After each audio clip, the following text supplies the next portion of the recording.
Chapter 783, Type 6 Cetiosaurus. Chapter 783, Type 6 Cetiosaurus. At the center of the battlefield in the sea, a huge number of Type 3 and Type 4 mutant beasts were quickly gobbling up and devouring the corpses of the other Type 3 and Type 4 mutant beasts. At the same time, the intensity of the clash between the two Emperor-level behemoths had infected the rest of the mutant beasts, causing them to go all out in a mad slaughter as well. Qiong had already evolved to a Type 4 stage. Although he could easily be flattened by Type 6, Type 7 mutant beast against a Type 4 mutant beast, he had his means. Even for a Type 5 mutant beast, as long as it did not especially target him, he could find ways to evade. Just as he was scrambling to collect as many Type 4 nuclei as possible, all of a sudden, the Type 7 mutant sea snake emperor swung its tail forcefully, causing a large wave to sweep out. Qiong and dozens of other Type 4 mutant beasts were sent up into the air at a height of 2,000 meters. As the wave receded, they descended back towards the sea like meteors. This is bad. Qiong's face fell. If he landed in the water, the powerful impact would cause him a certain degree of hurt, even if he was a Type 4 expert. If it were any other ordinary person, they would definitely die.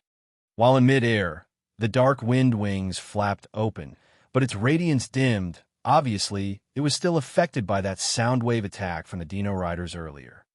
Qiong hurried to channel his gravity manipulation, lightening his weight by 5 times. Even so, it would not reduce the impact. All right, there's still that thing. As he descended, his gaze swept through his storage ring, and his eyes brightened. With a flip of his hand, a bone umbrella appeared. It swiftly opened, and his falling speed was reduced even further.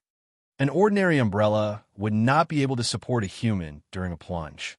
However, this bone umbrella was made out of mutant beast bones, and its main material was the scales and a Type 3 mutant beast. With the powerful tendons used to tighten and secure all the joints, even a heavy caliber gun might not necessarily pierce through it. Thus, it could naturally support his weight. The dozens of Type 4 mutants beasts slammed down into the water from the skies. One Type 5 Ichthyosaurus of more than 1,000 meters in length was unlucky. It had slammed into a Type 4 crocodile turtle, another Type 4 Ichthyosaurus, as well as a Type 4 tyrant shellfish, and its entire body was twisted beyond hope. It died immediately. The other Type 4 mutant beasts also died upon impact the moment they slammed into the water, their brains rocked and shattering. When those mountain-like beasts slammed into the water, they caused further waves that spread out, inciting a ripple effect that caused other Type 4 mutant beasts to slam into each other and die. As the various Type 3 and Type 4 mutant beasts caught the scent of the blood, they began to swim in a frenzy towards the corpses of the higher stage beasts. In order to snatch the corpses of those beasts, the mutant beasts began to bite each other furiously, and the entire sea was churning with writhing bodies. Qiong landed on the Type 5 Ichthyosaurus body, immediately running towards its head. As he was running, a pair of thick and coarse tentacles suddenly grabbed hold of the corpse from below, dragging it down into the depths of the sea. Fuck! Qiong's gaze flashed as he grabbed tight onto the body, climbing towards the head. The nucleus of a Type 5 mutant beast was simply too valuable to Qiong. If used well, he could turn a Type 5 expert into a puppet for him, or raise a Type 3 mutant beast directly into the Type 4 stage. The corpse sunk deeper into the ocean.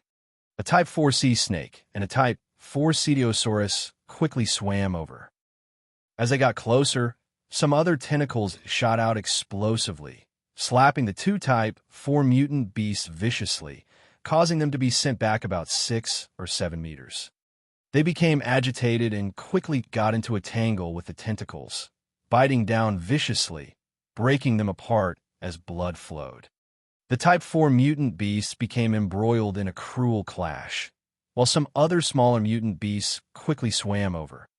Qiong caught sight of these unknown variants of mutant crabs reaching out with their claws and tearing the scales of the Type 5 Ichthyosaurus inch by inch.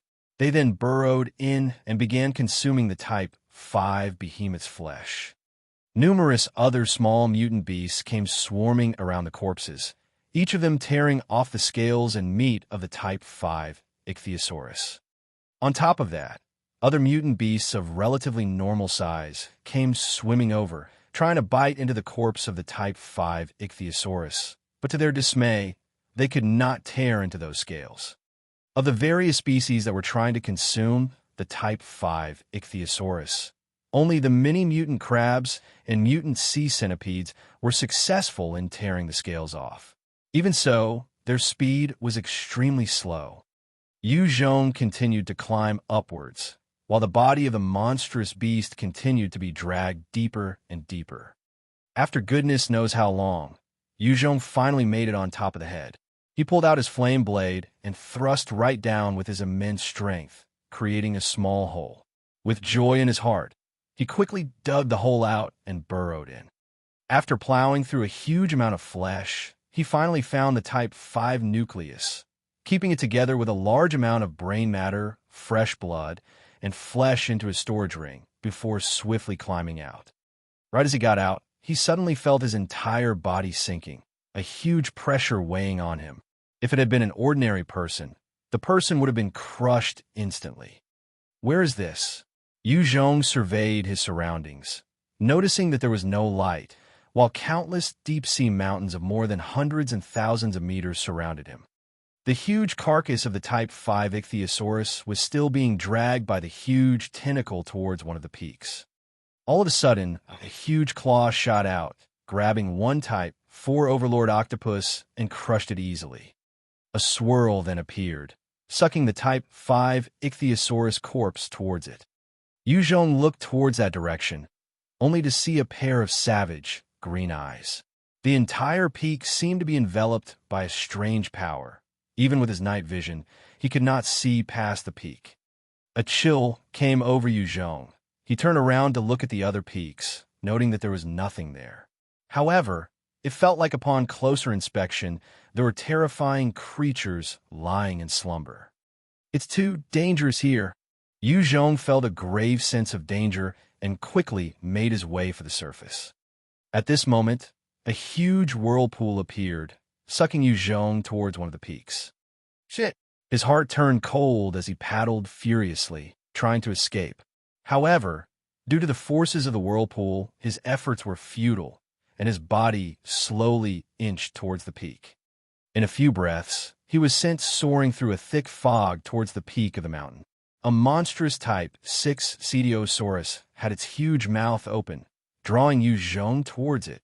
In front of that behemoth, Qiong was just like a grain of rice. Together with it, other fishes, prawns Type 2, and Type 3 mutant beasts flew in. Without any chance to resist, Qiong was swallowed. The Cetiosaurus had sharp rows of teeth. The moment its jaws closed, the teeth came piercing down, tearing the numerous Type 3 mutant beasts into shreds, before swallowing them all in a mess of blood and flesh. Its appetite was insane, and it was impossible for Qiong to try and remain at its throat. Hence he was washed down together towards a lake full of a rancid stench. The moment he plunged into it, he realized his clothes were melting as smoke rose up. Every part of his body was sending him pain signals, as though he was bathing in acid. Shit, I definitely cannot stay here. In his pain, Qiong quickly summoned white bones. A void appeared, and a bone spike pierced through the red, fleshy wall. Chapter 784. Face-Off of the Three Clans. Chapter 784. Face-Off of the Three Clans. Qiong reached out his hand that was being corroded away to grab the bone spike. It retracted and pulled him up towards one side of the wall. It temporarily helped him to avoid the fate of being digested.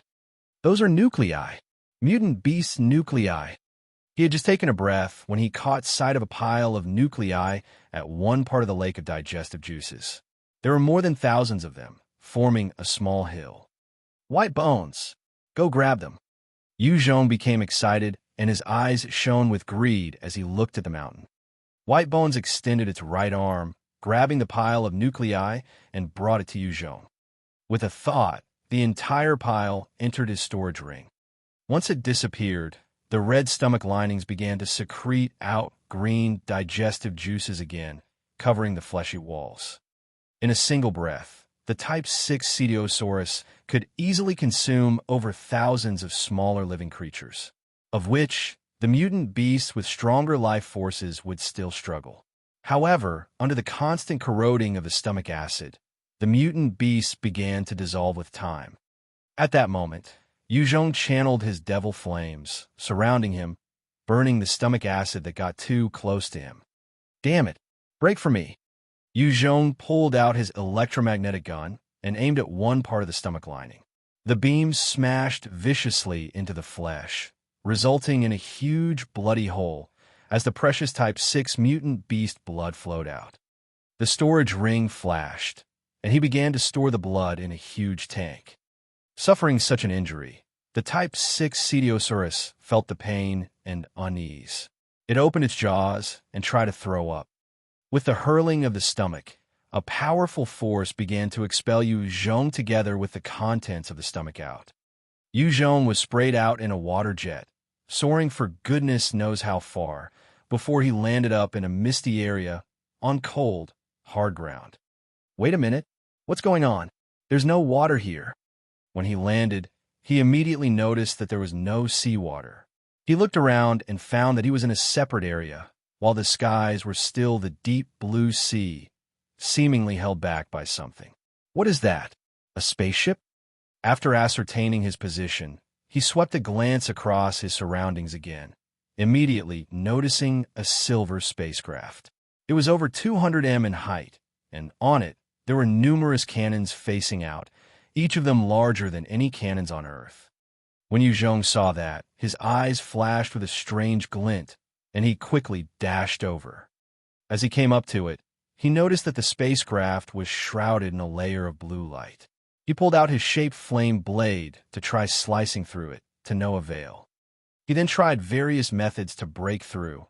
However, not a single one of them worked. Even his strongest move of congealing his devil flames into a devil flame sword was not able to penetrate it. Damn it, what should I do? Qiong looked at it, helpless and frustrated, as he sunk into thoughts. Based on his instinct, he could tell that this spaceship would be incredibly helpful to him, even the entire human race. However, he had no means of accessing it. Suddenly, a number of small shuttles descended from the blue layer. Qiong took a look at them and quickly activated his second-order stealth, hiding behind a huge boulder. The shuttles opened up, and a number of humanoid experts walked out. Humans? Qiong hid behind the boulder and completely retracted his aura. He stared at those experts and wondered. Although there was no light in this region, the shuttles were releasing a faint blue radiance. While ordinary people might not be able to see beyond 10 meters, Qiong knew that there were some who were able to see well in the dark, even up to 1,000 meters. He did not dare be careless. Among those that stepped out, there was a blond man with a fit body. As he stepped out, he looked at the huge spacecraft with a hint of desire. Radiant Battleship. It truly is here. As long as our Saint clan controls this, the Saint War this time will be ours. No, we might even ascend to become even stronger and compete with those experts from the higher realms. One of the Type 4 flesh eaters asked, Great Ancient Half, what is this Radiant Battleship? Is it really so important to our Saint clan? It just looks bigger than ours. Half eyed the ship with desire while reprimanding the person who asked. What do you know? We're just toys of God. Our lives and deaths are under his control. He created us and can even destroy us. As for this ship, this is something not of his creation. In other words, this was something another god or gods created. It is truly a symbol of hope for our Saint clan. By obtaining this, we can escape the clutches of God and maybe even become gods ourselves. New gods! When they heard this, all the flesh-eaters and vampires sucked in a breath of cold air. They were extremely clear that they came out of the entity known as God and had conquered humans to become the overlords. However, God was still an invincible entity to them, and even the highest of them had admitted that he was no match for God. To think that there would be an item that could help them transcend this rocked them to their cores. Another blonde woman, with a voluptuous figure decked in tight leather clothes, asked, "Great ancient Half, since this is so important, why didn't the Saint Emperor come personally? If he were to come, this battleship would definitely be ours."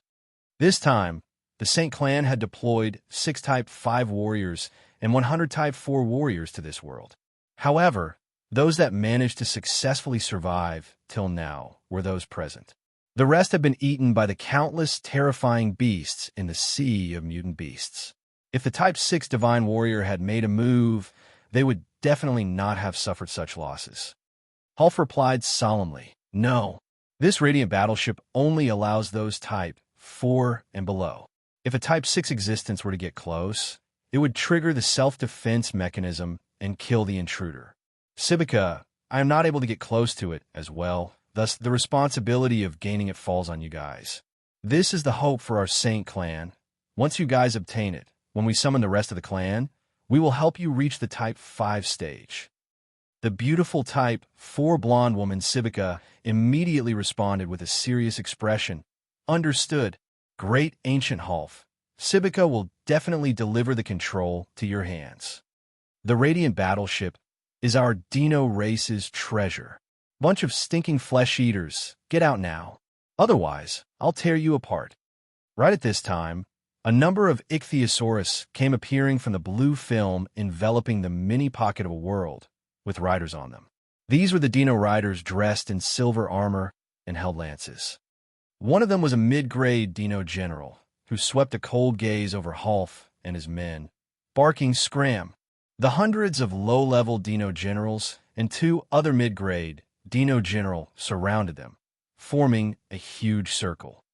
Half looked at them with an ugly expression. They had a total of 3 Type 5 Divine Warriors, while his Saint clan only had him. If they were to clash, their Saint clan would definitely suffer greatly. "Overbearing. Your Dino race is truly overboard. This is the seabed, our sea clan's territory.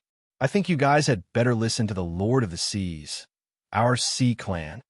Following the sounds of a contemptuous laughter, a Type 5 mermaid appeared, with blue hair and shells covering her private parts. Behind her, there were 6 other Type 5 warriors on top of that. They had 200 Type 4 whale shark men, killer whale men, lobster men, and various other intelligent sea creatures. The 3 species faced off in this deep part of the ocean. The Saint clan members might be the overlords back in the Second World, but here they held the most disadvantaged position. The atmosphere grew tense as time flowed. Chapter 785, Radiant Battleship. Chapter 785, Radiant Battleship. The extremely beautiful and sensual mermaid revealed an alluring smile towards Half. "I'm Cetiosaurus from the Sea Clan. People from the Saint Clan, how about joining hands to kill these dinosaurs, and we can explore the Radiant Battleship together?" When her words came out, the Dino riders immediately became on guard, their lances readied and their bodies tense. The moment the Sea Clan made any sudden movements, they would launch an attack against them. Half smiled slightly. "Beautiful Cetiosaurus, I feel that we can all explore this Radiant Battleship. After all, slaughtering among ourselves will not achieve anything. Instead, it will just wear us down. If in the event of our clash, we are unable to gain anything out of it, I'm sure no one wants to see this outcome." Among the 3 parties, Half's side was the weakest. Even if they joined hands with the Sea Clan to eradicate the Dino race, they would then take care of him. Under such circumstances, he had no choice but to try and leave a way out for himself. Cetiosaurus turned to look at the Dino general, laughing coyly. "What are your thoughts, Mr. Dino Man?" The leader of the Dino riders laughed coldly. "There's no compromise in our dictionary. Kill them all." The mid-grade Dino general flashed, his lance bursting forth with an incredible killing intent, charging towards Half. Half did not expect the mid-grade Dino general to be so decisive, and he immediately raised his hands to defend himself. That single lance thrust managed to penetrate Half's right hand, all the way through to his right shoulder, shattering the bones with his pure strength. In terms of capabilities, Half was similar to the mid-grade Dino General in that both were Type 5 experts, and he should not have been injured so easily in a single exchange. However, he had underestimated the viciousness of the opponent and had suffered a disadvantage for it. Right as the Dino General was about to pierce Half's head, a number of ice blades shot out from the side, slicing down at the Dino General. In response, he jerked his lance up, meeting the ice blades and shattering them. Half took the chance to retreat explosively. Cetiosaurus laughed lightly. "Mr. Half, my proposal still stands. Are you done considering?" Half snarled and replied, "I agree. Do it. Eradicate these bunch of rabid dogs." The Saint clan instantly charged out and unleashed their abilities, clashing with the low-grade Dino Generals, while the Sea clan members also charged out and engaged in slaughter with the Dino Generals. The 3 mid-grade Dino Generals were fearsome. Even against the 7 Type 5 Sea clan members, as well as Half, they could still hold the upper hand. The Sea clan were exceptional in sea battles. If the battle had been in the waters, they would have easily killed the 3 Dino Generals. However, now that they were on dry land, their combat strength was diminished severely and could not match the 3 mid-grade Dino Generals. If it weren't for Cetiosaurus handling one herself, the Sea clan and Saint clan would have long been slaughtered by the 3 Dino Generals. Qiong hid in the dark, watching them silently, not daring to move. In this battle, each party was stronger than him. He laid prone on the ground, retrieving the Type 6 Cetiosaurus blood to drink. Once he absorbed it, it became a warm energy that flowed throughout his body, regenerating his right shoulder. As the 3 species were still fighting it out, the radiant battleship suddenly glowed and shot out a silver beam of light, sweeping through everyone present within this bubble world. When touched by it, all Type 4 warriors disappeared. Qiong's sight became faded as he appeared within the ship. At that instant, he channeled his dark Do Chi and devil flames to envelop his fist as he struck out towards the right. The vampire on Qiong's right barely had the time to react and was struck viciously. The devil flames immediately threatened to consume him. As he screamed, the innate radiance of life burst out, forcefully pushing the devil flames away. Even so, Qiong took the opportunity to strike once more at his body, and the weakened Saint clan members spat out a few mouthfuls of blood, crumpling to the floor. Qiong pointed out, and a Type 4 puppet rune entered the vampire's forehead. After struggling a while, he stood up and bowed. "Boleus greets master." Qiong heaved a sigh of relief and assessed his surroundings. It was an ordinary room, with 4 beds of different heights and 2 strange optical devices on the table. Qiong's eyes flashed, and he dashed over, grabbing the electrical source of the optical device, and pulled out a handheld tablet to connect them. The moment the handheld tablet was turned on, Bai appeared with a smile. "Master, is there anything I can help you with?" Qiong immediately replied, "Scan this battleship, and try to gain control over it." "Yes." Bai smiled brightly, and her eyes started to flicker with data as she sent out her probing signals throughout this radiant battleship. Soon, she returned to her normal status, looking at Qiong apologetically. "Sorry, master. The mainframe of this computer exceeds my computation ability. If I were to force my way in, there's a chance that this clone of mine will be destroyed. Even if my main body was here, it would be impossible to do so. As of now, I can only control a small part of the ship as well as its map, and the place where the inheritance can be passed on. Only by entering the inheritance room yourself, then you would gain full control of the ship." Qiong was somewhat disappointed when he heard that, but soon he recovered. If this radiant battleship was like what Half said, allowing for mortals to transcend into gods, he would do whatever it takes. "Let's go then. Immediately plot a route to the room. By choose the fastest and avoid all combat, if possible." The interior of the ship was crawling with other Type 4 experts. While he was somewhat confident of dealing with them, if he had to face them continuously, he did not know how he could keep up. Yes, based on the analysis, there are 2 paths suitable. Based on Route 1, you will just have to face 2 enemies. For Route 2, you don't have to face any enemies, but it would take about 5 minutes to reach there. Based on my estimates, the 2 enemies from Route 1 have a 90% probability of reaching the inheritance room faster than you if you choose Route 2. Place the options in front of you, Qiong, showcasing the short distance of the first versus the long, windy path of the second. All right, I choose 1, let's go. He grabbed the handheld tablet and swiftly made his way towards the inheritance room. There were many alloy electronic doors, most of them closed. However, the moment Yu Zhong came to them, they would automatically open, evident of Bai Yi's doing. As they passed by a number of corridors, Bai Yi suddenly warned, "Master, be careful, there are enemies right in front, and they're fighting." Yu Zhong's heart ran cold, and he immediately activated his second-order stealth, completely retracting his aura. The display in his hand flashed, and Bai Yi disappeared. Instead, a blonde woman with an incredible body was battling a Dino general. The woman was precisely Sibika, one of the more outstanding type 4 divine warriors of the Saint clan.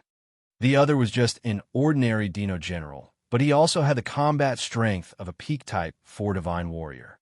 The lance in his hand struck out in mysterious ways, forcing Sibika to dodge constantly. Sibika was a vampire of the Saint clan. Her strength might not be comparable to other similar ranking warriors. However, her speed was comparable, if not faster, to an initial type 5 divine warrior. She made use of her superhuman speed to dodge around the Dino general, looking for an opportunity.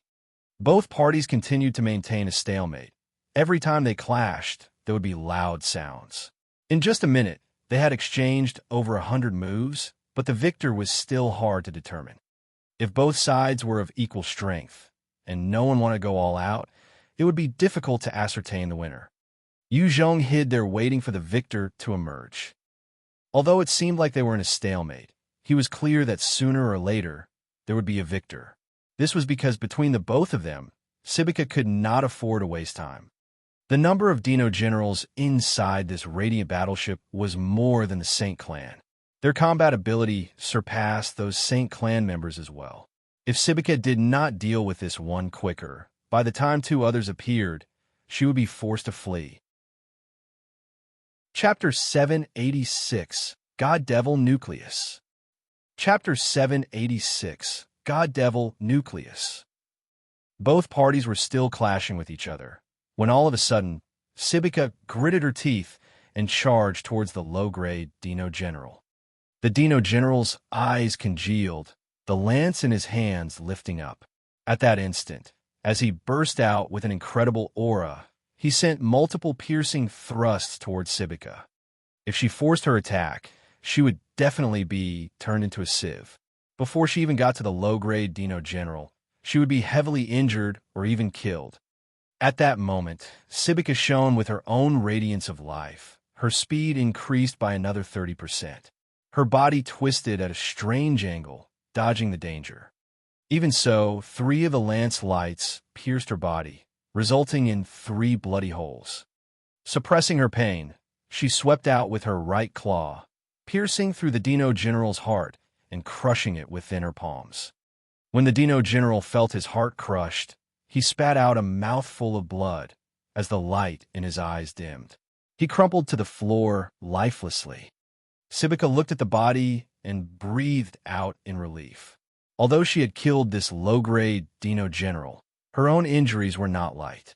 Furthermore, the usage of her radiance of life had weakened her considerably. "Sibika, are you all right?" At this moment, Boleus came through the hall. The tense Sibika saw her own comrade and relaxed even more. "I'm injured, but it doesn't seem too bad." Boleus walked over. "Sibika, I've had a huge discovery. There's an inheritance room. I found a map of this radiant battleship, and there seems to be some sort of inheritance place on it." Sibika's eyes lightened up as she exclaimed, "Really? Let me see. This is the map." He pulled out a piece of paper and gave it to her. "Isn't this just a blank piece of paper?" When Sibika received it, she suddenly had a bad feeling and retreated explosively. Unfortunately, while her reaction was fast, Boleus's claws had already torn in her abdomen, slashing out a chunk of meat, as blood flowed out profusely from her wound. Sibika's eyes flashed with fury. Boleus! Why? It's simple, I want you to die. Qiong channeled his dark Do Chi, turning into a flash of light that shot toward Sibika. Human? Qiong. You are Qiong, the one who got the treasure of hope. That means to say, Boleus is already your puppet. No wonder his strength had diminished. How are you here? Sibika was truly an elite, coming to a conclusion on Qiong's identity in such a short time. Qiong had already become a must-kill target within the Saint clan. All members of Type 2 and above had received the orders and would not spare any means to hunt him. Once you become my puppet, I'll naturally tell you. Wishful thinking, I will never become your puppet. Sibika called out once and swiftly retreated by pushing her speed to the limit. Her speed was much faster than Qiong, thus disappearing within a second. Shit! Qiong was clear that after a few more tunnels behind the door, the inheritance room would be in sight. He charged right for it in a frenzy. He might not be sure what would happen in there, but he did not want Sibika to gain the advantage over him, gaining control over this radiant battleship. Even if there was no chance of transcending to a god, if he could reach the level of a Type 6 or even Type 7 expert, he was willing to risk it all. Right as he charged out the door, a premonition arose in his heart. He twisted his body, dodging to one side. At the same time, he channeled his devil flames, billowing out from him in a fearsome tornado. Above the door, Sibika had leaped towards Qiong like a coiling dragon, slamming into him with a speed that surpassed the sound barrier. Her kick sent him crashing into an electronic door, causing him to spit out a mouthful of blood. As she was about to chase after him, a ball of devil flames came rushing towards her. Her eyes flashed with pity, forcing her to lightly tap off the door, leaping backward. This woman is truly strong. I've been careless. Qiong wiped off the blood at the corner of his mouth, looking towards the direction where Sibika fled and quickly followed, after with heightened wariness. After passing a few more tunnels, Qiong arrived at a large hall. Qiong took a look at his surroundings and was shocked. The hall was about the size of a soccer field. There was a large podium in the middle of the hall, where a half-sphere was floating with countless strange runes carved on it. There were some other valves connected to it, also engraved with runes. At the center of that glowing half-sphere, there was a small gold nucleus the size of a fist, emitting a powerful and mysterious source of power. God Devil Nucleus. Qiong looked at the gold nucleus and reeled with shock. In his sea of knowledge, there was an exact replica, just that the size and degree of detail were on different levels. Sibika had also appeared in the hall when she caught sight of the gold nucleus. Her eyes lit up as she leaped towards it. Not good. Qiong's face fell as he followed suit. He was ultimately slower by a step as Sibika reached the light orb first, reaching out to grab the gold nucleus.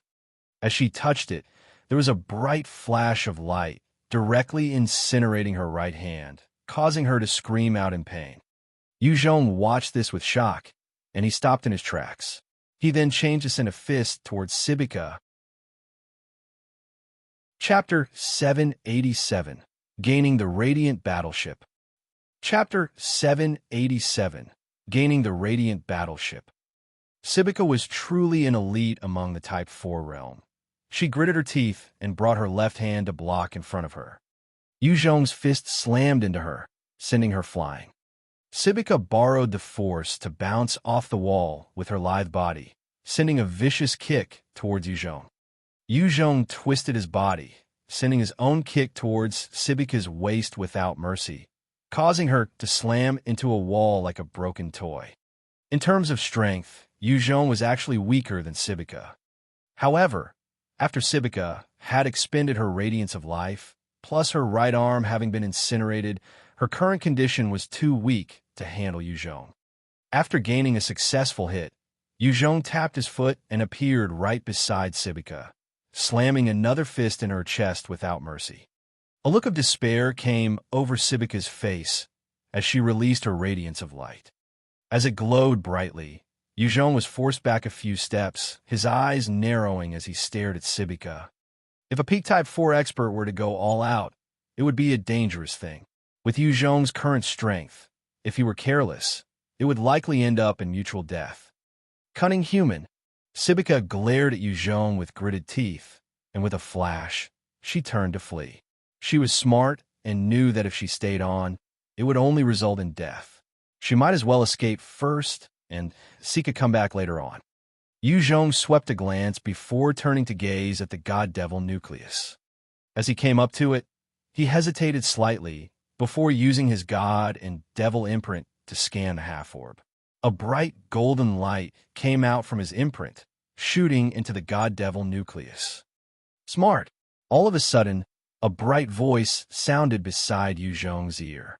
His heart turned cold, and he swiveled quickly to the left, retreating a few meters.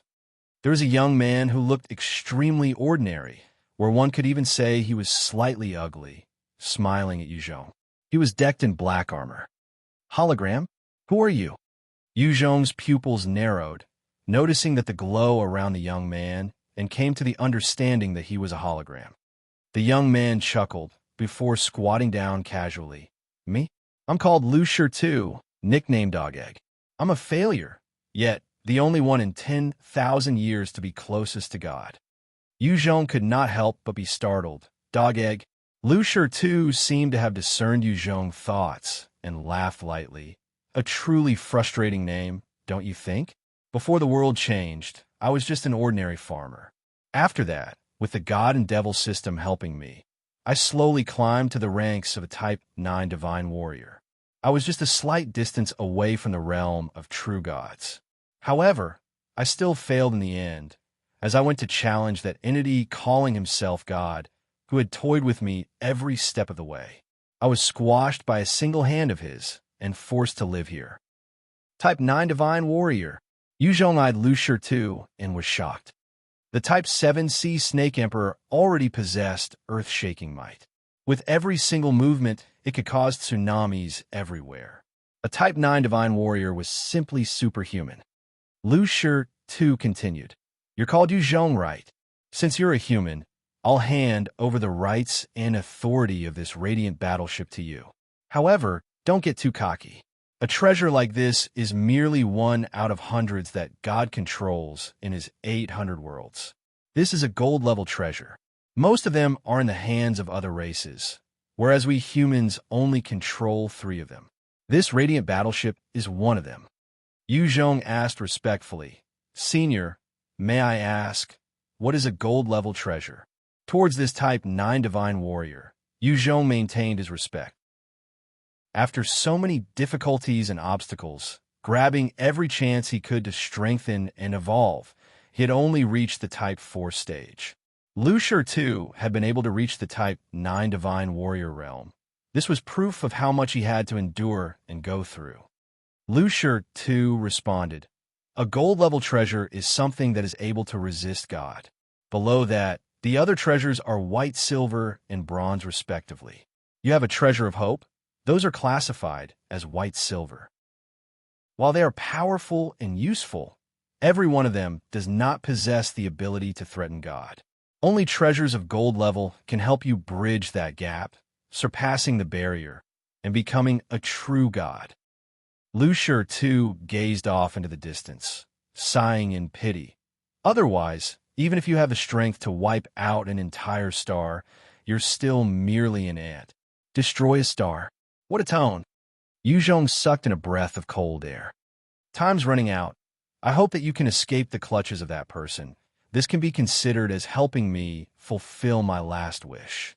When he said that, the god-devil nuclei inside the half-orb immediately shattered, turning into countless beams of light that shot through the valves in all directions. A number of messages appeared, entering Qiong's mind, connecting his own god-devil Nucleus. At that instant, it felt like his entire body was one with the radiant battleship. Your strength is still too weak before I disappear. Let me help you evolve. Vulture too pointed at Qiong, and a golden light enveloped him. Under its nourishment, Yu Zhong's god devil Nucleus expanded once more. Congratulations, your shadow clone ability had been raised to the second order. Amidst a flurry of messages, all of Yu Zhong's skill below the second order stage was instantly pushed to the second order realm. Those which were already second order were pushed to the peak. With just one more enhancement and a third order skill book, they would change. Yu Zhong's broken right arm also quickly healed. Vulture too took a look and sighed, as he slowly disappeared from the world. What a pity my strength is only a fraction of what I had, and I can't push you to the Type 5 realm. The fist-sized god devil Nuclei also finished shattering, disappearing from the world. Yu Zhong opened his eyes, feeling the boundless energy coursing through his body. He turned towards Vulture II's earlier position and bowed with solemnness. Many thanks, Senior. Although Vulture II had been unable to help Yu Zhong evolve to the Type 5 realm, he had qualitatively improved Yu Zhong's constitution as well as the god devil Nuclei, causing him to reach the pinnacle of the Type 4 realm. Expel all foreign races. Yu Zhong immediately gave his first order since coming in control of the Radiant Battleship. With a bright flash, all the Type 4 Divine Warriors were sent out of the ship. What happened? Seeing the sudden appearance of the various Type 4 experts, the few Type 5 Divine Warriors still in a clash immediately stopped, gazing at the Radiant Battleship in suspicion. The earth rumbled, and the battleship began to rise as it lit up from within. Hall stared at it and lost his mind. It has fallen under someone's control. Damn it, who the fuck is it? Since the Radiant Battleship expelled our 3 races, there must be a 4th race inside there. They must have gotten the control over it. The beautiful Cetiosaurus came to a conclusion as she gazed at the rising Radiant Battleship. The body of the ship fired out a number of white beams in thin air, revealing a large hole. Right at this moment, another huge hole appeared out of nowhere, and a gold hand the size of a mountain shot out, trying to grab that Radiant Battleship. The moment that golden hand appeared, a pressure was emitted, weighing down on everybody, preventing them from breathing as they dropped to their knees, terrified. Even the strongest and most arrogant Dino General was no exception. Everyone's faces were written with shock. The huge hand grabbed onto the Radiant Battleship, intending to pull it towards its hole. The Radiant Battleship immediately responded by blasting out with a powerful golden beam, piercing the hole, slamming into the terrifying entity on the other side of the hole. There was a spray of blood from the hole, as a roar of fury that rocked everybody who heard it. Damn you, dog-egg Lou! Even in death, you still want to attack me. I'll bear this in mind. Another beam of light shot out from the Radiant Battleship, twisting the puff of golden blood, before disappearing into the hole it created. When it disappeared, the mini-pocket world was instantly engulfed by water. Chapter 788, Signs of Humans. Chapter 788, Signs of Humans. Even if I can't gain the Radiant Battleship, capturing these mid-grade Dino Generals as slaves of our Sea Clan isn't too bad. Cetiosaurus laughed lightly, swishing her mermaid tail, and charged towards the Dino General she was fighting, pointing at his abdomen. Immediately, a powerful gush of water shot out like a blade, slicing through his stomach. Retreat. Half saw how easily Cetiosaurus dealt with a mid-grade Dino General of the same realm, and his face fell, quickly ordering the rest of the Saint Clan. If it were on land, Half could at least hold his own against Cetiosaurus. However, in these waters, it was her domain. Any warrior of the same realm would suffer. Cetiosaurus chuckled lightly, but gave her order with any mercy. Capture them all. Our Sea Clan is in need of some powerful foreign races to be our research subjects. The rest of the Sea Clan experts charged over, grabbing or killing any of those not from their race. On the other side, Yu Zhong was piloting the Radiant Battleship through the void. As he fiddled around with the ship, he got to know it better. The Gold Treasure Radiant Battleship had 2 main abilities. The first was the ability to shuttle through space. With it, he could get to Earth and the other worlds without the gates of hell. On it, There were the coordinates of 800 other worlds. With enough power, he could freely shuttle between them. The second ability was its combat strength. There were 3 main cannons, 300 auxiliary cannons. The 3 main cannons could easily blast a Type 9 Divine Warrior to his or her demise, while the 300 auxiliary cannons could deal with Type 8 experts easily. However, while it was seemingly almighty, its energy consumption was likewise immense. In order to kill a Type 9 Divine Warrior, one had to fork out that same level of energy. Of all the Nucleus that Qiong had, even if he combined them all, he could not even muster enough for a single blast. The single shot that had injured the owner of that huge, golden hand earlier was from the residual energy left by Lu Shi II's God Devil Nucleus when it shattered. Qiong felt a pang of pity. What a mess! Although this ship is strong, I'm still too weak. I can't even exhibit it to its maximum. Other than the 2 main abilities, there were other repair and maintenance cabins inside the battleship. As long as one had a single breath left, they could make use of these machines to regenerate themselves. After a week, he appeared out of forest of the third world, through a void, and he leaped out from the hole. Over there! The moment he landed, he swept his surroundings a glance, closing his eyes to sense, and dashed off towards a direction. Inside a cave, Sun Lan Lan was curled up in a corner, her beautiful face sunken and pale. Her right hand was swollen, as disgusting maggots crawled around her wounds. Han Qiong was kneeling by her side, suppressing her disgust, and used a wooden stick to pluck out the maggots from her right arm. Sun Lan Lan suddenly grabbed hold of Han Qiong's arm, crying miserably, "It hurts! It hurts! Qiong, am I going to die? Will I die?" From an idol that was adored by countless, to her current plight, it was enough to drive anyone insane. She did not dare to look at her own hand. Every time she caught sight of those maggots, she felt like throwing up.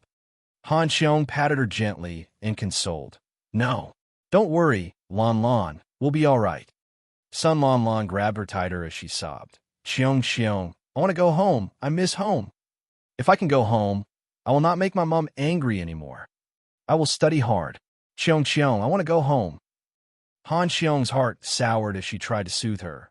Lan Lan, we'll definitely make it back. Sun Lan Lan continued to ask Han Qiong fearfully, Qiong, why is Qiong not back yet?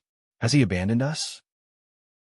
Sun Lan Lan's mental state was currently extremely weak and only knew to rely on Qiong. When Greenie had finished evolving, it had flown into the skies. Lightning was also merely one of the average beings here, and could only guard around the cave while bringing food back.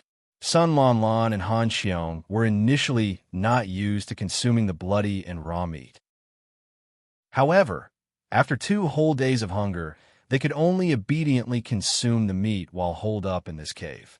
Sun Lan Lan had started to feel sick of this life and wanted to head out to pluck some fruits. Unfortunately, she was bitten by a mutant fly, and her right arm had started to swell, infested with maggots. Sun Lan Lan and Han Qiong finally understood the frightening nature of the wild. Not only were there terrifying dinosaurs out there were also powerful bugs that could kill humans. Han Qiong consoled her. "Don't worry, Qiong would not abandon us. Look, Lan Lan, you're so cute, and your figure is nice. Qiong definitely likes you. Otherwise, he would not have saved us." Sun Lan Lan muttered meekly. "Really? But I'm not as pretty as you. Will he really like me?" Han Qiong was their top beauty among the girls in the group. Sun Lan Lan had never thought that she could compare with her. Han Qiong smiled brightly. "Of course, I promise." Han Qiong was smart and knew that if Sun Lan Lan continued to have wild thoughts, it would be bad. Thus, she brought the conversation to other topics. "Is anyone there?" All of a sudden, there were human voices outside the cave. When Sun Lan Lan heard their voices, she became excited and shouted shrilly, "We're here! We're here!" Han Qiong's face fell, reaching out to muffle her mouth, but she was too late. Han Qiong knew that human nature could be incredibly ugly. 2 weak girls out here, in this cave, in such a lawless world, who knew what would happen to them. Hearing her voice, 7 men walked in. Chapter 789, Shao Village. Chapter 789, Shao Village. The 7 men were decked in beast hide, their faces with coarse beards. They looked like wild barbarians. In their hands, there were bows and arrows, spears. Some of them even had dead rabbits, wolves, and snakes that they caught. Their bodies were ordinary. However, their muscles were ripped and full of vitality. They were seemingly good hunters. When Sun Lon Lon caught sight of them, her heart shook, and she instantly felt fearful. After all, when they had first arrived, the actions of those hooligans had terrified her. Han Qiong also grabbed a wooden stick-up and eyed them warily. One of them caught sight of Han Qiong, and his eyes lit up. "I'm Shao Yun. Do you guys want to come to our village? Your friend here has been stung by a parasitic fly. If she doesn't receive treatment in time, she will not last a week." Han Qiong had wanted to reject their invitation, but hearing the last sentence, she hesitated. Sun Lon Lan's wound was starting to fester, with multiple maggots crawling all around. Han Qiong had no means of treating the wound. If things went on like that, Sun Lon Lon would definitely die. When Sun Lon Lon heard this, she grabbed Han Qiong's hand. Qiong, let's go. Let's go together." Han Qiong glanced at Sun Lon Lan's swollen hand and gritted her teeth to look at Shao Yun. "How do you guys do?" "I'm called Han Qiong. She's Sun Lon Lon. Do you guys have the means to treat her?" Shao Yun grinned. "Of course. The parasitic fly is everywhere. If we don't have any medicine, we would have been wiped out.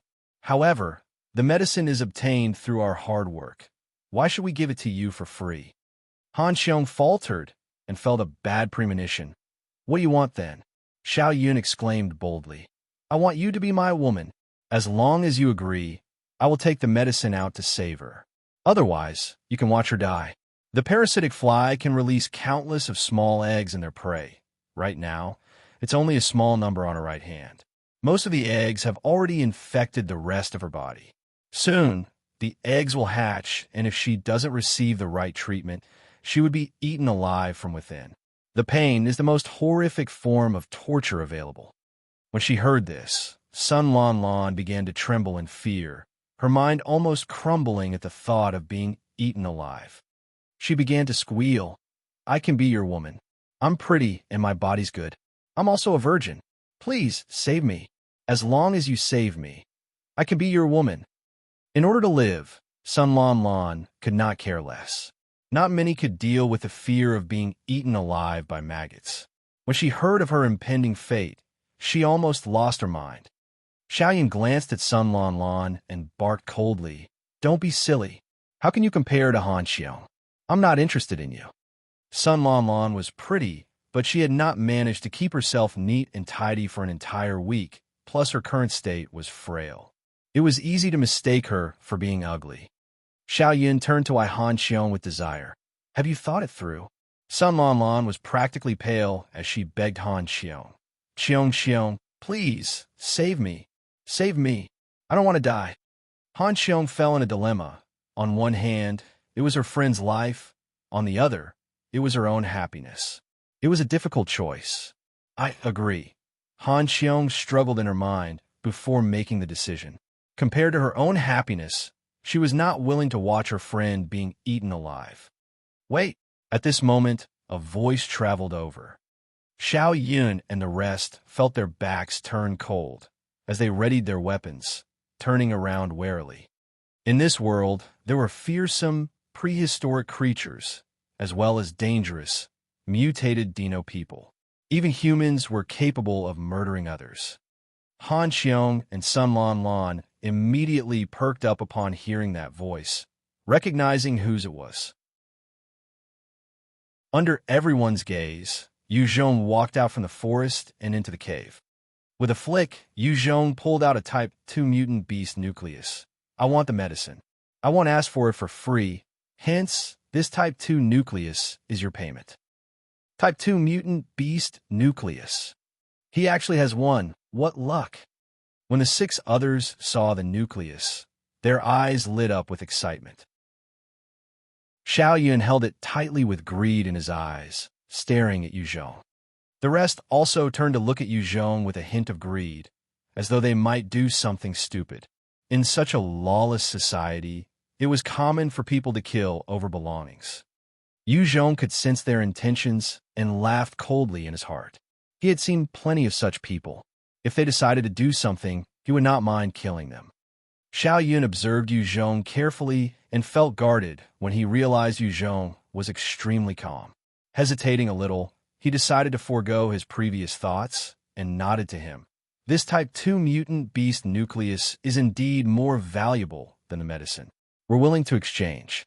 Please come with us to the village. That's where the medicine is kept. Let's go. Yu Zhong turned to look at Han Qiong and Sun Lan Lan, who quickly arrived by his side.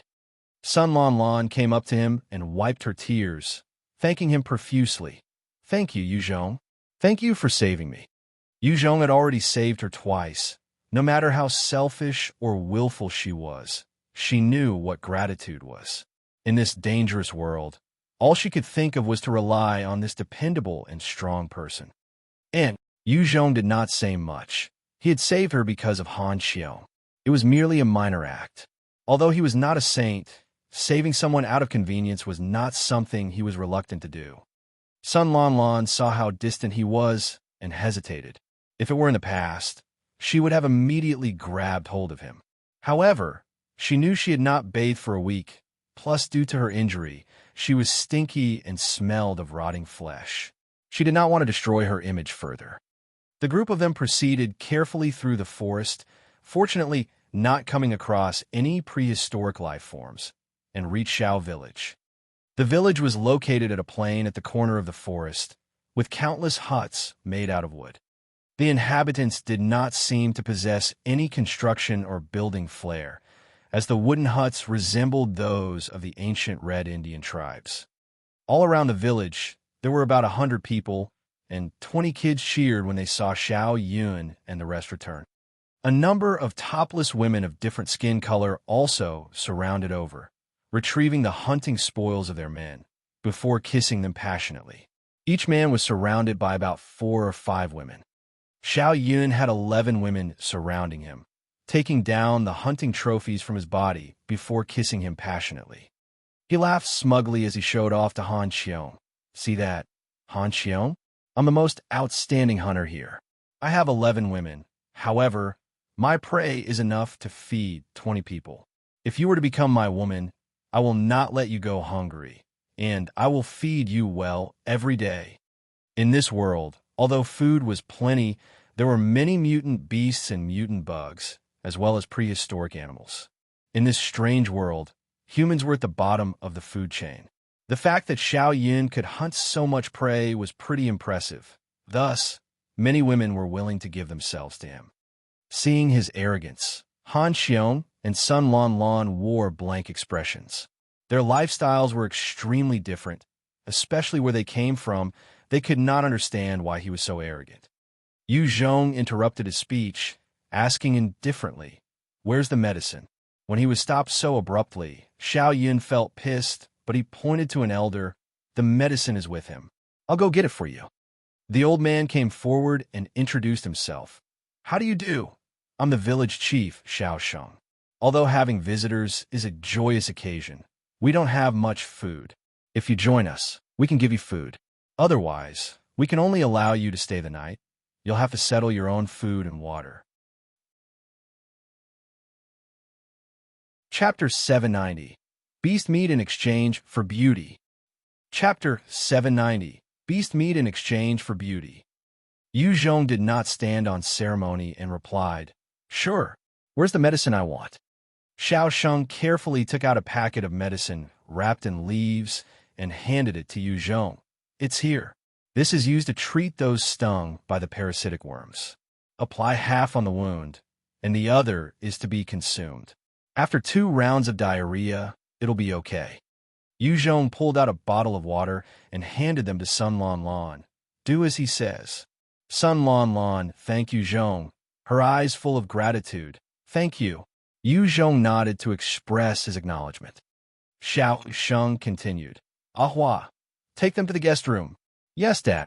A young girl of 14 or 15 came bouncing over, with only a few leaves covering her chest and private areas, revealing plenty of healthy, wheat-colored skin. Her looks were adorable and pretty. Shao Sheng replied, "This is my daughter, Xiao Hua. She will bring you to the guest area." Yu Zhong nodded and followed her to a simple wooden hut. Inside, there was a big bed and some simple cooking utensils. Seeing this bed, Sun Lanlan's pale face turned red, as her eyes glimmered slightly, looking towards Yu Zhong. Xiao Hua smiled brightly at them, before waving and leaving the hut. "This is your accommodations. Other than food, you may look for me if you require anything else. If you guys change your mind and want to join us, you can find me too. I'm off." When she left, Sun Lanlan quickly administered the medicine according to the chief's instructions. The weather turned dark, and many villagers began to prepare their meals, skinning their prey and putting the meat into the stoves. Soon an aroma of cooked meat wafted throughout the village. Xiao Yin came into the wooden hut and grinned at Han Qiong. "Han Qiong, you must be hungry. Let me treat you to dinner." She shook her head to reject him. "No need." Xiao Yun's expression froze in dissatisfaction, coldly snorting, "Just don't regret it." After that, he left in big strides. "Let's go out to eat as well." Yu Zhong drawled lazily before he walked out. At the center of the village, a number of walks were placed together, while the villagers sat around. At every walk, there was a man as the Nucleus, while the children and women he was in charge of sat beside him. The boys came first, then the girls. Every one of them held coconut shells for bowls. The men had meat, bones, and some wild vegetables. The boys had a little meat and bones, while the rest were vegetables. Many of the women only had broth and vegetables, while the girls had a similar, but smaller, portion. Everyone was treasuring their meal. Xiao Yun's wok had the most meat and bones. His own bowl was stacked with meat and bones, while the women he kept also had meat and bones. Those he did not favor as much only had vegetables. Seeing Han Qiong and Sun Lanlan walking out, Xiao Yun purposely pulled out a large fox leg and spoke something to the 13-year-old beside him. The girl immediately came into his arms, receiving the fox leg, and started making out crazily with Xiao Yun. After that, he shot a challenging gaze at Yu Zhong, eyeing him with contempt. Yu Zhong snorted at the childish challenge, as he pulled out his own cooking utensils and threw a few pieces of type 5 mutant beast meat in to start cooking while adding some spices. Soon, an irresistible aroma spread throughout the village, suppressing the flavor of the rest of the food. Sun Lanlan smelled the aroma and felt her stomach rumble. She had been forced to consume raw meat the past few days. Just smelling the fragrance was enough to set her stomach off. She was a bubbly girl. In the past, she would have taken a piece without asking. However, after coming to this world, the cruelty shook her, and she did not rush, instead, waiting for Yu Zhong's permission. Han Qiong looked at the meat and could not help but swallow her saliva as well, revealing a hopeful expression. "Help yourselves." Yu Zhong's words had just fallen, and Sun Lanlan immediately grabbed a piece to shove it into her mouth, gobbling it up in seconds. Her chopsticks did not stop, as she continued to stuff meat into her mouth. Han Qiong also could not care about her image as she filled her mouth, exclaiming in praise, "This is amazing! So delicious! What meat is this? I have never eaten something as tasty as this before." As an idol of the world she came from, there was nothing Han Qiong had not eaten. However, she had truly not tasted the flavor of a type 5 mutant beast meat. Furthermore, she had been hungry for a few days, which added to the mindset. Yu Zhong smiled mildly, but did not say much, continuing to grasp his own meat. "Can I try one piece?" At this time, a sweet voice sounded, as Xiao Hua appeared, looking extremely expectantly at the meat, and asked Yu Zhong. Yu Zhong nodded. "Okay." Xiao Hua picked up a piece and placed it in her mouth, softly chewing it. The moment she swallowed it, she could feel the hot sense of energy flowing through her body, enhancing her body. Xiao Hua immediately smiled brightly. "Delicious. That was extremely tasty. You must be Yu Zhong. If you let me have this wok, I can give you my first time. How about that? I'm the prettiest girl in the village." Sun Lanlan and Han Qiong became shocked when they heard this, They did not expect that such a pretty girl would sell herself for a wok of meat. Yu Zhong retorted perfunctorily, "This wok of meat is precious. Your first time is not enough, but using your entire person would be barely sufficient." Shao Hua was not bad-looking. Although she wasn't an absolute beauty, she had youth and vitality. However, Yu Zhong was numb due to the sheer number of beauties he had by his side. Sun Lan Lan and Han Qiong heaved a sigh of relief. They could feel the energy flowing within their bodies and knew that this wok of meat was definitely something valuable. They did not want Shao Hua to finish it. Shao Hua seemed to consider it for 3 seconds before laughing. "And that's true. This wok is definitely precious. My virginity is not enough. Fine then, I will sell myself to you. From now on, I'm your woman. That should be enough, right?" "Wait a minute." Right at this moment, Shao Yun came over, his face dark. Shao Yun continued to declare boorishly, "Shao Hua, you're the prettiest woman of the village. You should belong to the strongest, which is me. You should belong to me. I will use 2 wild cows, 8 foxes, 3 goats to exchange for you. After you become mine, I will let you oversee the rest." Shao Hua did not hesitate to reply, "Shao Yun, I'm not yours yet. If you want me, you need to get my father's approval. I think my dad should be willing to exchange me for this wok of meat." Shao Sheng came over just then, and Shao Hua immediately exclaimed, "Dad, you're here. I want to exchange myself for a wok of this meat from Yu Zhong. Dad, you can have half. I'll have the other half." Shao Yun continued loudly, "Chief, I will use 4 cows, 16 foxes, and 6 goats in exchange for your daughter. Let her be my woman." That sort of figure was quite a sum of assets in the village, and most other women would jump at that offer. Shao Sheng was slightly moved. Women in this village were low status, and since men had to go out and fight, their risk of dying were high. Hence, they held elevated positions. Even the chief's daughter had a price, as long as it was sufficient. Furthermore, Shao Yun was the strongest warrior. Following him would not be a bad thing. Shao Hua fed her father a small piece of type 5 meat. "Try one." The moment he swallowed that meat, he felt a surge of energy in his body, pushing his strength up. "Deal. Yu Zhong, from now on, Ahua is your woman." Shao Hua's eyes were filled with delight as she poured half her bowl into her father's bowl, watching as he ran off. Shao Yun watched this, and his mouth fell open, standing there in embarrassment. He glared at Yu Zhong fixedly before turning around. He could not determine Yu Zhong's bottom line, but his instincts told him this man was truly fearsome.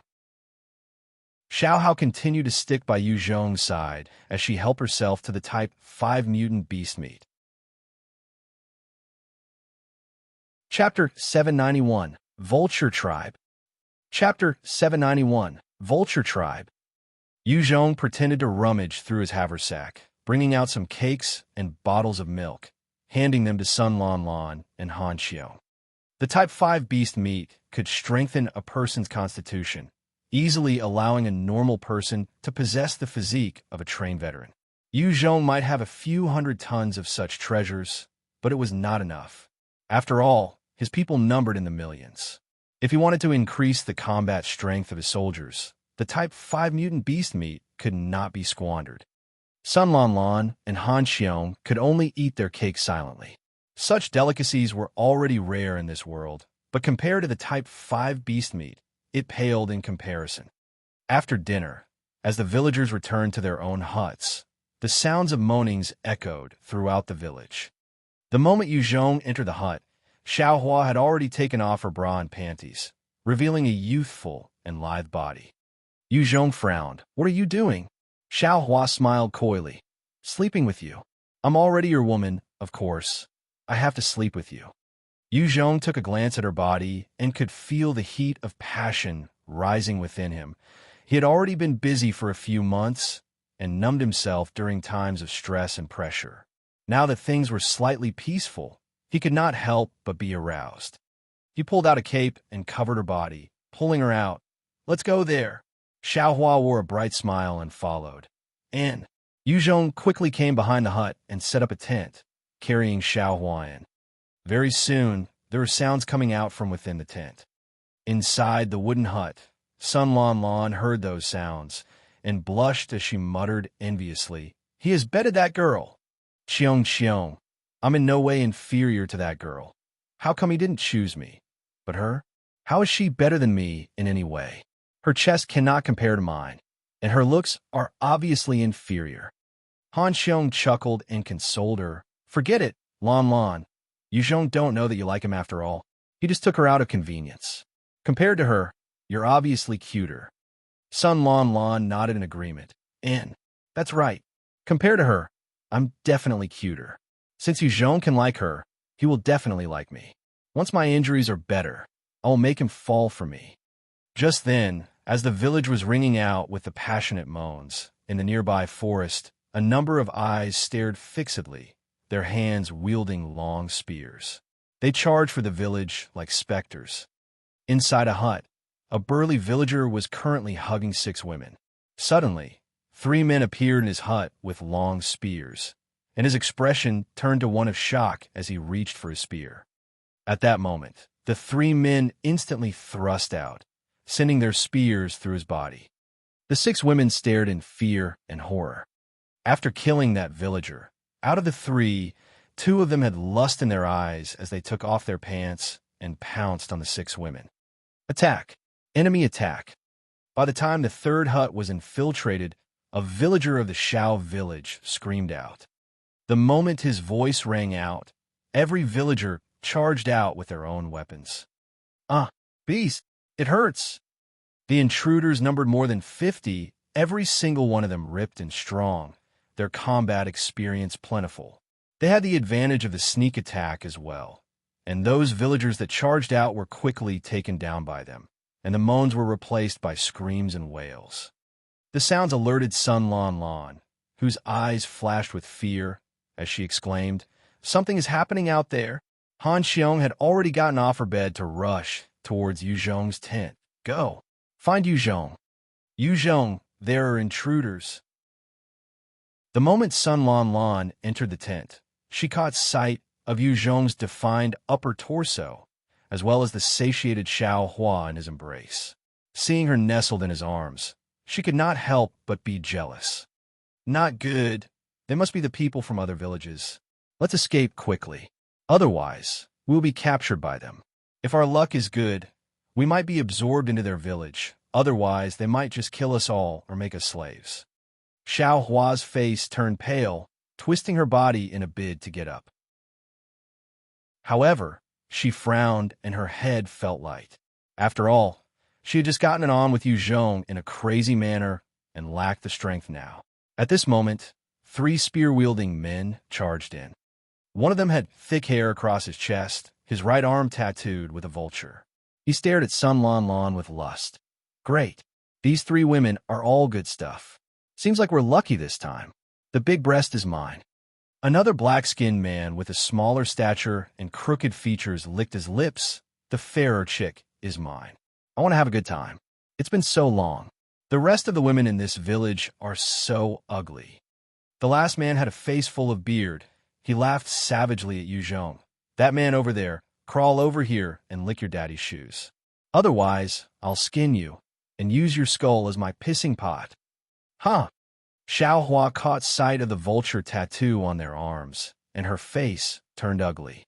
Trembling, she muttered, "Vulture tribe. They're from the Vulture tribe. We're finished, we're all finished. They're the most notorious bandits around these parts. Every time they attack, they will kill the men and capture the women as slaves after they're done playing. They will eat them alive. Cannibals?" Hearing her words, Sun Lon Lon and Han Qiong felt a cold sense of dread. They had not expected these men to be such vicious beings. If they ended up in their hands, they might as well die now. The bearded man barked out aggressively, his eyes flashing with cruelty. He thrust out with his spear. "Damn dog, crawl over!" Seeking death. Yuzhong's eyes flashed with a chilly light. Flipping his hand, he pulled out his stinger and fired. Pump! Following a loud sound, the bearded man's lower half was blasted apart. It hurts! It hurts! Save me!" Having his lower body blasted off, the The bearded man's upper torso rolled on the ground in his own pool of blood, struggling and screaming. The sound rang throughout the Shao village. Audacious! You damn dog! You actually dare to hurt our Vulture tribe people. I will tear your tendons apart. The haired chest stepped forward with a roar, together with his midget friend, as both of them swung out with an 8 times speed towards Yuzhong. With an enhanced physique and abundant combat experience, even Earth Special Forces might not be a match for these guys. Facing the two warriors, Xiao Hua's face drained of color as she screamed, "Watch out, Yuzhong!" Yuzhong's face remained impassive as he fired twice, and the two men soared through the air, screaming in agony. Strong! Seeing how Yuzhong took care of them easily, there was none of the shock toward the gory scene. Instead, Xiao Hua's eyes were filled with reverence towards him. Sun Lan Lan and Han Qiong, on the other hand, saw the viciousness of the attack and almost vomited. In this third world, humans killed each other, and Xiao Hua had seen her fair share of violence. Hence she was not affected, instead, idolizing Yuzhong. Come on! He put on his clothes and walked out. Currently, at the center of the village, there were 20 men and boys tied up together. The Vulture tribe men had grabbed the women out and were fucking them right in front of their partners. The warriors panted in excitement while the women screamed. This time, the leader of the Vulture tribe troops did not partake in the madness, instead, standing coldly at one corner. He caught sight of Yuzhong walking over with his black tooth blade. The leader ordered, "Deal with him." Four of the warriors beside the leader immediately charged towards him with 8 times speed. The moment they reached near Yuzhong, his blade flashed out, and the men were instantly turned into multiple slices of meat, fresh blood spraying everywhere. Among the captives, Shao Yun was kneeling obediently on the floor. When he caught sight of how the 4 warriors were turned into minced meat by Yuzhong, his heart went cold and was full of fear. That is Yuzhong. He's strong. Thankfully, I didn't antagonize him. Show your support. Chapter 792, Slice the Enemy. Chapter 792, Slice the Enemy. The moment he saw his warriors diced apart by Yuzhong, the leader of the Vulture tribe troops narrowed his eyes and roared with fury, "Stop fucking around. Get ready for battle." The various warriors quickly got up from on top of the women and grabbed their spears. They did not even wear their pants properly, gathering together with their lower halves naked. Yuzhong suddenly pulled out his assault rifle and started to fire wildly into the warriors. The bullets found their targets in the foreheads of the soldiers, instantly killing them. Yuzhong's firearm manipulation had been enhanced to its second-order stage. Coupled with his physique that could surpass most Type 4 divine warriors, the rifle in his hand had suddenly become even deadlier than any of the strongest gunmen before the apocalypse. Within 100 meters, he executed headshots after headshots. He calmly killed them while assessing their strength, 8 times that of a normal person physique, but bullets can still claim their lives. Human bodies are still weak after all. These Vulture tribe members might be good seedlings for the Special Forces, but in view of the large war, they're still weaker than infantry. In this world where there were plenty of prehistoric life forms, dinosaurs and mutant beasts, any human, even the women, had a physique that was at least 2 times stronger than those on Earth. Those who had gone through battle and enhancement would be at about 4 times. If they were placed on Earth before the apocalypse, they would be classified as freaks. However, in a large-scale battle, they could not contend with a weaponized army. As for the Dino people, they were different. Each of them was at least Type 3 and above, their bodies stronger than Yuzhong when he had just conquered the capital by at least 3 times. Such monsters would be able to unleash a terror on the battlefield. Only explosives, guided missiles, cannons, and anti-tank missiles would be able to deal damage to them. Other light weapons might not be effective. In a matter of breaths, 20 Vulture tribe members lost their lives. The rest of their comrades stayed still, eyeing Yuzhong with fear, their hands gripping their weapons with fear. Their backs were cold as they awaited orders from their leader. Any ordinary person would collapse when they saw their friends or comrades dying, and might even lose their will to fight, fleeing as far as they could. These Vulture tribe members actually stayed where they are, proving their will. The leader watched his subordinates die with a sunken expression, asking hoarsely, "Who are you?" "I'm Qiong, the 100-men commander of Vulture tribe." Yu Zhong replied indifferently, "I'm Yu Zhong. All of you should just surrender. I can grant you your lives." Qiong's eyes flashed with a wild glint. "Big words. Our Vulture tribe has over 1,000 soldiers, and our chief, the great Muto Jinji, has the strength of a Type 3 divine warrior. You might be strong, but you can never compare to our chief. You had better surrender. As long as you join us, food and women will be available. Based on your strength, even granting you a village is no issue." A Type 3 divine warrior was considered a powerful existence among humans. Yu Zhong had also only been at a Type 3 stage when he left Earth. At that time, he had belonged to one of the peak existences on Earth. Among the humans, only the 12 apostles could give him a little headache. Other than the other monstrous talents hidden elsewhere in the world, he was basically invincible. Even in this prehistoric world, where the Dino people reigned supreme, in the human societies, it seemed that the Type 3 divine warrior was the highest existence.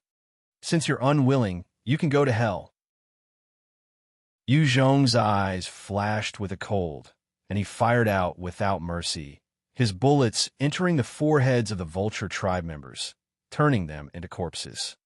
Qiong's eyes turned red as he roared, "Kill! Everyone, kill him! Only then we can live." The 20 beast-like Vulture tribe members roared and charged at him. Yu Zhong watched them coldly, keeping the rifle in his storage ring.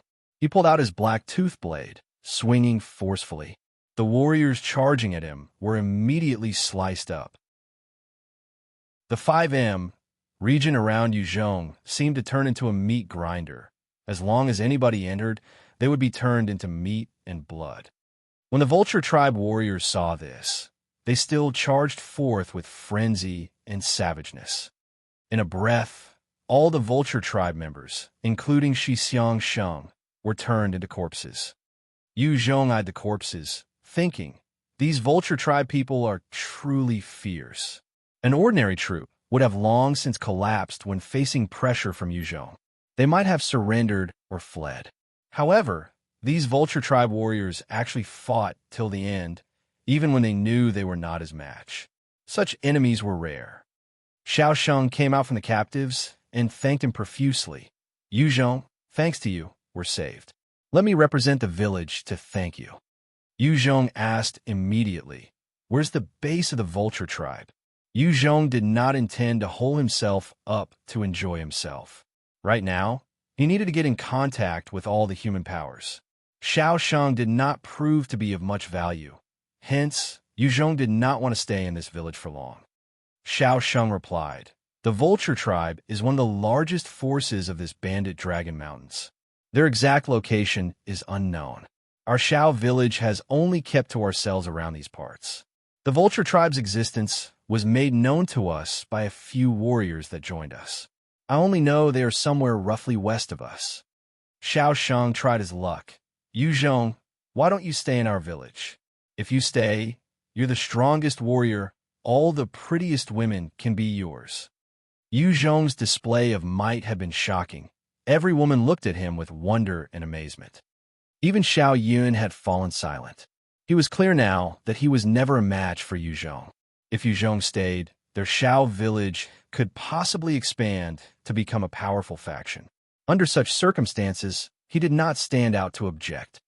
Yu Zhong rejected, not interested. Seeing Yu Zhong reject, Shao was disappointed, but at the same time, he sighed with relief. He had been used to his authority as chief and did not wish for someone to be higher in position. Early the next morning, Yu Zhong packed up and brought Shao Hua, Sun Lan, and Han Qiong out. At the village entrance, an unexpected person was waiting. It was Shao Yun. When he saw Yu Zhong approach, Shao Yun's eyes lit up as he hurried over. "Yu Zhong, let me follow you as your subordinate." Yu Zhong was taken aback. "Why? I thought you disliked me?" Shao Yun gripped his spear tightly and spoke straightforwardly. "That's right. I did hate you because I thought I was stronger, and a beautiful woman like Han Qiong should not follow you. I was unconvinced. However, I know better now. You're strong. Stronger than anyone I've seen. I hope to learn from you and build something by your side, not stuck in the village, living like a brute all my life. Yu Zhong then asked, "What about your women?" Shao Yun replied with a carefree ease, "I've handed them to my friends and brothers. They will take good care of them." Seeing how nonchalant he was with his women, Sun Lan Lan and Han Qiong shot him disapproving looks of contempt. Only Shao Hua was unaffected. In this world, the men hunted, their death rates were high. Once they died, for the sake of survival, their women would automatically move on to another man. It was normal for Shao Yun to give his women away. Yu Zhong's tone then turned frosty. "Sure, you may follow me, but let me make this clear. You have to obey my every command. If you don't blame me for being merciless. It's not too late for you to back out now." Shao Yun felt his heart turn cold, but he did not back down, instead replying, "Okay, I understand." With that, he joined Yu Zhong's group, and they made their way westward. As their group came to a part of the forest about 7 or 8 kilometers away, there were the sounds of slaughter that rang out. Chapter 793, The Sun Alliance. Chapter 793, The Sun Alliance. Let's go take a look. When Yu Zhong heard that voice, he made his way towards the source of commotion swiftly. Soon, they arrived at the location, noticing that out in a plain, there were a number of men dressed in leather clothing wielding spears surrounding a village. The size of the village was more than twice that of Shao Village. Also, they had wooden fences and basic constructions. The people within the village made use of these structures to defend themselves. The battle was thus much fiercer. The leader of the men in leather clothing eyed the village that did not seem to give in and waved his hands with a frown. Another dozen warriors behind him came charging forth, each of them 2 m in height, wielding large beast bones. Seeing their appearance, the village immediately panicked. One man hollered loudly as 6 archers came forward and fired arrows at those warriors. When the arrows fell upon those warriors, they just bounced off the mutant beast hides they were donning, not harming them in the slightest. These warriors were like tanks that basically bulldozed through the relentless attacks on them, slamming into the wooden fences. Under the relentless assault, the gates of the village were finally destroyed by the brute force of the warriors. As the gates came crashing down, the warriors outside, invading, roared out and charged into the village like hungry wolves. Very soon, there were the pitiful sounds of wailing, excited panting, and heavy breathing from the village. In this sort of world where law and society were non-existent, once a village fell to attacks, the people would be killed, robbed, or pillaged. Such things were already unavoidable on Earth, not to mention such a planet where civilization was still backward. Han Qiong caught sight of a girl being dragged out as 7 or 8 men surrounded her. She could not help standing by not doing anything and shouted, "Stop!" One of them, who was decked in a tiger hide, swiveled round and caught sight of Yu Zhong's group. He coldly ordered, "Go kill those 2 and bring those 3 women here." The 8 elite warriors beside him charged forth with their long spears, their speed 8 times that of a normal person. Yu Zhong eyed them coldly and walked forward with an impassive expression. 3 of the warriors had just reached Yu Zhong when a blade flashed past. Before they could even react, they were already sliced into multiple pieces, blood spraying everywhere. Seeing such a horrifying scene, shock was written on the faces of the 5 other soldiers. They faltered and retreated subconsciously, trembling under the display of might. It was the first time that they had seen such a powerful expert. From this, one could tell the difference between these warriors and those from the Vulture tribe. As elite soldiers, they were actually hampered by their fear, whereas the Vulture tribe would continue to attack even in the face of death. The man in the tiger hide also had a pale expression as he retreated a few steps. Yu Zhong swept a cold gaze and barked, "Kneel and surrender or die." One of the warriors suddenly waved his hands, sending a flying dagger towards Yuzhong. Pump! The moment he moved, his head exploded like a watermelon, his headless corpse crumpling to the ground. Seeing this, the rest of the warriors felt a chill in their hearts. The man in tiger hide barked, "Go grab those 3 women." The 20 elite soldiers waiting behind immediately got into action, charging towards Han Qiong and the other 2 girls. Shao Yun's body went tense when he saw the approaching enemies, his hands gripping his spear tightly. Every one of the warriors did not lose out to him in strength. Facing all 20 of them at one go was too much of a stretch. Yuzhong shot them a glance and flipped his hands, an assault rifle appearing. He then fired wildly into the group of warriors. They had not even gone past a few steps when each of their foreheads had a new bullet hole as they crumpled to the ground. Seeing his fallen comrades, one elite could not take it anymore and fled. Few could withstand the threat of death. He had just run a few meters when he also fell down, a bullet hole at the back of his head. The rest of the warriors froze, eyeing the assault rifle in Yuzhong's hand with fear and shock. Yuzhong shot one of them a look, and that warrior's legs instantly went weak as he kneeled down, screaming in fear, "I surrender! Don't kill me! I submit!" With one taking the lead, the rest followed suit quickly. The man in tiger hide suppressed his fear as Yuzhong walked over, and he stammered, "I'm Huang Puliehua. This brother, if you have set your sights on this village, I will take my men away immediately. This time we've offended you. I apologize deeply. Let me present something as a token of my sincerity." Yuzhong replied coldly, "Surrender or death? Choose."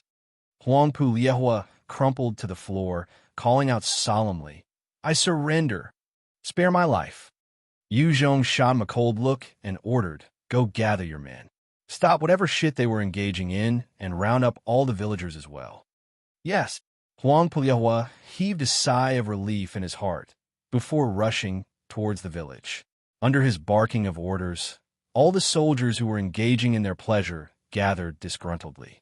The various men and women of the village were also chased out, looking over in fear and uncertainty. With over 100 of his subordinates gathered, Huang Puliehua felt his mind settle, and he started to harbor some thoughts again. He looked towards Yuzhong, only to discover Yuzhong staring at him with a smile that did not seem to be a smile. His heart sank, and his ambitious thoughts were dispelled. He came up and reported obediently, "Leader, our crazy wolf troop are all gathered." Yuzhong pointed to one burly man whose body was covered in wounds and scars, saying solemnly, "Come over." The man eyed Yuzhong before walking over quietly. Yuzhong asked, "What's your name?" He replied, "Shimin Hui. Work for me, or live a life as a slave with no dignity." Shimin Hui struggled, before saying respectfully, "I'm willing to work for you, sir." Although he was unwilling, he chose to submit. Yuzhong then quickly reorganized this ragtag group from the crazy wolf troops, as well as the able-bodied men of the village. Yuzhong pulled out 50 of the young men to be under Shao Yun's lead. He then gathered the strongest fighters and organized them to be a group that he commanded personally. Huang Puliehua and Shimin Hui were the respective vice-commanders of those 2 groups as well. With such an arrangement, the warriors of the crazy wolf troop and Shimin Villag were just engaged in slaughter, but forced to mix together. Although there was still hatred, under Yuzhong's stifling aura, they obediently followed his orders. "Huang Puliehua, how much do you know about the Vulture tribe?" After consolidating the 2 forces, Yuzhong directly called for a meeting and fired this question. Huang Puliehua's crazy wolf troop was actually a vagabond bandit group. They had no fixed campsite and tend to travel around. They hunted smaller animals, and when they came across a good opportunity to ransack a village, they would do so, selling their slaves to other villages. Due to their vagrant nature, they were in a position to gather intelligence. He quickly answered, "The Vulture tribe is the strongest village out here and is one of the Sun Alliance's forces. This force has over 1,000 people, each and every one of them fierce and savage. They're a force not to be messed with." Yuzhong continued to ask curiously, "Sun Alliance? What kind of group is that? Huang Puliawa's eyes narrowed. They are one of the 3 major players in the entire Green region. There are 100 members of the Alliance, each one of them a powerful force like the Vulture tribe. The leader of the Sun Alliance is even rumored to be a Type 4 divine warrior from the legends. His name is Takahiko Shinya. He, together with the Storm Queen Luo Qing of the Storm Valley, T-Rex King Zheng Zhun, and Pterosaur King Daogu, are known as the Green Region 4 Greats. A Type 4 divine warrior exceeded the human limit and were known as peak experts. In this third world, the number of Type 4 divine warriors could be counted with fingers. Otherwise, there would not be only 6 Type 4 divine warriors sealed in Tamaron. Yu Zhong continued solemnly. Sun Alliance? I want to see just how powerful these humans are. Chapter 794. Storming the Vulture Tribe. Chapter 794. Storming the Vulture Tribe. The Vulture Tribe was located in a valley with mountains on 3 sides, leaving only one point of entry. The singular direction was further fortified by a huge boulder formation as a city wall, with plenty of soldiers standing guard. Huang Puliahua was currently lying prone in a forest, eyeing the city wall that was dozens of meters tall. He could not help but ask Yu Zhong meekly, "This is the headquarters of the Vulture Tribe. Leader, are we really going to do this? Aren't we short on manpower?" Inside the forest, there were 100 other warriors. These were the subordinates Yu Zhong had just brought under his wing, and as they looked at the city wall, their hearts turned cold. They had just submitted to Yu Zhong, not knowing him well enough. They did not know how they were going to get past the wall. "No, we have enough. Your task is to stand guard here and not let anyone escape. Wait for my order to go in and claim everything. I'll go destroy their defenses." After leaving this sentence, he sauntered towards the base himself. Since having absolute strength, he preferred using his might to demolish those in his way. Huang Puliahua looked at Yu Zhong, leaving his shock. He's really going in. At the same time, his eyes flashed with a strange glint. Now that Yu Zhong was gone, it was the best time for him to flee. Yu Zhong had just swallowed up the crazy wolf troop and the Shiman village. The sentiments of the subordinates had not calmed down yet. If Huang Puliahua left now, he could bring half of his troop away safely. The moment he had that thought, he looked towards Shao Hua, Han Qiong, and Sun Lan Lan, only to discover a cloaked figure beside them. His heart turned cold when that person appeared. How he appeared, Huang Puliahua did not know, but he could tell that he was extremely dangerous. He instinctively felt that should he make a wrong move, that cloaked figure would kill him instantly. Shimin Hui was on the ground, and he watched Yu Zhong walk over towards the Vulture Tribe with a bated breath. "Who goes there?" The sentries on top of the wall had decent eyesight, locating Yu Zhong from afar, and barked out loud. Yu Zhong eyed them and drawled, "I'm Yu Zhong. Get your leader Mudo Genji out to see me." The sentry who shouted became furious. "Audacious. Our leader is not someone the likes of you can get to see. Since you dare to offend him, you shall leave your life behind to atone for your sin. Fire the arrows." The soldiers swiftly aimed and fired, as dozens of arrows shot towards Yu Zhong. The soldiers of the Vulture Tribe had 8 times the attributes of normal people and were used to hunting humans and wild beasts. Their archery was extremely efficient, and their arrows could find their targets with no problems. Yu Zhong eyed the arrows casually and took a sidestep, causing the arrows to strike the ground. "It seems like words don't work, and since you guys dare to act, you can all die." He pulled out his dark tooth blade, and with a flash, he leaped up the wall of over a dozen meters. He swung out, and one of the soldiers was sliced into a pile of meat. Huang Puliahua watched this with shock. Fucking strong. Shimin Hui had the same thoughts. This man is truly fearsome. Enemy attack. Enemy attack. Within the Vulture Tribe base, the sound of alarms quickly went off, and the soldiers quickly charged out from their rooms with their weapons. From a lavish building at the center of the tribe, a 2 m tall man with bald head and naked upper torso sat on a piece of tiger hide, a dozen women by his side. His brows furrowed when he heard the shouts and alarms, and kicked a woman aside, before grabbing a huge blade and storming out. A scrawny but beautiful man came scurrying towards him, crying out, "Your Highness, Your Highness! That man is killing his way in. He has already barged into the city. Please act now, Your Highness, and kill that man." Muto Jinji grabbed the scrawny man and barked, "Oni Meichi, say it one more time. It's only a single man." Oni Meichi became dazed as his body started to tremble. "Yes, he's only one person. He's only one person. Dead. They're all dead. Those soldiers that try to stop him are dead. He's a ghost. He's a ghost. Help! Don't kill me. Don't kill me. Trash. Go to hell." Muto Jinji flared upon seeing such a pathetic scene and flung Oni Meichi to his side. The unfortunate man slammed into a wall, turning into a lump of flesh and blood under the immense force. When the dozens of beauties saw this, their eyes flashed with fear, not daring to say anything. Muto Jinji was a vicious and cruel man. Everyone knew this. Every day, there would be a woman who would die under his torment. However, no one dared to retaliate, because the consequences would be dire. Having killed Oni Meichi in a single throw, Muto Jinji grabbed his blade and went out. The moment he left the hut, Muto Jinji caught sight of Qiong grabbing a warrior of the Vulture tribe walking towards him. The various other warriors were all standing one side, watching in fear. "Go to hell!" All of a sudden, 3 warriors charged out from the crowd. The moment they got close to Qiong, a cold blade flashed, and their bodies immediately burst apart in a shower of blood and flesh. "Shit, he's strong." When he saw this, Muto Jinji's gaze narrowed, his heart becoming more alert. Now he knew where there were so many of his warriors standing by, but no one dared to charge up. Muto Jinji roared out in anger. "What the fuck are you all doing? Are you still Vulture tribe warriors? He's only a single person, and you are all so scared? Charge! Get up there and kill him.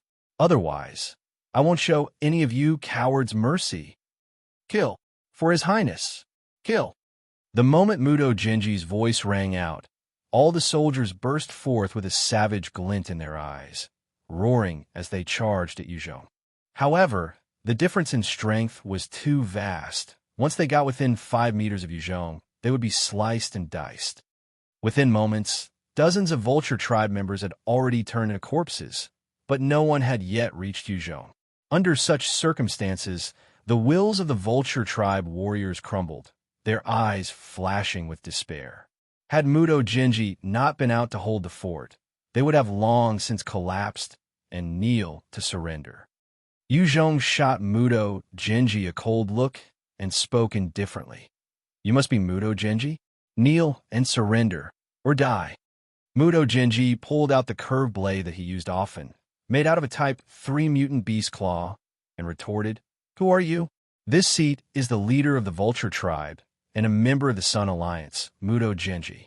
Going against me means going against the Sun Alliance.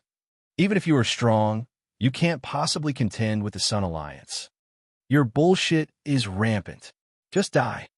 Qiong's brows arched as he shot forwards like an arrow, his black tooth blade swinging out in a beautiful curve towards Muto Jinji's head. Muto Jinji felt an intense danger enveloping him, and his body went tense, all his muscles tightening. His speed reached the maximum that he could, and he brought up his curved blade in haste. The cold light of the blade flashed, and when Muto Jinji's blade had just arrived above his head, his body had split apart in the center, both halves flying opposite each other. When the Vulture tribe warriors saw their godlike existence Muto Jinji being cleaved in half, their hearts crumbled, everyone not believing what they saw. Qiong then turned to eye the 200-plus members and coldly ordered, "Kneel to surrender, or die." "I surrender. I surrender." Like a chain reaction, those Vulture tribe warriors who had sworn never to submit to the enemy before going down on their knees.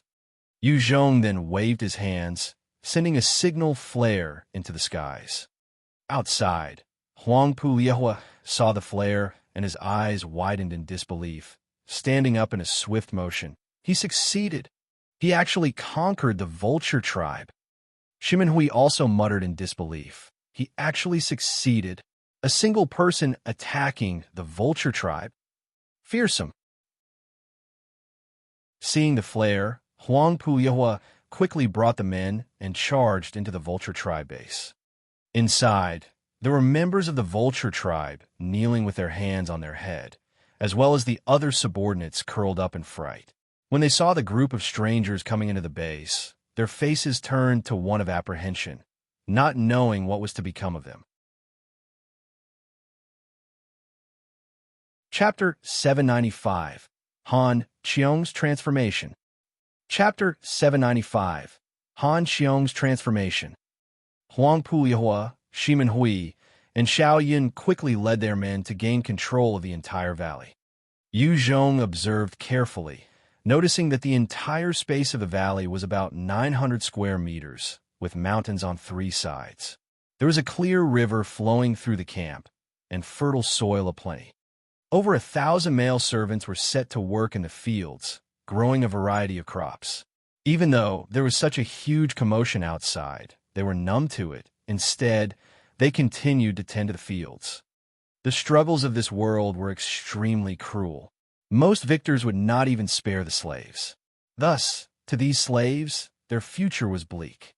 Even when Yu Zhong walked past them, they only eyed him with either blank or frightened stares, not knowing how their future would pan out. Yu Zhong looked at them, these slaves that had been tortured and starved, leaving only skin and bones. He kept quiet, turning around back to the center of the base. When he returned, he noticed a dozen of warriors of the Shimen village being bested by a warrior of the Vulture tribe.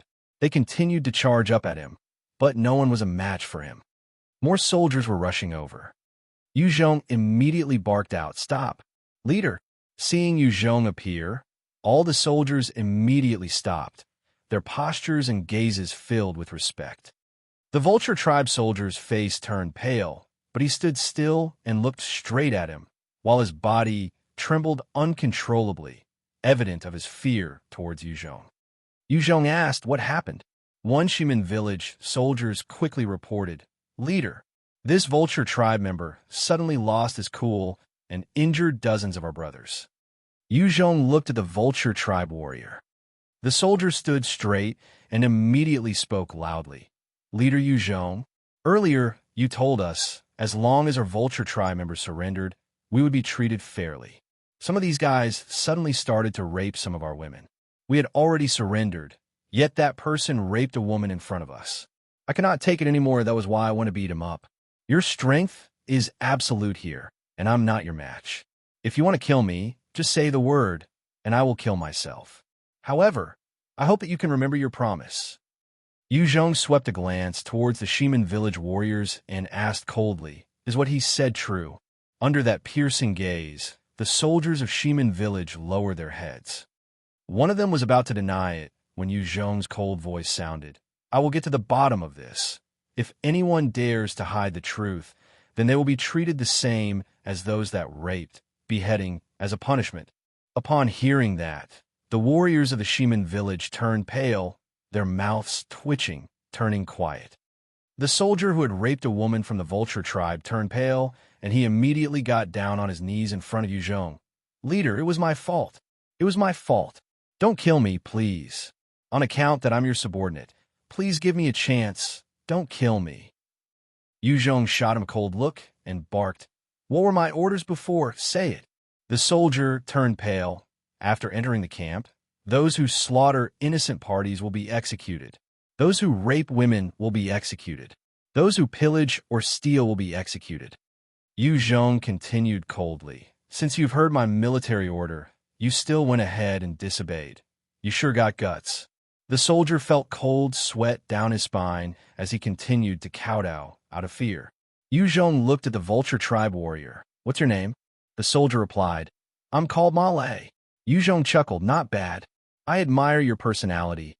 How about being my direct subordinate?" Ma Lei immediately got down on a single knee, exclaiming brightly, "I'm willing to serve, leader." The Vulture tribe had already been vanquished.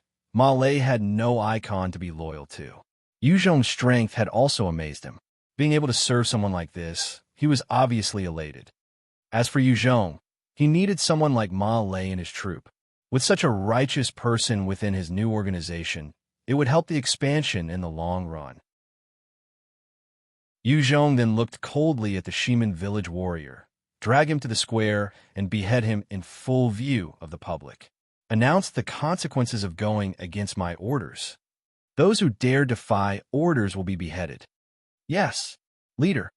Ma Lei responded with respect, before bringing the offending soldier towards the distance. Very soon, the soldier was executed in front of everyone. His death caused a ripple among the Vulture tribe soldiers, as well as those who were still wavering. The cold, bloody truth of the matter was that it was imperative that they followed Yu Zhong's orders. Having settled this issue, Yu Zhong came to the lavish house of the late Muto Genji.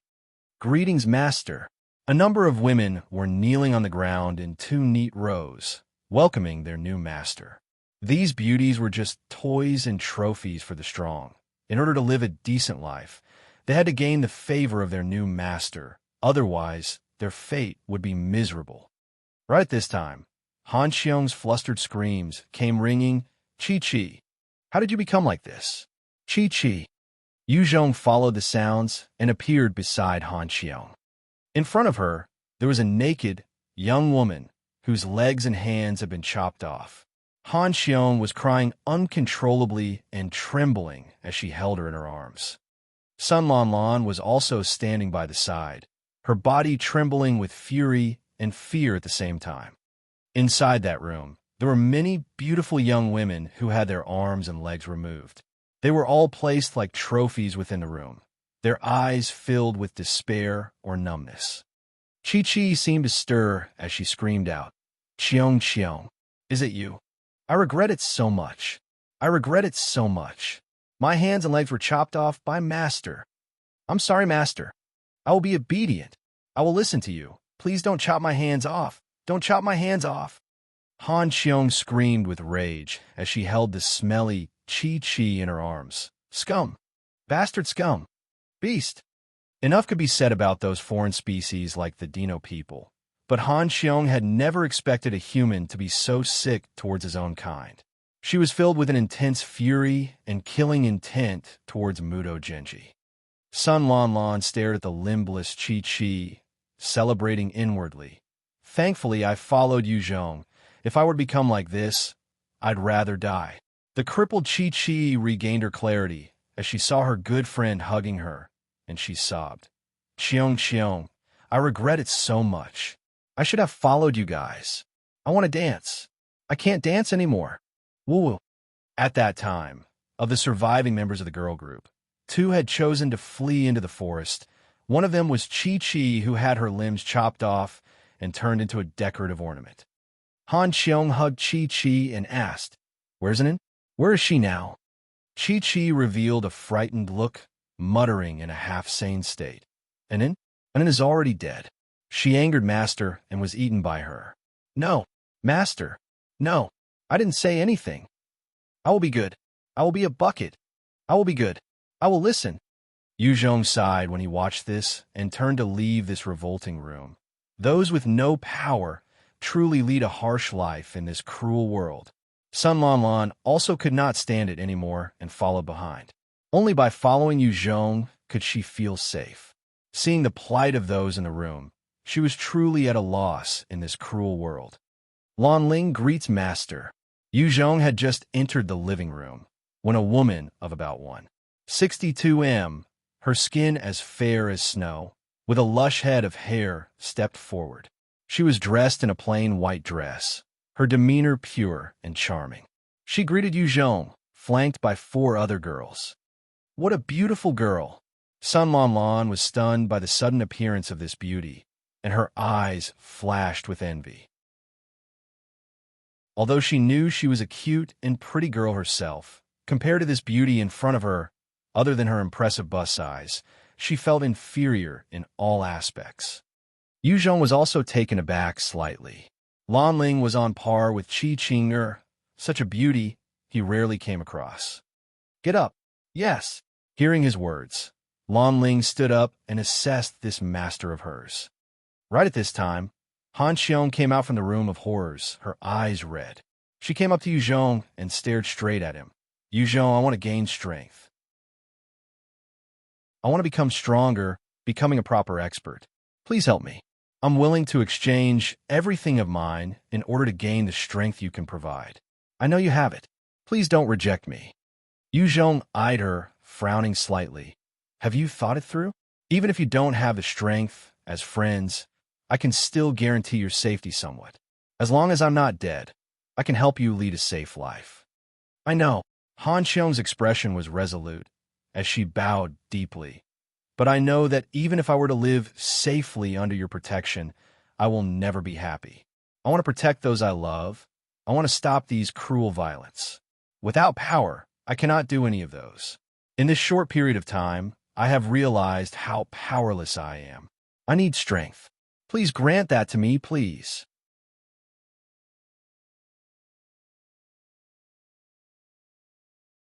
The Velociraptor troop consisted of the elite soldiers of the Velociraptor tribe, every warrior possessing the strength of a Type 2 divine warrior. The moment they heard that 30 of these elite soldiers had been killed, those in the banquet turned pale. Qianlong grabbed his curved blade, his eyes flashing fiercely. Prepare for battle. Let's go and claim the life of this bastard. Once their points were sufficient, they could exchange them for their freedom.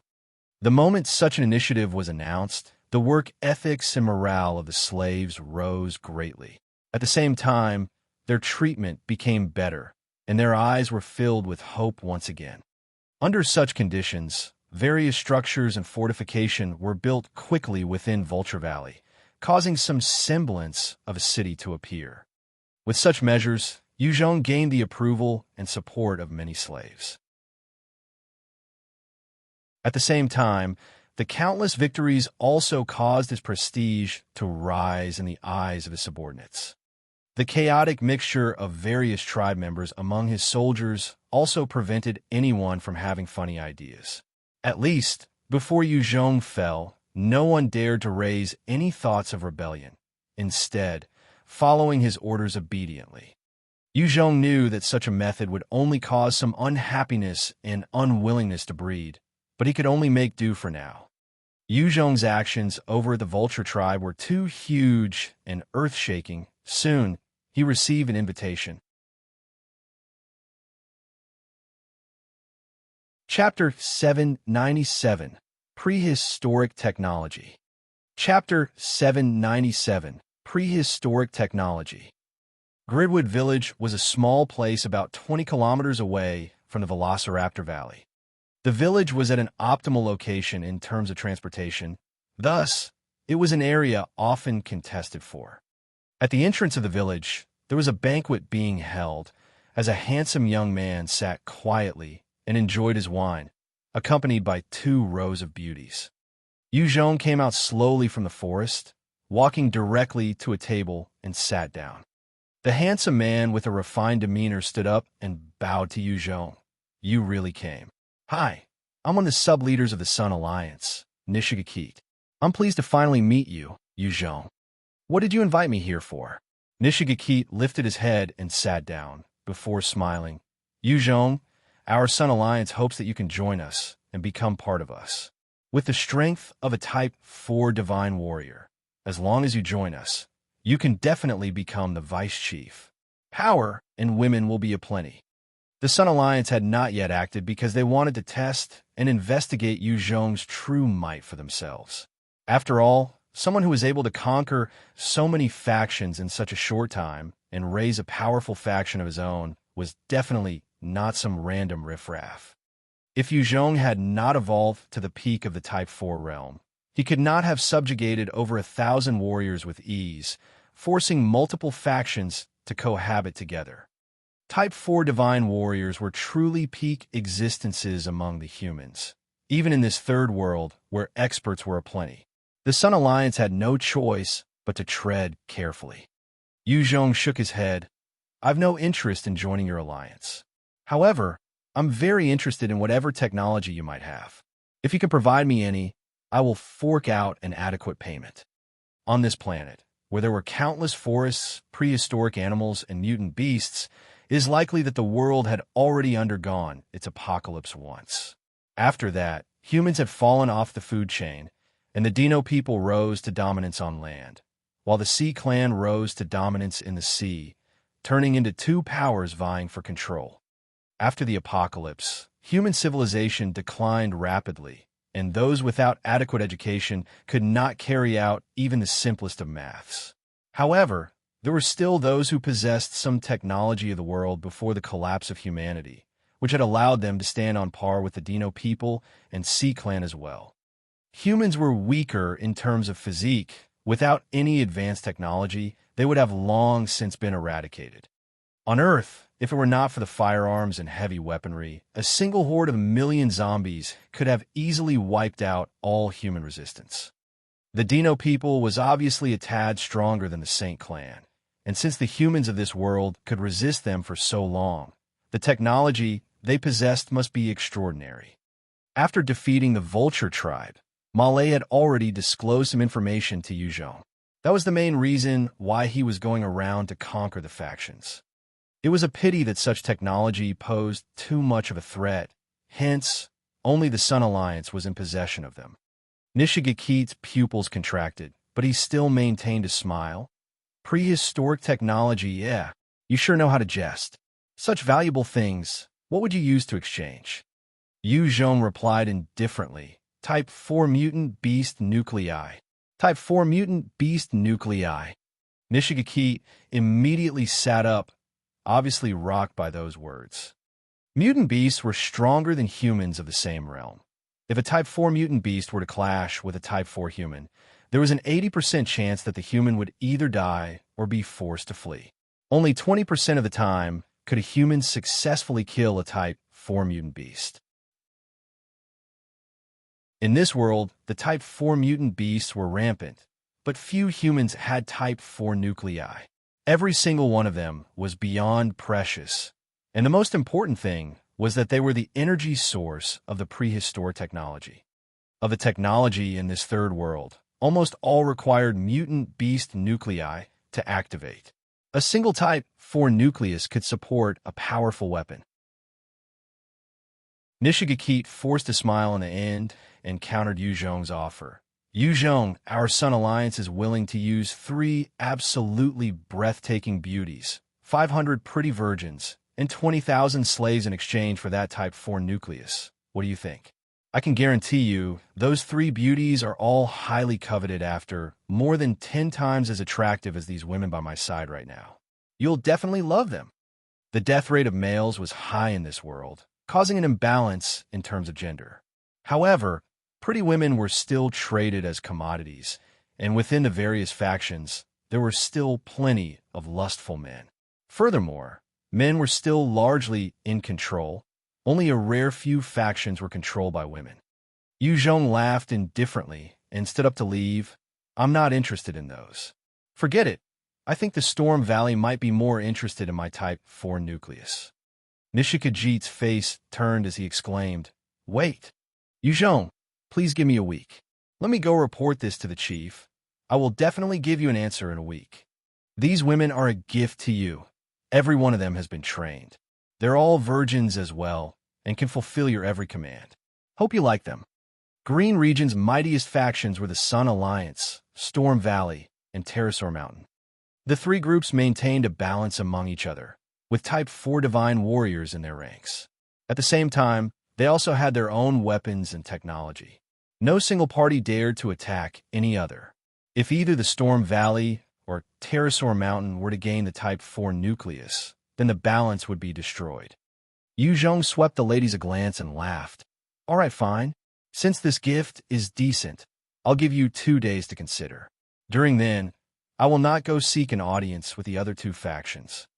Nishigaki struggled to maintain a smile. Isn't 2 days a little too short? How about 3? Qiong's face turned wooden and he retorted coldly.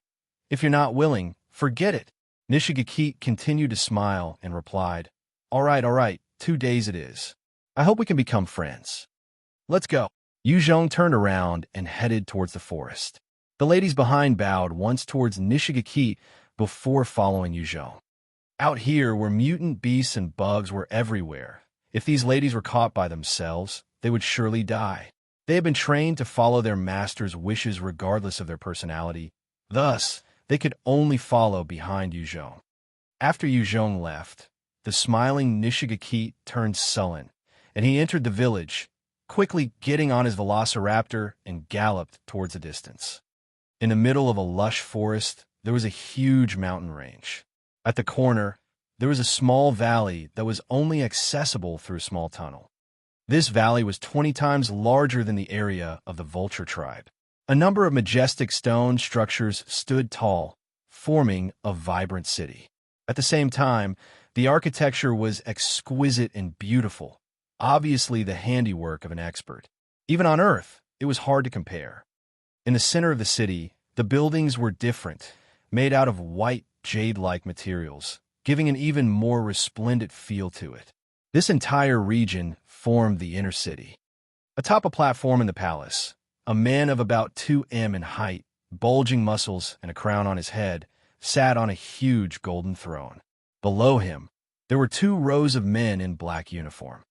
At that moment, Nishigaki was kneeling on the ground, reporting everything to the man seated on the throne. He was the chief of the Sun Alliance, Type 4 Divine Warrior Takahiko Shinya. Takahiko Shinya mulled over the report for a while before asking sternly, "Type 4 nuclei? How many does he have?" Nishigaki replied respectfully, "Chief, he did not specify." However, based on your subject's conjecture, he should possess at least 5, otherwise, he would not propose such a trade. He's not someone stupid after all, and he should know the value of the Type 4 nuclei. Type 4 mutant beasts had terrifying combat strength, with strange innate abilities and monstrous physiques.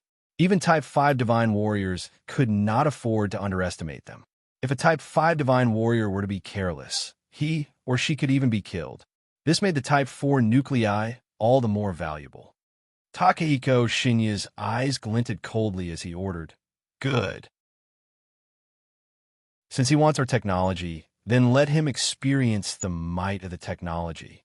Kisame Shinji, go take 100 Sun Warriors to go wipe this Yu Zhong out and get that Type 4 Nucleus." A burly man with a few scars on his face stepped forward, getting on one knee, and responded loudly, "Yes, Chief, I will make sure to get his head and present it to you."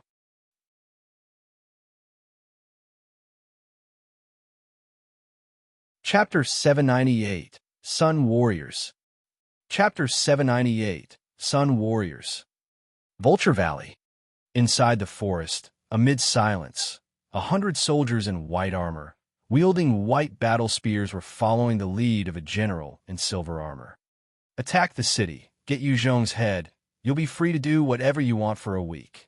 The leader wearing the silver armor and holding a huge battle axe was Kisame Shinji, tasked by Takahiko Shinya for this mission.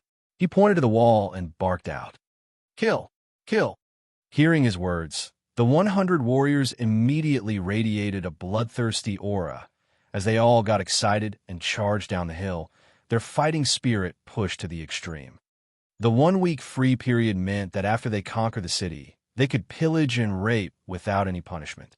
Such a reward was extremely effective in raising morale, causing them all to be extremely motivated. Enemy attack! Enemy attack! The moment the 100 spear-wielding warriors appeared, the soldiers patrolling on top the city wall discovered them and sounded the alarm. 8 warriors knocked their bows and fired down.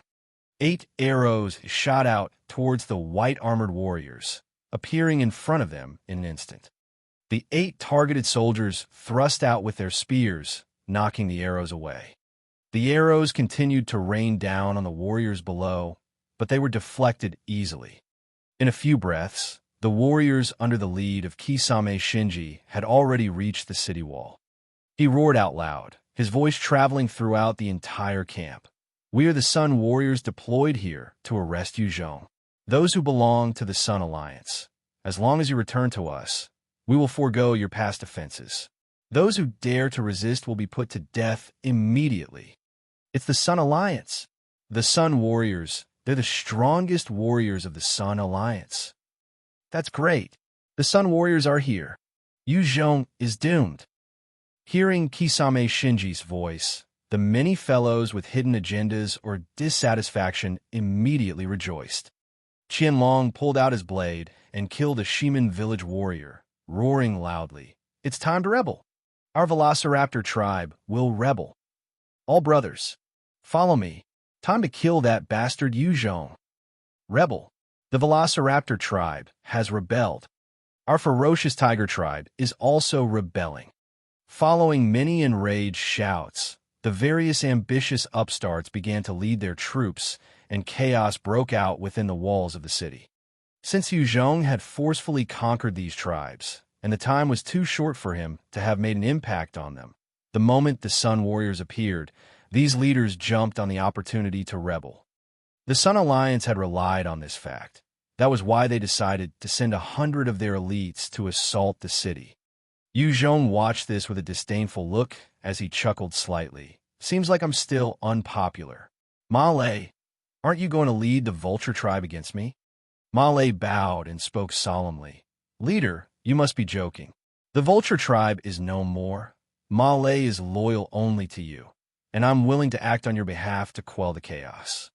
Qiong swept a glance towards the Sun Warriors that had barged into the city, grinning. Sun Warriors? Interesting. Qiong was currently at the center of the Vulture town, and many of the rebel troops gathered together with Kisame Shinji's troops as they marched over. Through this period of governance and victories, there were a number of warriors who decided to swear by him, and these people gathered behind him. Han Qiong led 300 slaves, as well as the Vulture tribe warriors, to stand beside Qiong. When they all saw Qiong himself, some of the rebels could not help but falter and take a few steps back. They were once again reminded of what he had done the past few weeks, single-handedly conquering tribes himself. They knew clearly his vicious and decisive methods. If it were not for the Sun Warriors' presence, they would not have dared to step out like so.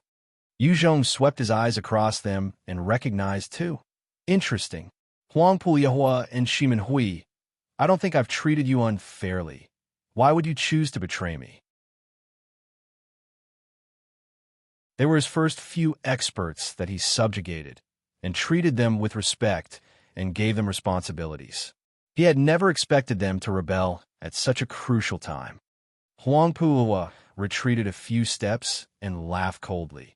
Qiong, you might not have mistreated me, but forcefully conquering my crazy wolf troops, I've always bore that hatred in mind. Compared to the Sun Alliance, you're just a mouse. Today's your death day. Shiman Hui's eyes flashed with a complicated glance before sighing. Qiong, you might be strong, but compared to the Sun Alliance, you definitely can't win. I choose to stand on the victor's side. Qiong swept a glance across the rebels before turning to his own side and saw many familiar faces. Ma Lei of the Vulture tribe, Han Qiong, two commanders he raised from the slaves. Even Sun Lanlan had led dozens of medics to stand behind him. There were over 1,000 who had chosen to rebel, and many of them were elite soldiers. On Qiong's side, there were 3,000, however, their combat strength was lacking. This was because most of them had been slaves prior, and their physique and constitution required time to recover. Qiong looked at the rebels and declared cruelly, "Not bad. I still have some support at least. Not too bad. As for those idiots over there, since you guys have chosen to stand out, you can all die today." When the rebels saw Qiong smiling, their hearts ran cold. They could not help but turn their gazes towards the Sun Warriors. Kisame Shinji stared at Qiong and laughed coldly. "Qiong, I'm Kisame Shinji from the Sun Alliance. You can choose to kneel and submit. Otherwise, when I retrieve your head later, all your women and subordinates will be tortured to death." Sun Warriors, using the prehistoric technology to become the strongest warriors of the Sun Alliance. All who have been chosen are at least a Type 2 Divine Warrior. Your armor comes from the past era, and with its enhancement, even the weakest soldier possesses a strength of a Type 3 Divine Warrior. Let me test just how strong you guys are then. With a cold laugh, Yuzhong tapped his foot and disappeared, reappearing in front of one Sun warrior, his fist smashing viciously into his chest. A terrifying force exploded out, causing the armor to sink in, while the soldier was sent blasting towards a wall. He spat out a mouthful of blood, crumpling to the floor while taking ragged breaths. Yuzhong stared at the soldier in delight. Impressive. This Sun armor is truly impressive. Although Yuzhong's strength could not compare to those Type 4 strength-based races, he was still a force to behold. His fist had not been enhanced by his Dark Do Chi, but smashing into a Type 3 Divine Warrior could definitely kill him. However, this Sun armor had actually negated part of his force. Under its protection, the Type 2 Sun Warrior did not die. In fact, the armor did not seem damaged, displaying its powerful defensive ability. Everybody, kill him. Those who manage to get his head will be promoted 3 ranks and given a virgin, as well as 50 beauties. Kisame Shinji's body lit up with runes, and a number of air ripples appeared beneath his feet. His speed was pushed to the middle limits of a Type 4 Divine Warrior, as he swung his huge batleaks towards Yuzhong at the speed of sound. The armors of the other 99 Sun Warriors also started glowing through the Type 3 nuclei, and enhanced by the armor, their combat strength was enhanced to the peak of a Type 3 Divine Warrior. They all charged right at Yuzhong. With a mid-level Type 4 Divine Warrior and 99 Type 3 Divine Warriors acting, even if Yuzhong was at the peak of the Type 4 realm, he had to devote 120% to the fight, otherwise he might perish. Qianlong's eyes flashed with a savage glint. Attack! Let's go kill those lowly slaves. Huang Puohua eyed Han Qiong and Sun Lan Lan, pointing at them and roaring, "Capture those two. As long as we get them, Yuzhong can't flee." Shimin Hui's eyes turned red as he shouted, "Kill! Kill! Kill!" Yuzhong had already set his mind on killing us. The only way to survive is to kill him. Under the various shouts and roars, the maddened rebels began to launch their assault. Chapter 799. Silencing Kisame Shinji. Chapter 799. Silencing Kisame Shinji. Seeing the wildness of the rebels, a number of Yuzhong's supporters felt threatened and began to flee. After all, many of them had been slaves, their combat strength and will could not compare to these rebels. Yuzhong waved his hands and slammed a Sun warrior backward, roaring in a low voice, "Kill these rebels!" Boleus! The ever-silent puppet Boleus that had been standing at one corner shot out with his cape flying behind him, giving an impression of a specter as he charged right into the midst of the rebels. In his hands were 2-2M, long mutant beastbone, used like hammers as he swung them wildly at the rebels. As long as any rebel soldier got within 5 meters of Boleus, they would be smashed into meat paste. Everywhere he passed by, he was like a devastating killing machine, churning out chunks of meat. As he continued to terrorize the rebels, the elite Sun warriors were engaged by Yuzhong and had no chance to impede him. In merely 3 breaths, Boleus had appeared in front of the handsome Huang Puohua. The moment Huang Puohua caught sight of Boleus in front of him, his eyes flashed with despair and regret as he screamed shrilly, "Don't kill me. I surrender. I'm willing to lead the crazy wolf troops to swear loyalty to leader Yuzhong. I'm willing to be a slave. I'm willing to be the lowest slave. Don't kill me. I will lead my men to quell the chaos." I was beguiled by Shimin Hui, that was why. Before his words finished, there was a loud swing of the bone mace, smashing into his head. His brains exploded out at that instant, splattering all over the ground. Having killed Huang Puohua, Boleus continued to charge into the crowd, resuming his meat-grinding actions as he arrived in front of Shimin Hui. Shimin Hui was full of regret as he sighed, before slashing his own neck. "Seems like I was wrong. I will use my death to atone for my sins. I plead for you to have mercy on my clansmen." Boleus charged right in front of him and smashed down, turning his body into meat paste, before continuing on to the 8 other members of the Shimin village. He then turned and charged back into the crowd. Qianlong continued to shout while in fear, leading his Velociraptor tribe to flee. Attack! Attack! Hold the fort! Having seen the terrifying fate of Huangpu Liehua and Shimin Hui, as well as Qianlong's attempts to flee, the rebels started to crumble, trying their best to escape. They had heard Yu Zhong's orders to kill them all, and they did not wish to die.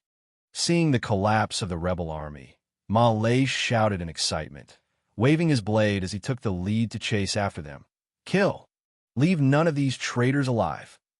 One of the slave leaders also roared as he charged after the rebel. Kill! Kill the traitors! The 3,000-strong army immediately felt their morale rise as they rushed forward, slaughtering those rebels that had lost their commanders and will to fight. Qianlong managed to extract himself from the battlefield, but after 5 breaths, the meat-grinding Boleus had appeared right in front of him. In a single swing, he managed to turn this Type 3 divine warrior into a squash as well. With Qianlong's death, Boleus continued on his rampage among the rebels, tearing through them and slaughtering their commanders or leaders, causing sprays of blood every second. This led to even more mayhem and chaos. Kisame Shinji felt his heartbeat quicken as he fought Yu Zhong. Damn it, there are 2 Type 4 divine warriors here. He had led this group of 100 Type 3 divine warriors under the assumption that it would not be hard dealing with an ordinary Type 4 divine warrior. However, Yu Zhong was a peak-level Type 4 divine warrior, and even if they all combined their strength, it would merely be enough to keep him occupied, not having any leeway to deal with Boleus. If they fought on like that, they would all die. Everyone mad drive. Under his roar, the Type 4 mutant beast Nucleus in his silver sun armor glowed, and the runes expanded out as boundless strength poured into him, turning his muscles tighter. His countenance grimaced in pain. Mad drive was a last resort. Once they used it, the Nucleus power source would be sucked dry, enhancing the armor for a last-ditch power boost. Since the strength of mutant beasts was stronger than humans of the same realm, with such a force entering the human body, while it gave them more power for a short period of time, the backlash would be an extremely heavy price to pay, sometimes even crippling a person. Under his orders, the Sun Warriors all unleashed their mad drive, forcing themselves to absorb a large amount of power. At the next instant, dozens of them suddenly spat out blood, crumpling on the floor, their orifices bleeding. Due to most of them being at the Type 2 realm, the peak of the Type 3 realm was their absolute limit. Their bodies could not handle even greater power. One of them immediately died as blood flowed out all of his orifices. However, there were some who managed to grit through the pain and began to emit a dangerous aura. They had actually gained the might of an initial Type 4 divine warrior. Mad drive, what fools! Yu Zhong looked at them and laughed coldly, activating his art of fear as a powerful spiritual attack spread out and enveloped all of them. These Sun Warriors might possess the strength of a Type 4 divine warrior now, but they did not have the same spirit. Faced with such a powerful spirit attack, they all hugged their heads and let out screams. Even though the armor had some abilities to protect against spirit attacks somewhat, the Sun Warriors were mostly only at Type 2 realm, thus, the gap was too huge. Under that duress, Kisame Shinji stepped towards Yu Zhong with a countenance full of pain, swinging his axe at him. Yu Zhong pulled out his black tooth blade and blocked. Dang! With a loud clang, Yu Zhong was actually forced back dozens of meters from that impact, the Type 5 black tooth blade in his hands trembling without stop. There was even a slight dent in the blade. Apparently, the Type 5 black tooth blade could not compare to the Sun Battle Axe in Kisame Shinji's hands. Having sent Yu Zhong away, Kisame Shinji was like a fiend god, charging towards Yu Zhong, every step of his causing a heavy footprint on the ground. In a breath, he had already appeared in front of Yu Zhong, swinging his bat leaks at him. What a pity, your actual strength is lacking a little. Otherwise, you could contend against me with this added strength. Yu Zhong's pupils narrowed and enveloped himself with his dark Do Chi, dodging towards the right with a sudden burst of speed, evading the blow from Kisame Shinji. At the same time, he pulled out his stinger and pointed it at Kisame Shinji's head. A bad feeling arose in Kisame Shinji's heart, and he twisted his body in order to dodge that imminent killing blow. Pump!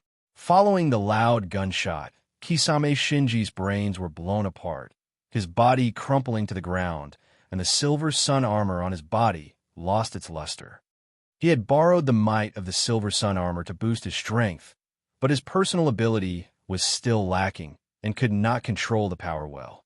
As for Qiong, he was at the peak of Type 4. Together with the Dark Do Chi, he almost neared the level of a Type 5 Divine Warrior. The differences between them were too huge. With Kisame Shinji's death, the rebel army immediately fell apart and tried to flee, while the morale of the Vulture tribe rose even higher. They displayed 120% of their combat strength, slaughtering all the traitors. After paying a painful price, a few hundred of them managed to reach the entrance. However, the sight there caused them to despair even further. Lightning, which had reached Type 4, was currently lying in wait. Qiong had already gained a large number of nuclei from the battle at the sea. After swallowing a number of Type 4 mutant beast nuclei, lightning had evolved pretty soon after. Seeing the appearance of the traitors, lightning flashed forward into their midst, and their heads were all removed in a shower of blood. With lightning guarding the entrance, and many chasing warriors from the back, the rebels were plunged into despair.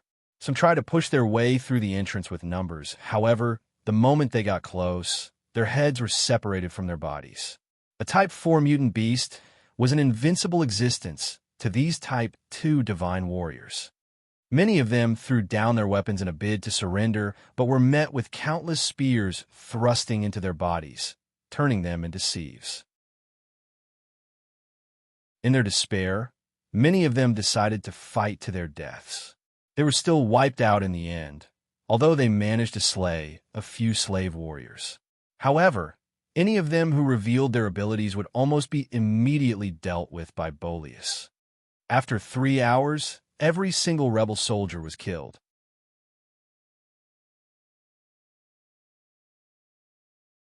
Chapter 800, Blood-Sucking Bee Swarm. Chapter 800, Blood-Sucking Bee Swarm.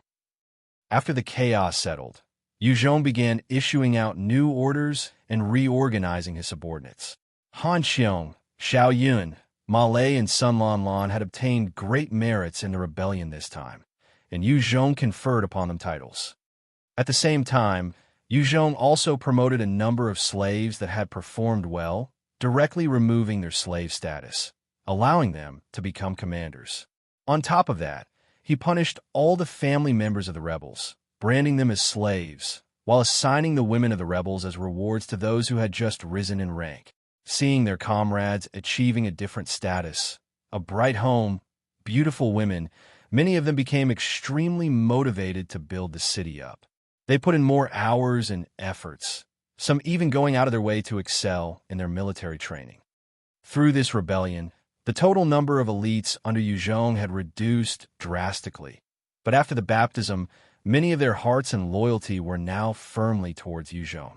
At the same time, he had gained 100 sun armor, allowing his military might to leap. Since he gained the 100 sun armor, he began to study them carefully. Although the design was simple, the armor consisted of the top of mankind's intelligence on this world. Even the material used to make them was something Qiong could not discern. After studying them for an entire day, he chose to give up.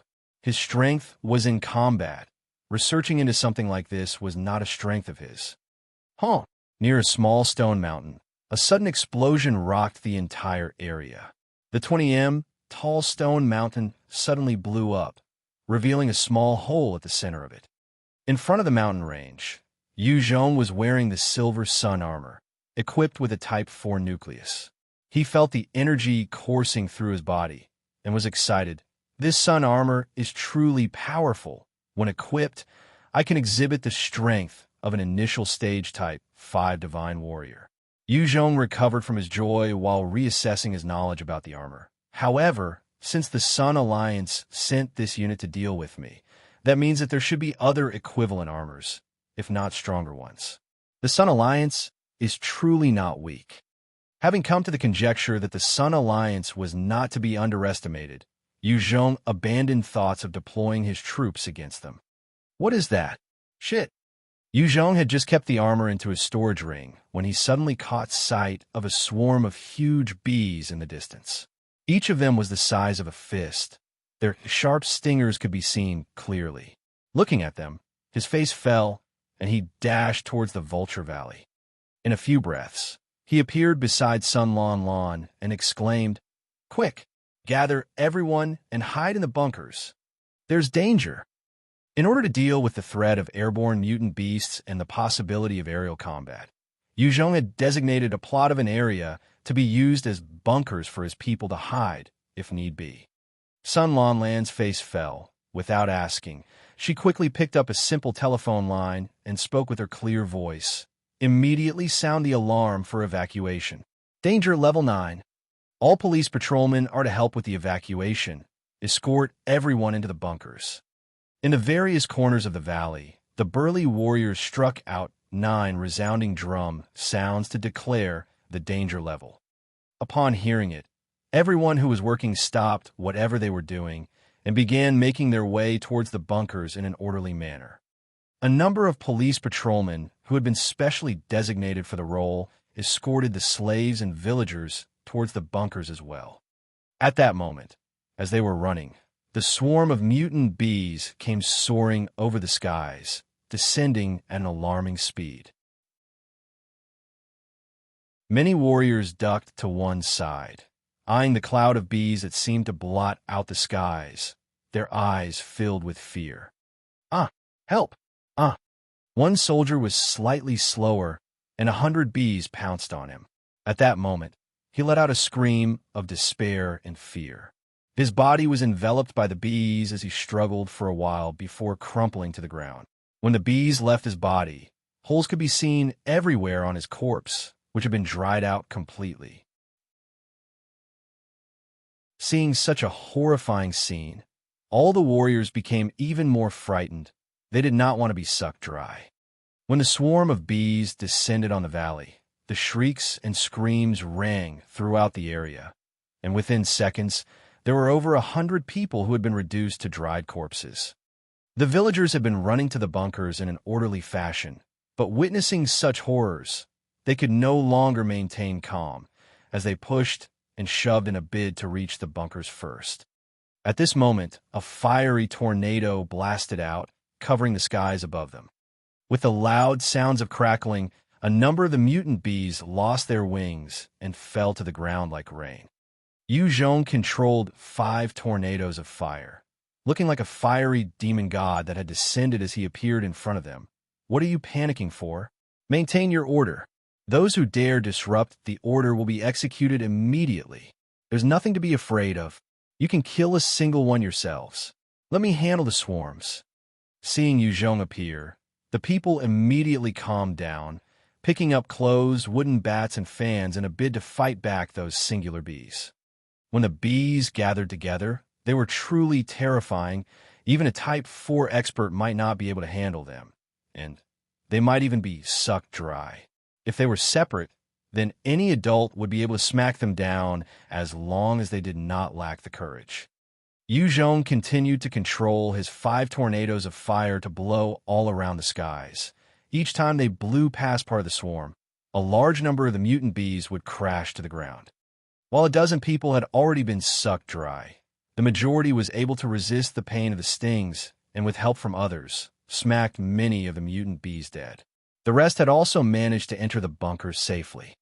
The mutant bees tried to fly towards the bunkers, but were assaulted by the humans within. In this third world, every single human had a body constitution stronger than those on Earth. Even the lowliest slave would be at least 2 times as strong as a normal person on Earth. Of course, even if they had entered the bunkers safely, some of the unfortunate ones were still assaulted by the mutant bees and sucked dry, turning into dry corpses.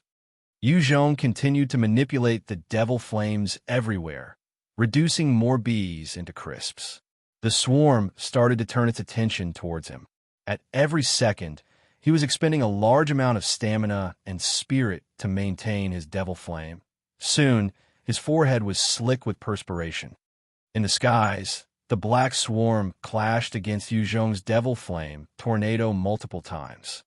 After maintaining for about 5 minutes, Yu Zhong pulled out the silver sun armor. He quickly put it on, and the Type 4 nucleus in the back of the armor shone brightly, causing multiple runes to lit up and charge his body with immense strength.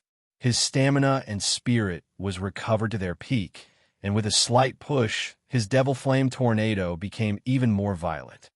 After burning them for more than 20 minutes, the swarm finally started to turn thin. They started to feel fear and began to rise into the air as they fled from the Vulture Valley. We finally pulled through. He heaved a sigh of relief and relaxed when he saw the bees fleeing. Gotcha! Right at this time, the Type 4 nucleus behind the sun armor split apart, turning into dust. The Type 4 nuclei could be considered powerful energy sources. They were able to absorb the energy in the air to replenish. However, should the consumption exceed the regeneration rate, they would shatter and turn into dust. Yu Zhong had pushed himself to the limit to enhance himself, and the expenditure had been huge. That was why the Type 4 nucleus had shattered. He laughed bitterly as he looked at the pile of dust. What a loss! The Type 4 nuclei were not common, each of them extremely precious. If it wasn't for his unexpected haul out at the sea of mutant beasts, he might feel heartache for the coming week. After the blood-sucking mutant bees left, the people began to come out from the bunkers again. The sudden appearance of a swarm had caused 200 deaths. If it wasn't for Yu Zhong's timely discover, 90% of the entire population of the city might have perished. Ma Lei held up one of the burnt mutant bees and came up to Yu Zhong excitedly. Leader, these are blood-sucking bees. Their corpses are great stuff. We've struck it rich.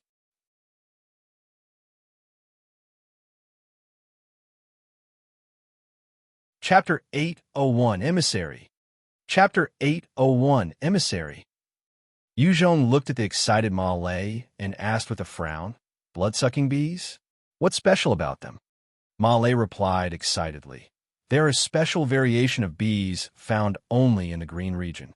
They suck blood to survive and can make blood honey from their prey. This blood honey is extremely precious to any biological life form, helping to nourish and can even help evolve. If one consumes it over a long period, he or she can even reach the Type 4 Divine Warrior realm. While their corpses might not be as precious as the blood honey, they still have energy and is helpful to us humans in terms of evolution. With so many corpses here, we can definitely produce more strong warriors. Yu Zhong frowned and asked deeply, with such enticing features, has anyone tried to rear them before? Ma Lei continued, it's rumored that one particular clan of the Dino race does rear it, treating humans as the source of blood to be fed to these bees. Each time, there would be over tens of thousands of humans sacrificed to these bees, and the produced blood honey is used to nourish the Dino generals. Tens of thousands? Yu Zhong finally understood why those Dino people would send their units to capture humans. It was likely to farm them and to rear the blood-sucking bees. A sense of danger suddenly arose in his heart. With the green region spanning such a huge area, there should be more than 1 million humans around here. To those Dino people, they were a good source of bait. Since they ruled the land, there would be no reason for them to let off any human. Yu Zhong spoke. Gather some people to keep these bees in storage. Give them out as per rewards for merits or contributions. Sun Lan Lan was standing beside Yu Zhong, decked in a black uniform, and her entire look clean and fresh, her huge chest threatening to burst out her clothes, giving off an extremely irresistible charm. When she heard Yu Zhong's order, she replied with confidence, yes. After this period of training, she had successfully transitioned from being a self-entitled idol to a government official, handling every affair Yu Zhong delegated to her with ease and confidence. She had thus regained her natural pride and dignity as well. Yu Zhong looked at the corpses of the blood-sucking bees and felt regret. What a pity. If I had known their use, I would chase after them to find their nest and harvest some blood honey. When the swarm of bees receded, Yu Zhong's energy consumption had been huge, thus he did not think of chasing them. Had he known that they were capable of such an ability, he would definitely find the nest and gather the blood honey. Within the Sun Alliance quarters inside the palace, Shinya Takahiko slapped the edge of his throne, causing a huge part of it to be destroyed as he roared in rage. What? The Sun Warriors have all perished. Even Kisame Shinji is dead? Are you certain that this information is real? Kuma Hikaruni. A skinny man was kneeling and trembled as he replied, Yes. Chief, your subordinate has gone there to verify it personally. General Kisame Shinji is truly dead, and the 100 Sun Warriors have perished as well. Hearing this, all the generals within the palace had ugly expressions. The Sun Warriors were the trump cards of the Sun Alliance. In the past, when they were at a disadvantage in any battles, the entrance of the Sun Warriors could change the tide almost instantly. Any of the Sun Warriors in their sun armor could become a peak expert out there. When 100 of them worked together, as well as Kisame Shinji acting as the center of operations, even Type 4 Divine Warriors were no match for them. Based on their intelligence, Yu Zhong had single-handedly taken down the Vulture tribe as well as the surrounding tribes. Based on that, Kisame Shinji had acted accordingly with the confidence that their forces could take him down. Now that they received the report of their troops being lost in the battle, everyone was shocked beyond belief. After his outburst, Shinya Takahiko forcefully suppressed his rage and asked coolly, Shinji and the 100 Sun Warriors have been lost. Seems like Yu Zhong has some other trump cards. Now, he has some prehistoric technology as well as a Type 4 mutant beast? He fell into a silence, contemplating deeply. If he were to send all his forces, there was an 80% confidence that he could annihilate Yu Zhong. However, within the Green region, there were still the Storm Valley and Pterosaur Mountain. If the Sun Alliance were forced back by Yu Zhong, then they would be left open for the Storm Valley and Pterosaur Mountain to launch an attack and conquer them. As he contemplated, his eyes flashed coldly. Nishigakite, go tell Yu Zhong, I'm willing to pass him some technology. However, in exchange, I want him to help me hunt a Type 5 mutant beast. As long as he agrees to this condition, not only will I pass him the tech, I can even offer a friendship and conquer the whole Green region together. Nishigakite kneeled and kowtowed his respects. Yes, your subordinate understands. After that, he rose and left the mountain gorge for the distance. In the Vulture Valley, inside a hall, Nishigakite was smiling at Yu Zhong. Sir Yu Zhong, I'm glad to see you again. Glad? More like disappointed, aren't you? Yu Zhong laughed out sarcastically, leaning back on his sofa that was covered in a mutant beast pelt, as he shot coldly. Nishigakite, you don't think that the matter of your Sun Alliance sending troops to attack my army will be forgotten just like that, do you? That was a misunderstanding. General Kisame Shinji had acted out of line and gone ahead without approval from the higher-ups. If he and the Velociraptor troops had offended and cost you, let me extend my sincerest apologies now. Nishigakite put on an apologetic expression, as though he really did not know that it had happened. Such thick skin was required when matters of diplomacy and politics were involved. Nishigakite continued unabashedly. Sir Yu Zhong, our Sun Alliance had made preparations to discipline General Kisame Shinji. However, we heard that you had already wiped them out. His selfish actions have really caused us to be extremely sorry since they have offended you, and were killed by you. That's only right. However, their armor belongs to our Sun Alliance, and we hope that you can return them to us. Yu Zhong looked at him incredulously and laughed coldly. And what if I don't? The Sun armor was a precious treasure. Yu Zhong was naturally not willing to return it. Nishigakite chuckled and threatened. Then I'm afraid that it will affect our friendship, and our Sun Alliance will view you as an enemy, sparing no means to wipe you out. Sir Yu Zhong, you might have a few Type 4 Divine Warriors here, but if we were to go all out, we have the ability to deal with a Type 5 Divine Warrior, even. I don't think you want to see that, do you? Yu Zhong narrowed his eyes, a chilly light in them, and he was about to declare war on them. However, Nishigakite was astute, and caught the change in Yu Zhong's temperament, as he quickly continued, Sir Yu Zhong, since you hope to obtain some technology, our alliance chief has already agreed to sell them to you, on a condition, after you have helped us with it. Not only will we forego the issue of the sun armors, we can even give half our tech stash to you, and recognize you as an ally, sharing green region between the both of us. Yu Zhong's heart was stirred. What is it? If it did not have to come down to fighting to obtain the technology of this world, Yu Zhong did not mind helping out. After all, the roots of the Sun Alliance were deep and unfathomable. Nishigakite chuckled and replied, we hope that Sir Yu Zhong can extend a helping hand with hunting a Type 5 mutant beast. Yu Zhong looked at him and snorted coldly. Hunting a Type 5 mutant beast? He truly dares to dream. Don't you guys know the terror of a Type 5 mutant beast? Even if a Type 5 Divine Warrior were to lend a hand, it would be hard to kill one in a hit. If you guys want to kill yourselves, please do. I'm not interested. A Type 5 mutant beast could easily capsize a battleship. If they used their innate abilities, they were capable of causing a disaster. Even Type 5 Divine Warriors would be extra careful when dealing with Type 5 mutant beasts. Almost 80 or 90% of those who challenge them alone would usually perish. Even Yu Zhong had to expend all his strength to kill the heavily injured Type 5 crocodile head beast. Trying to hunt a normal, live one was equivalent to committing suicide. Yu Zhong felt that it would take all of the human experts of the Green region to work together to hunt a Type 5 mutant beast successfully. But even so, it would cost them thousands of lives. Nishigakite grinned. Sir Yu Zhong, we're more than clear on the horrors of a Type 5 mutant beast at optimal conditions. We will naturally not antagonize one. What we want to deal with is a heavily injured one. However, even so, our ordinary Type 4 Divine Warriors aren't its match. If you were to join us, we would succeed.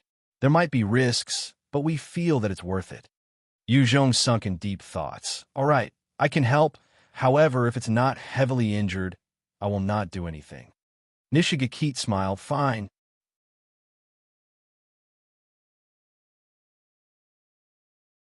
Chapter 802, Trap. Chapter 802, Trap. Yu Zhong traversed through the forest quietly, walking towards a certain predetermined destination. He had arranged to hunt a Type 5 mutant beast together. All he required was the location and time to gather before making his move alone. Nishigakite tried to mention the alliance with Yu Zhong, but was rejected immediately. Yu Zhong did not yet know what the prehistoric technology was capable of.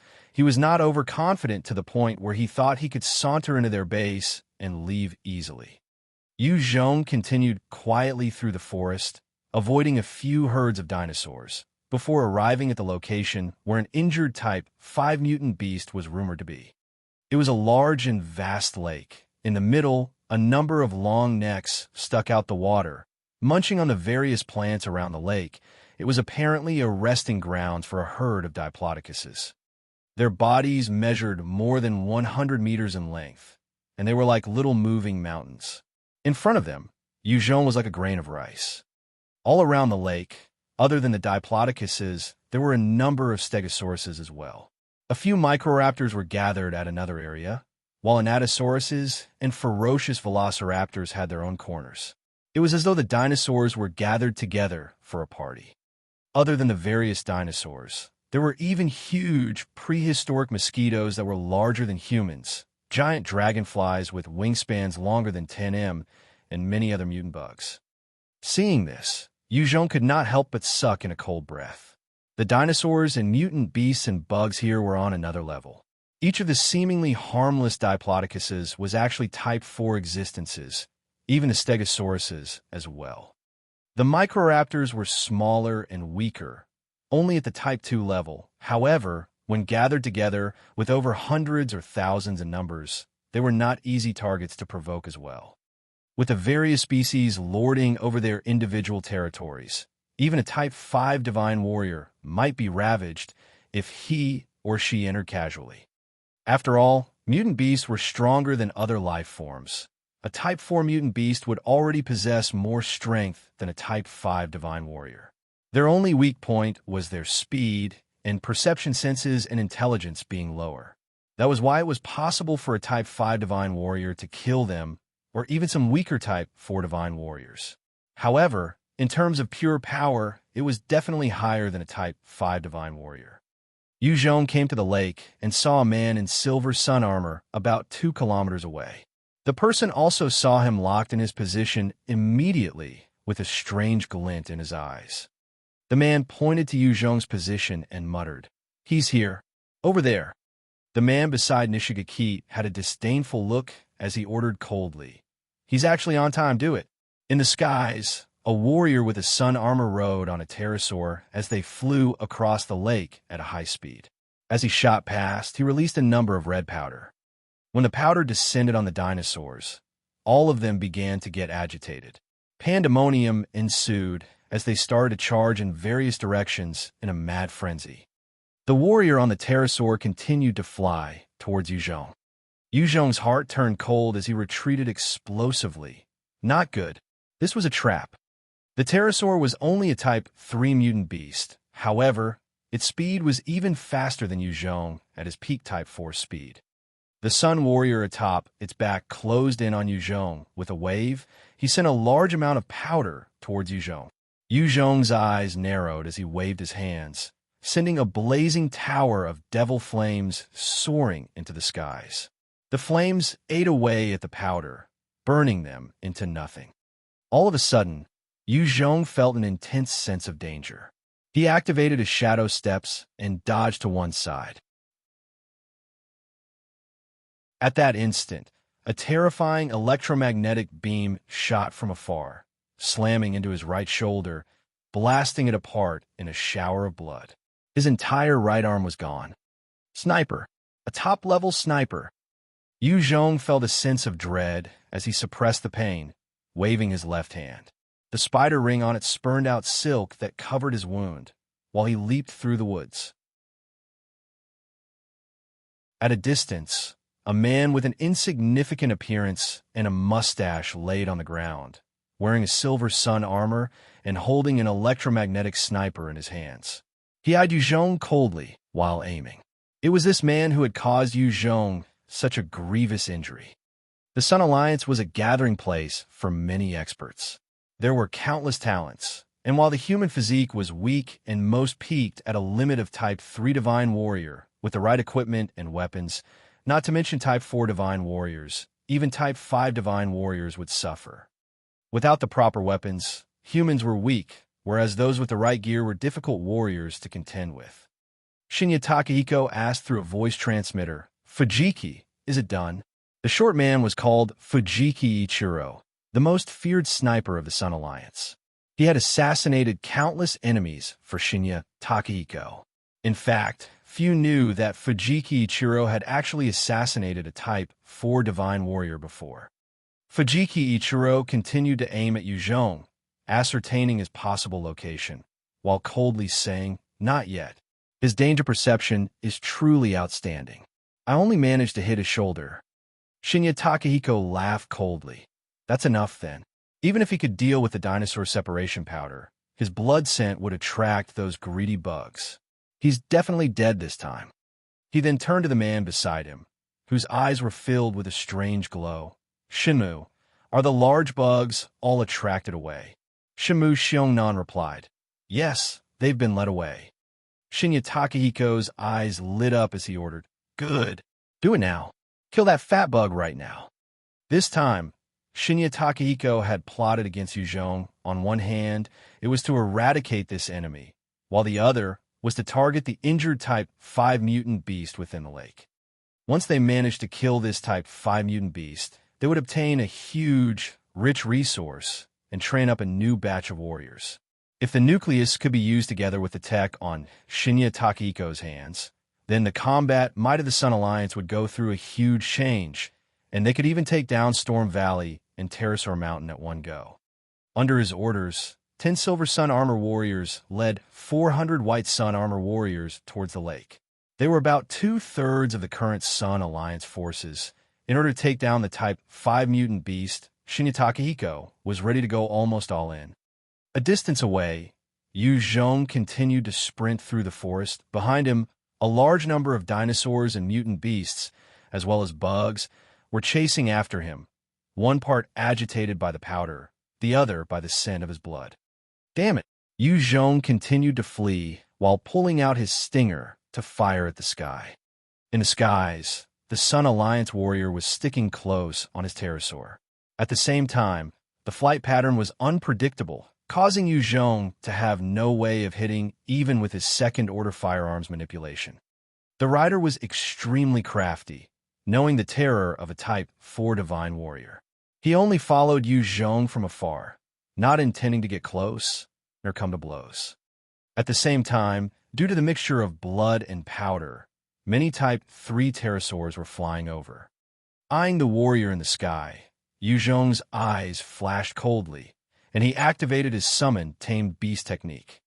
A void appeared in the sky, and Greenie, which had evolved to its Type 4 realm, flapped its wings and descended.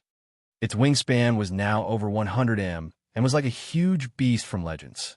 The Type 3 pterosaur was merely like a child in front of it. Seeing the monstrous Greenie suddenly appear over him and his steed, the Sun Warrior felt despair and fear, hitting the pterosaur to flee quickly.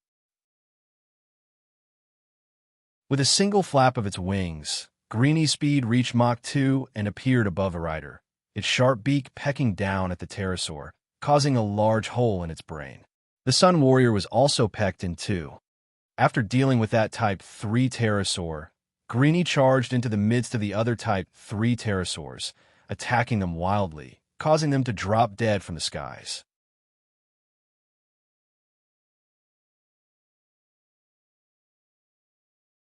Chapter 803, Type 5 Diplodocus. Chapter 803, Type 5 Diplodocus. On the ground, the terrifying horde of dinosaurs was charging over at Qiong. All the trees and vegetation in the way were directly crushed and flattened. Of their numbers, the Diplodocuses were the most. While they were Type 4 mutant beasts, their speed was relatively slow. It was about half the speed of sound, comparable to 20 times that of a normal person. Such monstrous sizes usually equated to a dangerous strength, as well as innate abilities. However, their speed was sacrificed as a form of balance. Even so, there were those Type 2 Microraptors which were even speedier. When they ran at their fastest, they were even 30% faster than Qiong. They continued to pounce on Qiong from the back, using those claws that could rip little tears in the hide of Type 4 mutant beasts as they attacked him. Behind them were the larger Megaraptors and Velociraptors. As long as Qiong slowed down slightly, he would end up in their midst and be torn apart. He could almost smell their putrid breath right on his tail, and he took in a deep breath, pushing his devil flame to shoot up and at the horde of dinosaurs. When those Microraptors were caught in the flames, they were instantly cooked like ants licked by fire, giving out crispy, crackling sounds as they fell to the ground, charred. As a whole bunch of them were burnt to death, the larger Velociraptors and Megaraptors pounced on those bodies, consuming them. Some even fought among themselves, kicking off a domino effect of slaughter. Still, many of the dinosaurs had been affected by the powder and were latched onto the scent of Qiong's blood. Thus, they continued to chase after him wildly. Qiong gazed at Greenie, which was slaughtering those in the air, and commanded in his mind, "Come down." Greenie gave up on chasing after those scattered pterosaurs and flapped its wings to swoop down towards Qiong. Qiong leaped up onto its back, and Greenie soared back towards the skies with a flap of its wings. When the dinosaurs on the ground lost their target, they became even wilder and more violent, slaughtering one another under the effects of the powder. A large number of prehistoric mutant bugs formed a terrifying cloud that continued to chase after Qiong. There were mutant mosquitoes with wingspans of 3 m, mutant dragonflies with wingspans of over 10 m, as well as mutant cockroaches with wingspans of over 6 m. Each of them was fearsome. If released on Earth, they could cause a calamity. The most fearsome thing was these bugs did not go around individually, but an entire swarm. They were chasing after Qiong with numbers. A single mutant bug's strength might not exceed a Type 2 mutant beast, but a cloud of them could even swallow and devour an entire Type 4 mutant beast. Qiong gazed at the cloud of insects behind him, sending a powerful blast of devil flame towards them. While controlling the devil flame, he chose not to condense the output, instead allowing it to spread out. The area of effect was larger, reaching almost 10 times the original space. When he was dealing with those blood-sucking bees, he had used the same method. When those bugs were torched by the cloud of fire, their wings began to burn and they fell from the skies. These bugs had tenacious vitality, even after their wings were burned, and they slammed to the ground harshly. While many of them died upon impact, there were many others which survived. Especially the mutant cockroaches, they were the hardiest. Only a few were burned to death. As the cloud of bugs was dealt with, Qiong sat on Greenie and charged straight into the clouds. The bugs also had a limit to their altitude. After reaching a certain height, they could only give up and fly back down. In the skies, Qiong had a dark expression as the killing intent in his eyes burned. Damn bastards, Sun Alliance. I'll remember this. He had been cautious, but was still plotted against by the Sun Alliance, almost becoming prey for a horde of mutant beasts and bugs that had lost their rationality. Qiong then took the broken arm and placed it by his shoulder wound. As the dark dough, qi circulated, the tendrils and flesh began to reconnect. After an entire 5 minutes, the wound finished healing, although the expenditure of his stamina and spirit was not light. Looks like I need to give them a good taste of their medicine. After recovering, he got Greenie to fly back down. In the lake, a number of Sun warriors were treading on the water, supported by abilities. Each step they took caused more ripples out, while they continued to float above. The elite troops soon came to a huge meat mountain at the center of the lake, of about 100 meters in height, covering a span of over a kilometer. Near the mountain, there was a huge hole of about 30 m in diameter, its depths unclear, with a thick stench wafting out. There was disgusting black discharge oozing out from the hole, a truly revolting sight. Shinya Takahiko ordered, "Do it!" With his order, the hundreds of soldiers aimed at the hole and fired out countless beams of white light. As the light beams shot down the hole with unknown depths, huge chunks of flesh and blood blasted outwards. With such a critical hit, the huge meat mountain shuddered, causing the water to churn and spread out like waves. The Sun warriors quickly leaped out of the way, dodging the towering waves. A long and thick neck came out of the lake, extending towards the sky. This mountain was actually a Type 5 Diplodocus, its body over 2 kilometers long. Its neck itself was already a kilometer, and its eyes flashed with a ferocious light.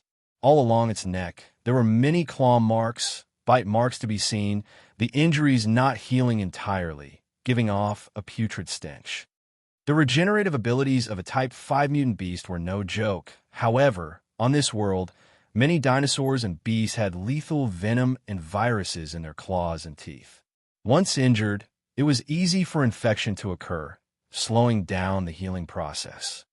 With his regeneration skill, Qiong's recovery abilities were faster than most Type 3 mutant beasts. However, when he was bitten by the velociraptor upon arriving at this planet, he had almost died as well. It was simply due to the bacteria in the mutant beast's mouth. The 400 Sun warriors were like ants in front of the Type 5 Diplodocus. When they saw it rise up, they could not help but shudder in fear.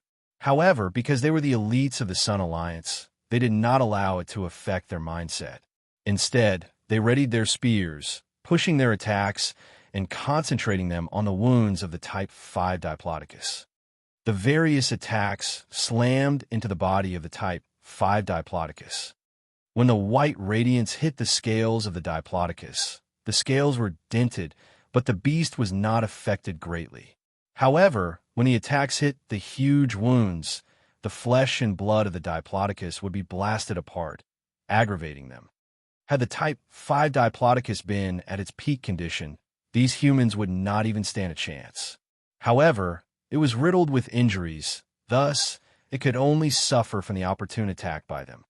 As it was assaulted at such a critical stage, the behemoth became infuriated, swinging its massive tail and slamming it on the numerous Sun warriors. Without any warning, those who were struck by that tail were turned into meat paste instantly. The Sun armor on them, that was made out of special alloys, also dented beyond recognition. The Type 5 Diplodocus's strength was truly not weaker than most Type 7 divine warriors of the various species. It did not matter how strong the Sun armor was, there was no way of defending against that attack. With a single slap, over 40 Sun warriors were killed. The rest of them suppressed their fear and continued to channel their attacks, firing their beams of light at the injured Type 5 Diplodocus. Faced with an onslaught of over hundreds of attacks, even the Type 5 Diplodocus felt the impending sense of doom. Its eyes flashed, and it swung its tail left and right. Large parts of the lake water were churned up into towering waves that roared towards the Sun warriors. As the waves slammed into them, the Sun warriors were swept away like ants and scattered, many of them forced down onto the surface. All the remaining soldiers were sent flying back, suffering heavy injuries. The Type 5 Diplodocus then turned around and sucked up large amounts of the lake water, causing hundreds of Sun warriors to enter its body along with the water.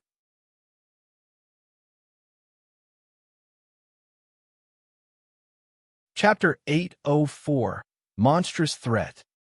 Chapter 804, Monstrous Threat. Even in its injured state, the Type 5 Diplodocus was no pushover, as it easily consumed over 100 Sun warriors.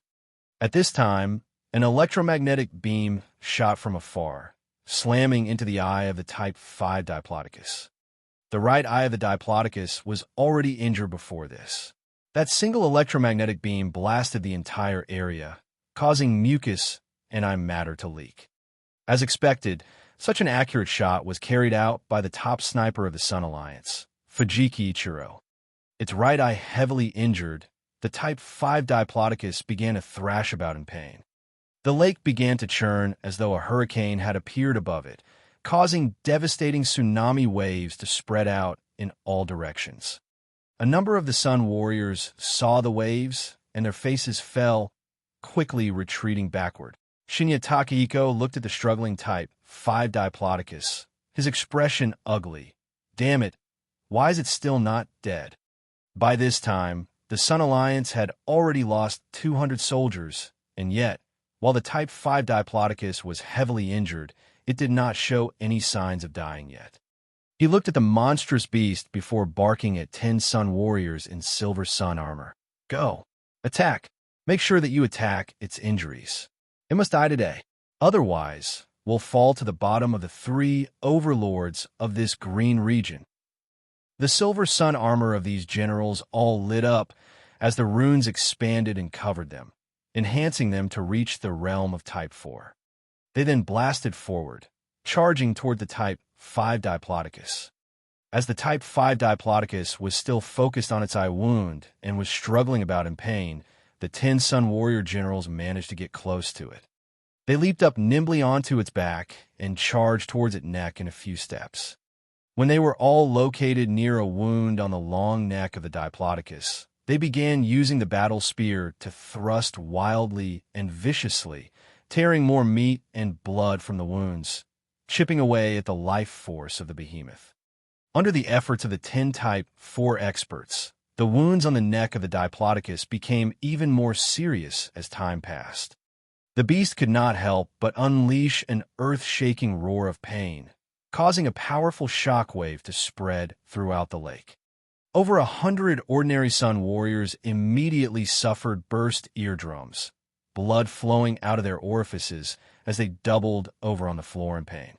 The 10 Sun warriors continued to dig deep into the body of the Type 5 Diplodocus and did not suffer the effects of shockwave. They continued to unleash blow after blow, nourished by the sun armor on them. Without the armor, these soldiers would not have been able to burrow into the body of the beast. After all, they were just human. Facing the humans who were burrowing into its body like a virus, the Type 5 Diplodocus roared out in rage and pain, slamming its tail on its own neck. When the huge tail slammed into the wounds, its muscles tightened, directly crushing 2 of the Sun Warriors into meat paste. Seeing this, the remaining 8 Sun Warriors felt fear and quickly dashed out from the wounds, fleeing. Noticing that the humans were finally forced out, the Type 5 Diplodocus's eyes flashed fiercely, and it swung its tail again, smacking into 3 more Sun Warriors with the entire force of its monstrous weight, turning them into meat paste, mixed together with the alloy of their armor. After killing another 3 of them, the behemoth swept its tail once more, bringing with it a frightening force towards another 2 Sun Warrior generals, crushing the 2 of them. The huge tail of more than 100 meters in length was the strongest weapon of this Type 5 beast. It could even injure a Type 5 Tyrannosaurus Rex. If a Type 6 Divine Warrior were to be slammed with this tail, he or she would likewise be crushed. With the enhancement powers of the sun armor, the various generals were already at the Type 4 Divine Warrior realm, but in front of the Type 5 Diplodocus, it was nothing. Fucking strong. This beast is truly too frightening. Up in the clouds, Qiong was riding Greeny's back as he looked down. Seeing the Sun Warrior generals being smashed into meat paste, he could not help but feel a chill down his back. His own fate would not be any different if he went down now.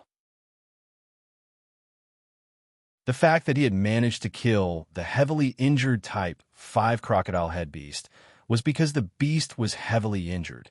Had it still been moving, he would have been squashed.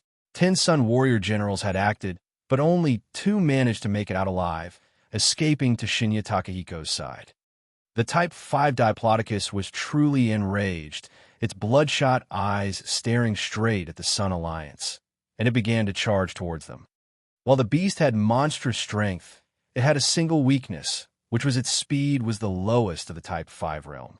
However, due to its length easily exceeding 2 kilometers, each step it took exceeded 100 steps of a human. Hence, when it moved at its maximum speed, its speed was still nearing that of sound, equivalent to a Type 4 Divine Warrior. Seeing the movements of the Type 5 Diplodocus, the 2 Sun Warrior generals who were thoroughly frightened screamed out and ran towards the city. The eyes of the Shinya Takahiko flashed coldly as he roared out coldly into the voice transmitter. "Fools! Don't lead that monster to the city. Run elsewhere."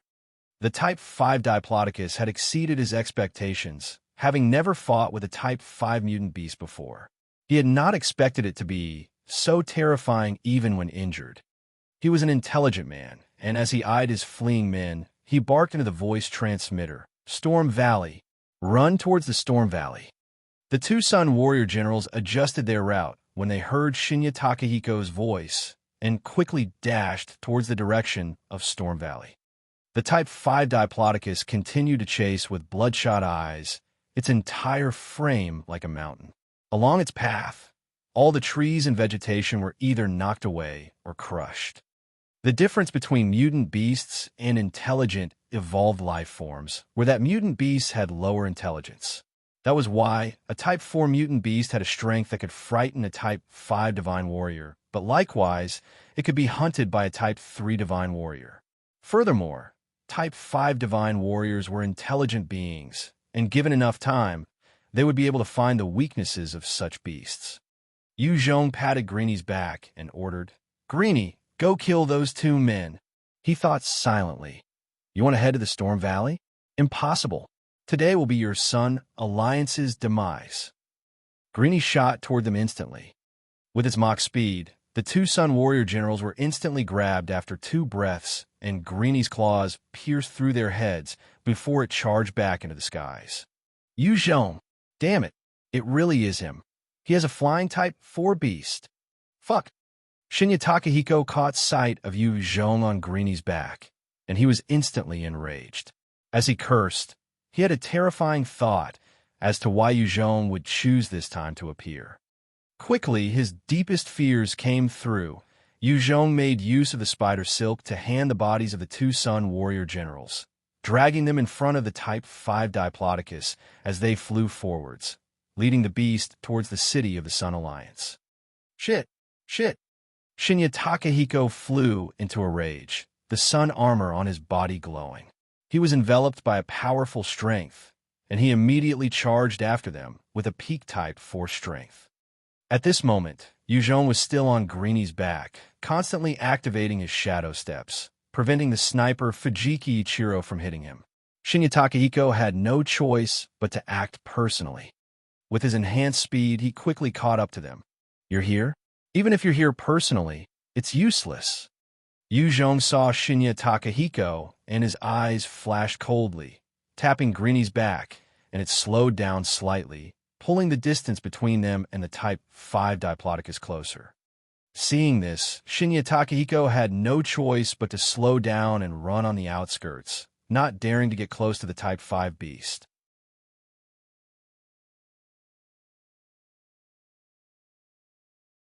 Chapter 805. The Sun Alliance City is destroyed. Chapter 805.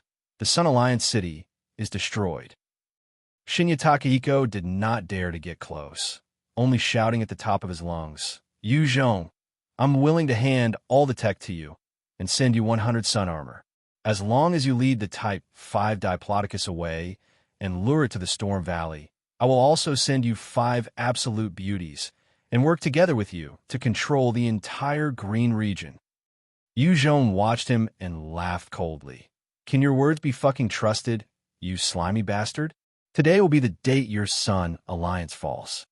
Since the Type 5 Diplodocus had been injured so heavily, it was sure to bring forth a calamity. When it reached the Sun Alliance City, it would definitely destroy everything in its path. Shinya Takahiko's face turned pale as he tried another tactic to convince Qiong. Qiong, this time, it's my fault. However, the 100,000 people in the city are innocent. If you were to lure this beast over, are you going to sentence those people to their deaths? Their homes would be destroyed because of you, and their future will become bleak because of your actions. He continued hastily, Qiong, lure this beast away. I know where another Type 5 beast is residing. As long as the two of them clash against each other, we have a chance of killing them. With their nuclei and meat, we can become the overlords of the green region. Qiong laughed coldly. Fine. You commit suicide, I can still consider letting Sun Alliance City off. For the sake of the 100,000 people there, you can go ahead and kill yourself. Otherwise, they will die because of your actions, and their future will become bleak because of you. When Shinya Takahiko heard that, his expression turned ugly as he gritted his teeth and said, Qiong, you'll regret this. I will use all I have to annihilate everything you hold dear. Your subordinates, your women, and your people. I will kill them all. After that, with a tap of his foot, he made his way crazily towards Sun Alliance City. Trying to flee, with a thought, he channeled his summoned tamed beast technique, and Type 4 lightning appeared out of a void, pouncing towards Shinya Takahiko. The speed of Type 4 lightning was incredibly fast, exceeding even some Type 5 divine warriors. In a flash, it had caught up to Shinya Takahiko and slashed at its head. Another Type 4 mutant beast. You can actually command two. Shinya Takahiko stared in horror at the approaching beast, and a huge sense of danger arose. The Type 4 Nucleus in his sun armor glowed brightly, pushing his strength to the realm of a Type 5 divine warrior. He then made use of his surge in strength to slam a fist at Lightning's claws. His power exploded out, sending Lightning soaring back. As an agility-based mutant beast, its speed exceeded that of a Type 5 divine warrior. However, its strength was at most comparable to a Type 3 mutant beast. Lightning was sent flying backward by a single blow. It tumbled in mid-air. The moment it landed, it disappeared from its location and appeared right behind Shinya Takahiko in a bid to slash at his head. He was prepared for it, sending another fist out at Lightning. Both parties became tangled. In a short span of time, it was unclear who would emerge victorious. Lightning speed made it hard to kill. While Shinya Takahiko held the advantage with the help of his sun armor, he could not do anything about lightning. With its harassment, Shinya Takahiko's speed of retreat was reduced drastically and was only able to maintain momentum alongside the Type 5 Diplodocus. Just like that, the group made their way closer to the Sun Alliance city. What the hell is that? Shit! Monster! When the people in Sun Alliance city saw the massive Type 5 Diplodocus appearing in the horizon, their faces turned to one of horror and fear. Many began to scream, and the city was plunged in chaos. In front of such a behemoth, even Ultraman would seem like a dwarf in front of it. Many started to lose their shit as they ran around frantically within the city walls. The entire city fell into chaos, as some took the opportunity to rob and rape, giving into their desires before they died. Fire arrows! Fire arrows! In such a critical time, the warriors stationed at the top of the city wall maintained their calm and listened to orders barked by their captain, a man with a huge beard, wielding a large curved blade. With his orders, the soldiers of the Sun Alliance city released their arrows at the approaching Type 5 Diplodocus. Most of those on top of the city wall were Type 2 Divine Warriors. Their arrows could pierce even armored vehicles. However, as these arrows met the flesh of the Type 5 Diplodocus, they bounced off without doing much. Some of the arrows managed to pierce through the injuries, but they did not cause much harm. To the Type 5 Diplodocus, these arrows were not even like toothpicks. The commander saw that their attacks were ineffective, his face turning pale, yet he continued to grit teeth to order, "Load up the god-breaking crossbow." 100 soldiers quickly came up to a huge crossbow made out of the bones of a huge mutant beast. It was about 10 m in length, loading up an arrow, also a mutant beast bone sharpened. They pulled the crossbow before releasing it at the maximum tautness. The bone arrows soared through the air with a loud swish, slamming into the body of the Type 5 Diplodocus. The might of god-breaking crossbow was truly terrifying, penetrating the scales of the Type 5 Diplodocus and blasting out a bloody wound. However, with a slight shake, the large bone arrows would be squeezed out by its muscles, and the large bloody holes began healing at a visible rate. This was the true terror of the regenerative ability of a Type 5 mutant beast. If it wasn't for the many festering wounds on its body, injuring this behemoth through human means were unimaginable. Seeing this scene, all the soldiers felt despair. There was nothing they could do to cause any noticeable damage to the Type 5 Diplodocus. The god-breaking crossbow was indeed enough to hurt the Type 5 Diplodocus, and the enraged beast was even more furious now. It increased its pace and charged towards Sun Alliance City. With every step, the earth seemed to shake.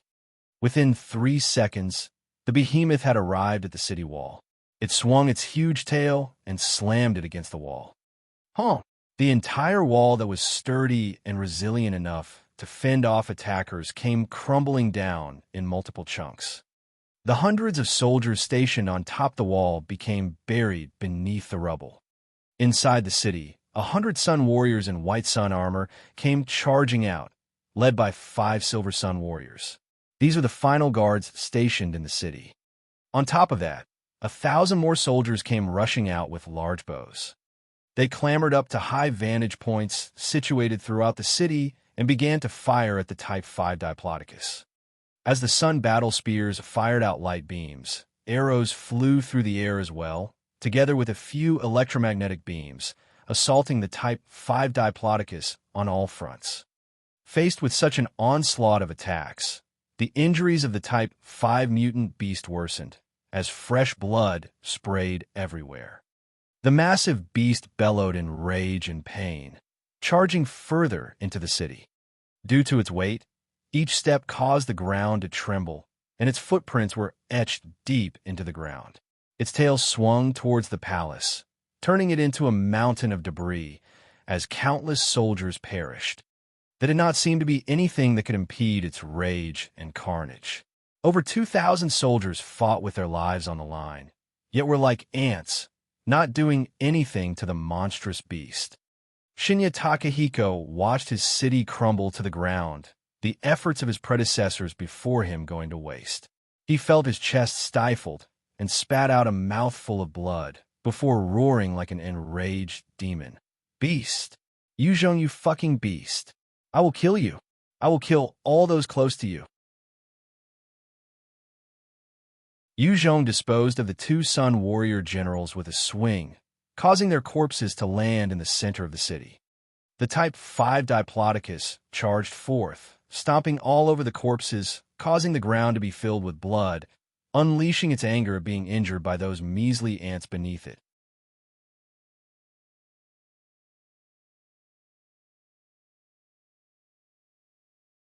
Chapter 806, Treasury.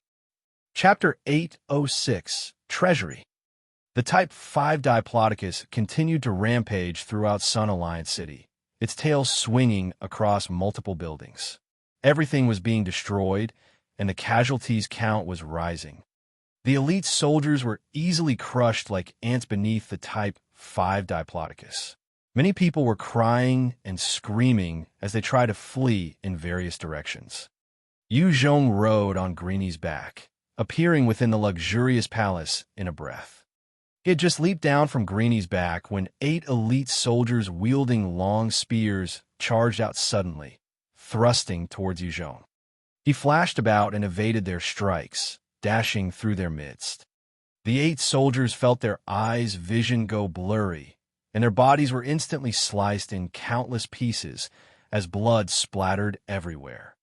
After casually killing 8 Sun Alliance soldiers, Yuzhong pulled out a small handheld computer with a radar component attached.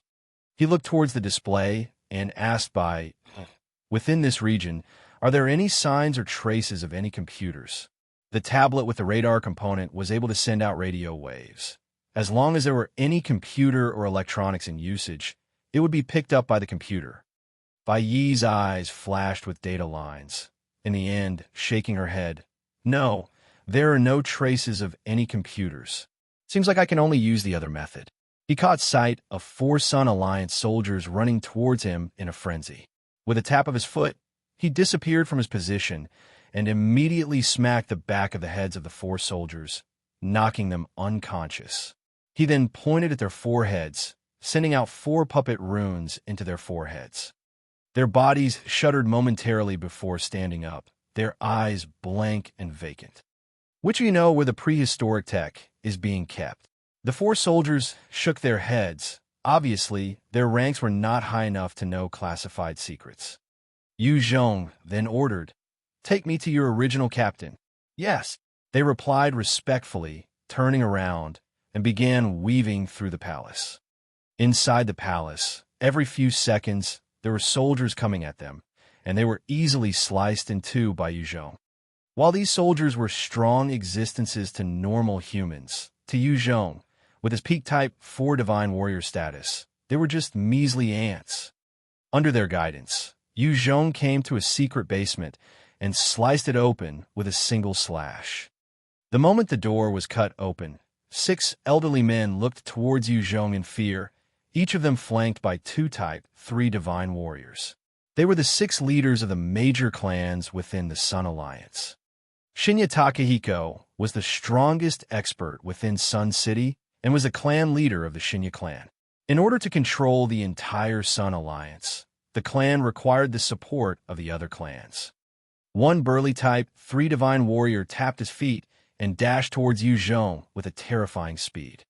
With a casual wave of his sword, the type 3 divine warrior was immediately sliced in two, fresh blood spraying everywhere. Altogether, one of the soldiers roared, and with a tap of his feet, he charged towards Yuzhong by summoning multiple clones. Another soldier waved his hands, firing darts at Yuzhong. Yet another narrowed his eyes, channeling a powerful gravitational force to envelop Yuzhong. The 11 type 3 divine warriors all revealed their strongest abilities, doing their best to bury Yuzhong at where they were. Facing such a fearsome attack, Yuzhong simply took a step, his blade flashing through the air, and the 11 Type 3 divine warriors were turned into slabs of meat that fell to the ground. One of the old men squeaked out in fear, "Don't kill me. Spare me. I will lead the Sakata clan to submit to you." One old man trembled with fear as he pleaded, "Don't kill me. I'm willing to exchange gold for my life. I can also take out a Type 4 Nucleus as well as 200 beautiful girls in exchange." These powerful old men within the Sun Alliance were all rich, yet fearful of death. They already lost their courage and vigor of youth. The moment they saw Qiong turning their guards into minced meat, they threw all dignity and pride out the window. "I could spare you guys, but as my puppets." Qiong laughed coldly and slapped at their necks, knocking them out before shooting puppet runes into their foreheads. After gaining control of these 6 clan heads, he asked them solemnly, "Where are the prehistoric tech being kept?" The Fujita clan head, Fujita Shiki, spoke up, "In the center of the palace, there's a treasury about 3 levels underground. In order to go there has to be Shinya Takahiko's written consent as well as the agreement between us 6 leaders." Qiong directly ordered, "Take me there." Yes. Since he gave the order, the puppets led him quickly through the center of the palace. Along the way, more soldiers appeared to obstruct them, but were easily taken care of by Qiong. In front of a huge alloy door, with 2 headless corpses lying beside it, Fujita Shiki pointed at it and remarked, "This is it. In order to get through, you'll need Shinya Takahiko's authorization. Break for me." Qiong pulled out his flame blade and slashed down once, causing the door to break into multiple pieces. He stepped through and immediately noticed a bunch of electromagnetic guns, sun battle spears, as well as sun armors laid out neatly within. The total number of equipment could easily equip 2,000 soldiers. However, the concave sphere shapes within each equipment were all empty. Without mutant beast nuclei, it was impossible to utilize them. Within this treasury, the silver sun armor numbered the least. Only 20 sets were laid out. It was obvious that this particular equipment was rare. At the center of the treasure, there were 2 light gold sun armor. On them, there were numerous mysterious runes engraved on them. At the same time, the armor was covered with small, sharp spikes, giving off a threatening feel.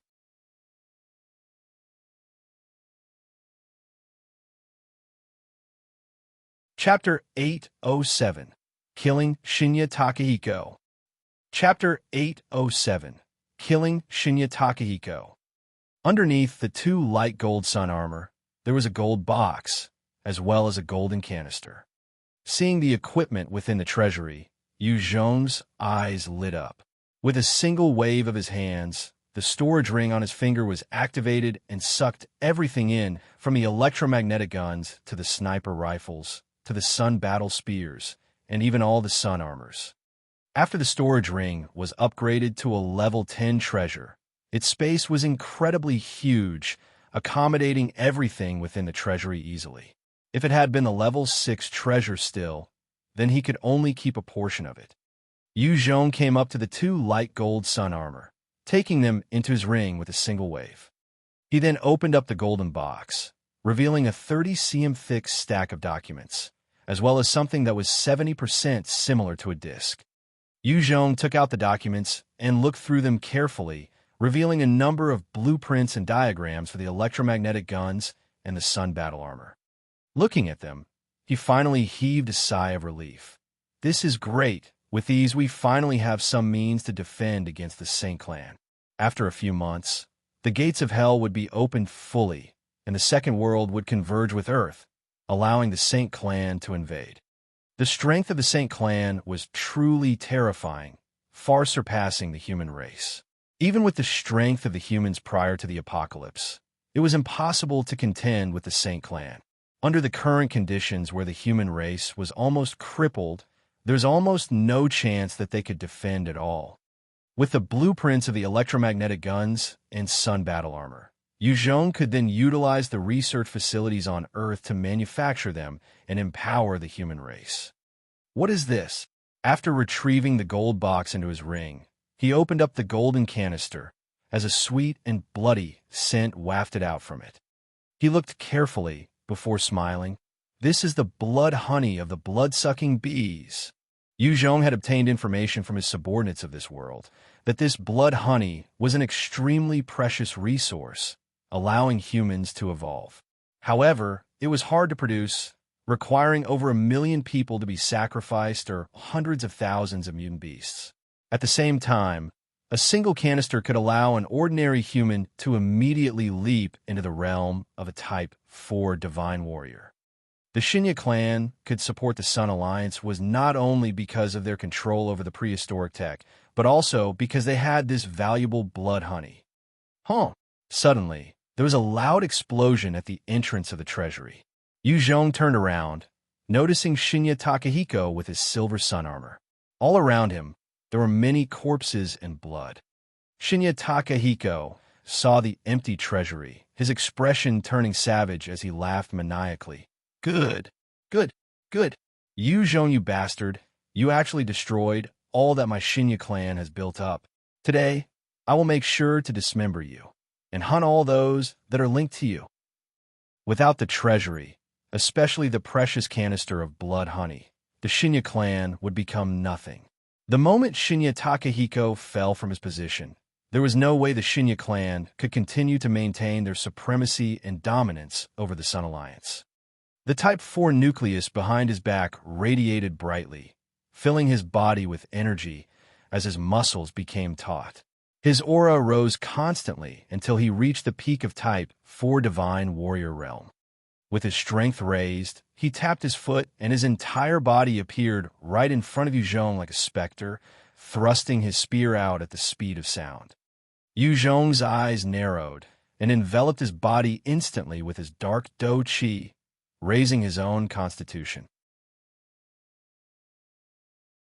He pulled out his flame blade and slashed at the silver battle spear in Shinya Takahiko's hands. The blade and spear clashed in a loud sonic boom, causing shockwaves to spread out with them as the center.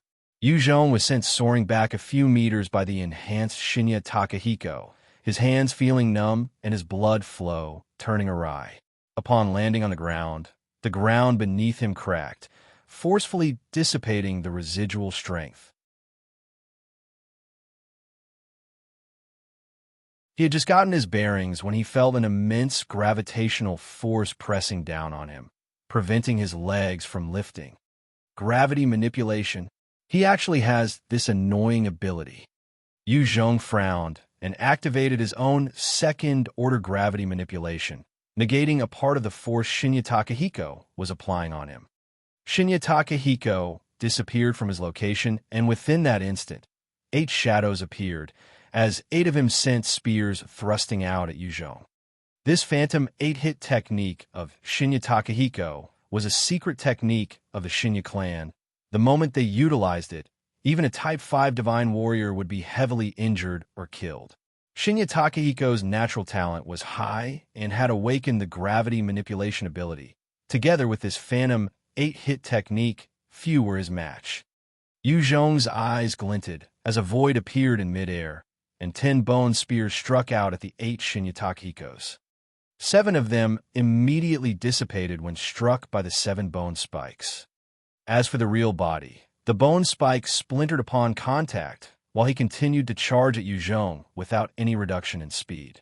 His spear sliced through the air at the speed of sound, aiming for Qiong's heart. Qiong's flame blade turned into a flash of light that met the sun battle spear, and following the powerful sonic boom and knockback, Qiong was once again sent flying back, right out of the treasury. Shinya Takahiko became a shadow again, appearing in front of Qiong and sending another thrust out. Dang! Facing the continuous blows, Qiong was suppressed by Shinya Takahiko, being sent flying back constantly. His inner organs were also shocked over and over, his hands turning numb. The flame blade in his hands was almost sent out of his hands a few times. Shinya Takahiko was also shocked.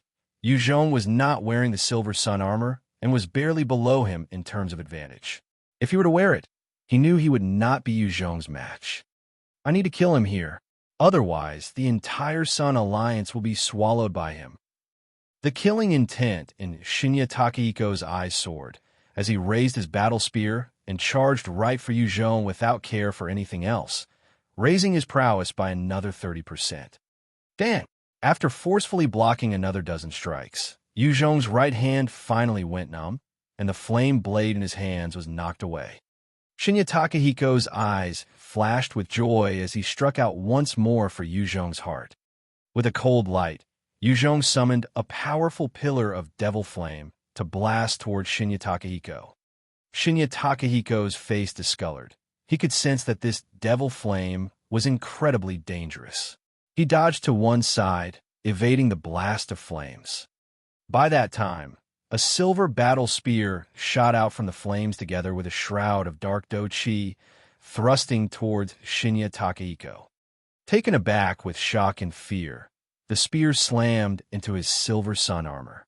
With a loud explosion, the collision forced Shinya Takahiko to fly back dozens of meters. His silver battle spear was also knocked away, while his entire body slammed into a wall, causing it to crack. In front of him, Yu Zhong had already put on the silver sun armor. Behind him, a Type 4 Nucleus was radiating brightly. Shinya Takahiko's expression turned venomous as he muttered out of despair. Type 5. Indeed, once you equip that, your strength can reach the Type 5 realm.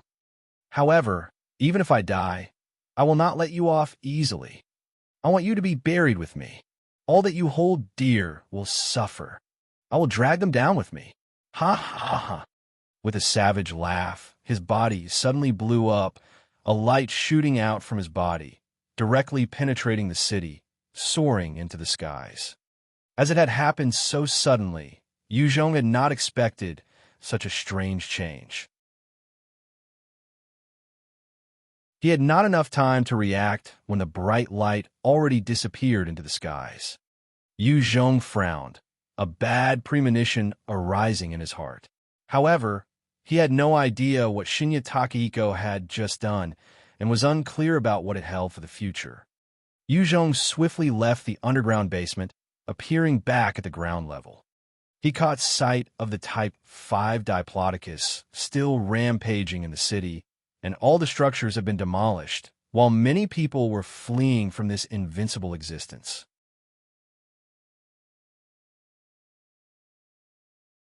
Yu Zhong eyed the beast and pulled out his electromagnetic gun, firing at the wounds of the behemoth, blasting the wounds wide open in a shower of blood and flesh.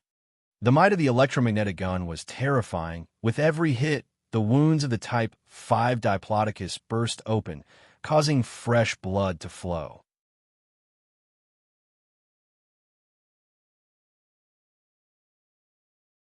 Chapter 808. Battling the Type 5 Diplodocus. Chapter 808. Battling the Type 5 Diplodocus. Facing such an onslaught, the Type 5 Diplodocus was once infuriated, charging towards Yu Zhong's direction in a frenzy. By now, Yu Zhong was extremely clear on the attacking style and weaknesses. He dodged to one side, while continually firing at the Type 5 Diplodocus.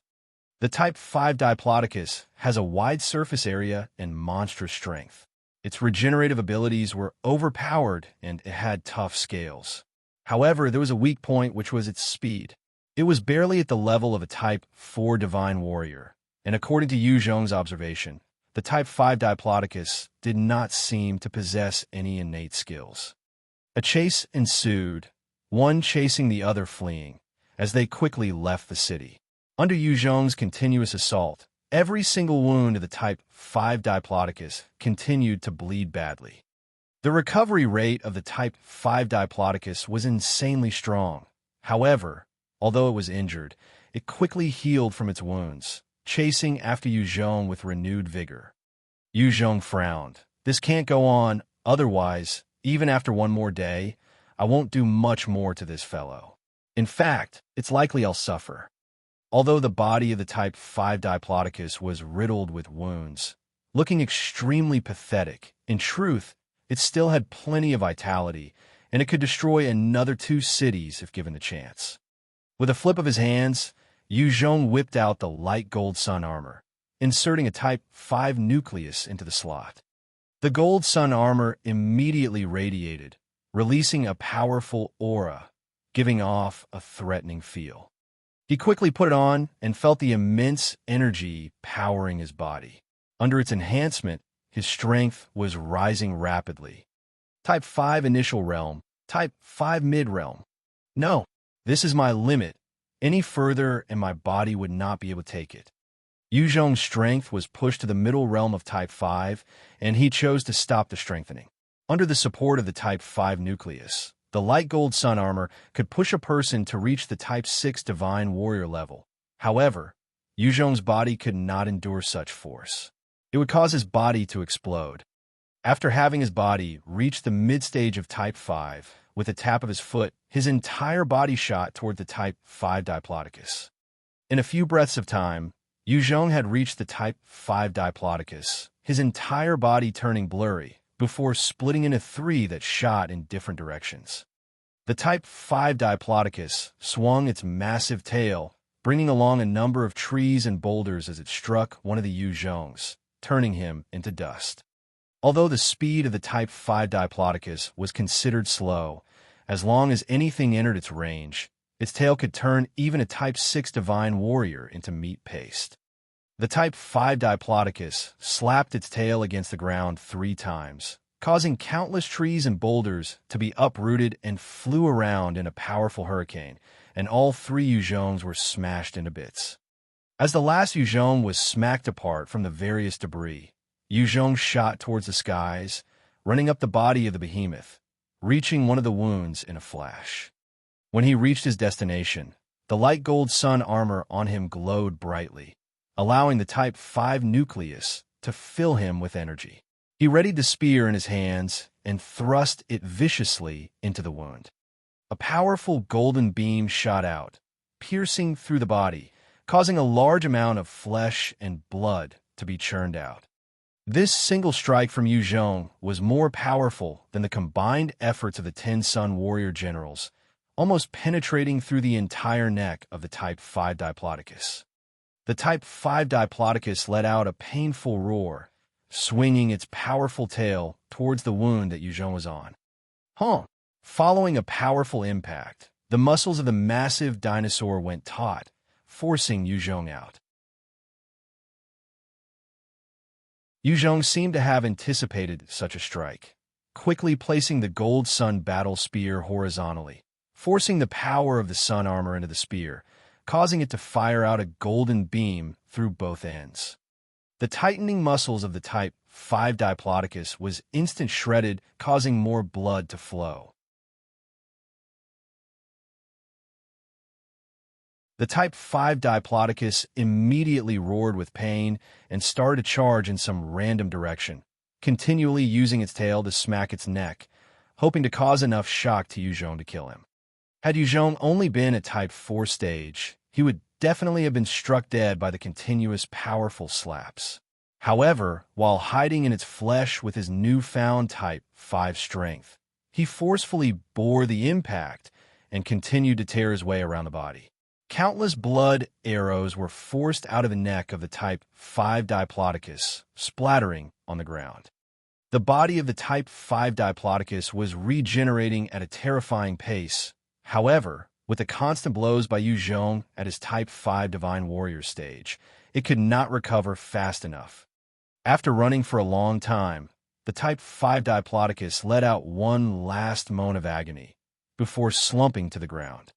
Feeling it falling, he continued to stay within its body, not daring to make any sudden moves, instead continuing to destroy the body from within.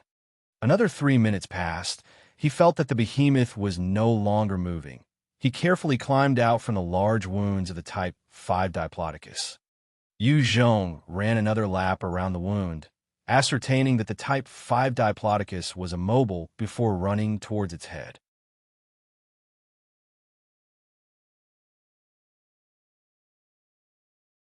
Chapter 809, Taming the Type 5 Diplodocus. Chapter 809, taming the Type 5 Diplodocus. As Qiong ran up towards the head of the Type 5 Diplodocus, he looked towards its eyes and noticed that the huge eyes were blank, the life force within ebbing away. There was no sign of the previous rage and rampage. Qiong looked at it and knew that although the beast was still not yet dead, it wasn't far from it. If it died, a large amount of life force would be absorbed into his god and devil imprint, strengthening his body and soul. As he looked at the feeble Type 5 Diplodocus, he suddenly had a thought. Tame it. If I can tame it, then I gain another powerful trump card in my arsenal. With its powerful combat strength, the moment it acted, it was even more terrifying than an entire fleet of tanks. In its charge, even a horde of zombies would be flattened like ants. With a flash of green in his hands, the tamer technique landed on the forehead of the Type 5 Diplodocus. When the tamer technique landed on the forehead of the beast, it congealed into a rune for barely 1 second before it dispersed. It seemed like it would take more for the second-order tamer technique to control the Type 5 mutant beast. However, the Type 5 Diplodocus was already close to death and did not possess any strength to resist. After 5 seconds, the rune that seemed to be dispersed managed to enter the forehead, forming a connection between Qiong and it. The connection was extremely weak, as though it would be extinguished any moment. Through the connection, Qiong could tell that the beast was not far from death, and it was unable to heal with its own strength. Without a moment of hesitation, he flipped his hand, pulling out a jade bottle. He pried open the mouth of the beast and poured a single golden-colored blood into its mouth. The golden blood was of the unknown Type 9 expert from some unknown world and was the strongest tonic to help breakthrough and recovery. The moment the blood entered its mouth, the mental connection between it and Qiong strengthened a lot. Its originally dull eyes regained some color and revealed a pleading look to Qiong. The blood of the Type 9 expert was truly a powerful nourishment. It possessed frightening recovery abilities, however, the amount was too little. Since the body of the Type 5 Diplodocus was over 2 kilometers long, a single drop was insufficient. Qiong looked at it, gritting his teeth, and poured more drops into its mouth. When he poured the 15th drop, the life force of the Type 5 Diplodocus began to stir, and he could feel the beast starting to regenerate with its own strength. He then heaved a sigh of relief. Just as he was prepared to keep the jade bottle into his ring, the Type 5 Diplodocus suddenly opened its mouth and uncurled its tongue, licking up the jade bottle and swallowing it. Qiong stared in horror and kicked out at the beast. "Damn it, you stupid beast! I shouldn't have saved you." The blood of the Type 9 expert was incredibly precious. Qiong only possessed 3 of them. He had kept it purely in preparation for the worst-case scenario. Regardless of the severity of his wounds, as long as he did not die, the blood was enough to pull him back from the clutches of death. Now that the Type 5 Diplodocus actually swallowed 1 entire bottle, he could not help but feel sour. The Type 5 Diplodocus swallowed the blood of the Type 9 expert, and its body began to undergo a heaven and earth change, the various injuries throughout its body healing at a rapid pace. Its lost and damaged flesh was growing quickly, and the wounds that were festering due to bacteria were cleansed and repairing themselves. At the same time, the dark scales of the Type 5 Diplodocus began to split and fall off its body, as its tail continued to rub against itself. The old scales fell off, revealing a new layer of slightly silver scales. Obviously, its defense had evolved. After molting, the Type 5 Diplodocus used the mental connection with Qiong to express its joy, lowering its head to pay respect to him. Qiong looked at it and commented, "You shall be called Mount Tai from now on."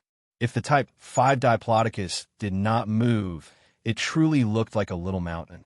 Type 5 Mount Tai let out a loud trumpet of joy, expressing its pleasure at the name. The main difference between mutant beasts and intelligent life forms was their intelligence. Such a simple name was enough to make it happy. Qiong gazed at the Type 5 Mount Tai, before quickly keeping the molted scales into a storage ring. These were all Type 5 mutant beast scales. In terms of defense, they were comparable to the light gold sun armor. The only disadvantage was that they did not have the enhancing abilities of the light gold sun armor. However, just the defense was extremely useful. With the scales, a large number of defense suits can be manufactured. After keeping the scales, Yu Zhong then patted Mount Tai's head, allowing it to leave and roam on its own. Since the beast was more than 2 kilometers long and over a 100 m tall, its food consumption was sure to be a huge figure. Keeping it by his side would just add to his burdens. Furthermore, such a large beast would only be able to survive in this world where there were plenty of other mutant beasts and dinosaurs. Otherwise, even without enemies, they will starve to death themselves. What is this place? After leaving Mount Tai, Yu Zhong assessed his surroundings, noticing a dense, lush forest in front of him. As for his current location, he was unsure. He looked all around, his scalp turning numb. He was really lost. Shit, I'm in trouble if I can't find my way back. The Sun City had been pointed out by Ma Lei, and Yu Zhong knew the way there after secretly scouting the location. As for his current place, he had no idea where it was. Forget it. I'll just follow the road. As Mount Tai lumbered off, its huge frame caused its feet to sink deep. As long as he followed the tracks, he should be able to head back to Sun City. From there, he would find his way to the Vulture Valley. Who are you? All of a sudden, there were rustling in the bushes nearby as 2 beautiful women with valiant temperaments jumped out with bows in their hands. Their skin was dark but full of health. They had short hair, and over their chests, they had some layer of mutant beast scales. These were obviously warriors. Yu Zhong looked at them and smiled. I'm Yu Zhong. One of them with blue hair and gray eyes barked. What are you doing in our storm valley? Yu Zhong replied honestly. Truthfully, I ended up here by accident, and now I'm lost. The other beautiful warrior, with a pair of beautiful legs, laughed coldly. Lost? What a lousy excuse. I think you must be a spy sent here to infiltrate our storm valley. No men are good. Full of lies. Yu Zhong was shocked. This is Storm Valley. The warrior with beautiful legs laughed coldly with sarcasm. Continue your act. When I capture you and interrogate you, you'll spill everything. Yu Zhong's brows furrowed. Just as he was about to retort, he swept a sudden glance to his sides. More robust, healthy-looking women stepped out from the forest, each of them with bows, aiming at Yu Zhong, their gazes cold. The moment the order was given, they would not hesitate to use the bow, shooting at him on the spot. The other female warriors had burly builds, and their muscles were powerful, looking even more masculine than men, and were not as beautiful as the first 2. One particular petite young girl went down on one knee in front of the blue-haired beauty, speaking coldly but with respect. Williana, the 7th Combat Unit is here. The Queen's orders have been given. Please execute the cleaning quickly. Williana's eyes flashed with shock. Luo, accent. The Queen had been alerted? Seems like the Type 5 mutant beast heading to our Storm Valley is for real. Williana then turned to Yu Zhong with an icy gaze, barking, Yu Zhong, stop your meaningless resistance. Surrender now, otherwise I can only choose to kill you. Yu Zhong's eyes flashed with a glint as he raised his hands. All right, come catch me. Her muscles went taut as she inched closer with wariness. Her intuition told her that Yu Zhong was a truly dangerous being. When she came up to him, she used a rope made out of a Type 3 mutant beast tendon, tying him up securely. Most Type 3 divine warriors would not be able to break out of this.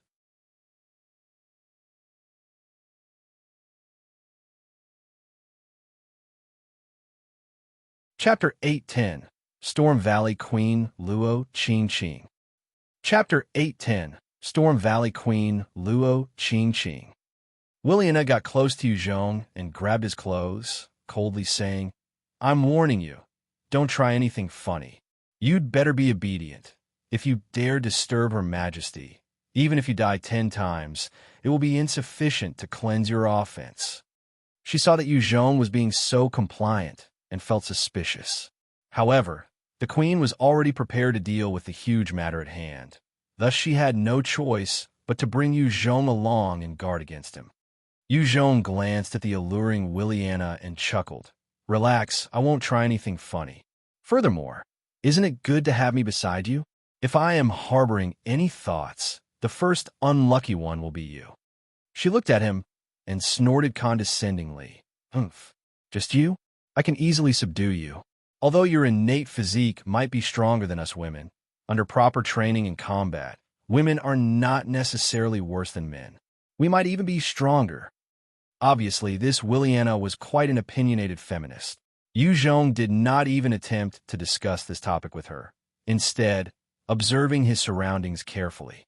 Soon after, from the forest, 200 beautiful female warriors equipped with green battle armor that had runes engraved on it, as well as longbows on their backs, came trekking out.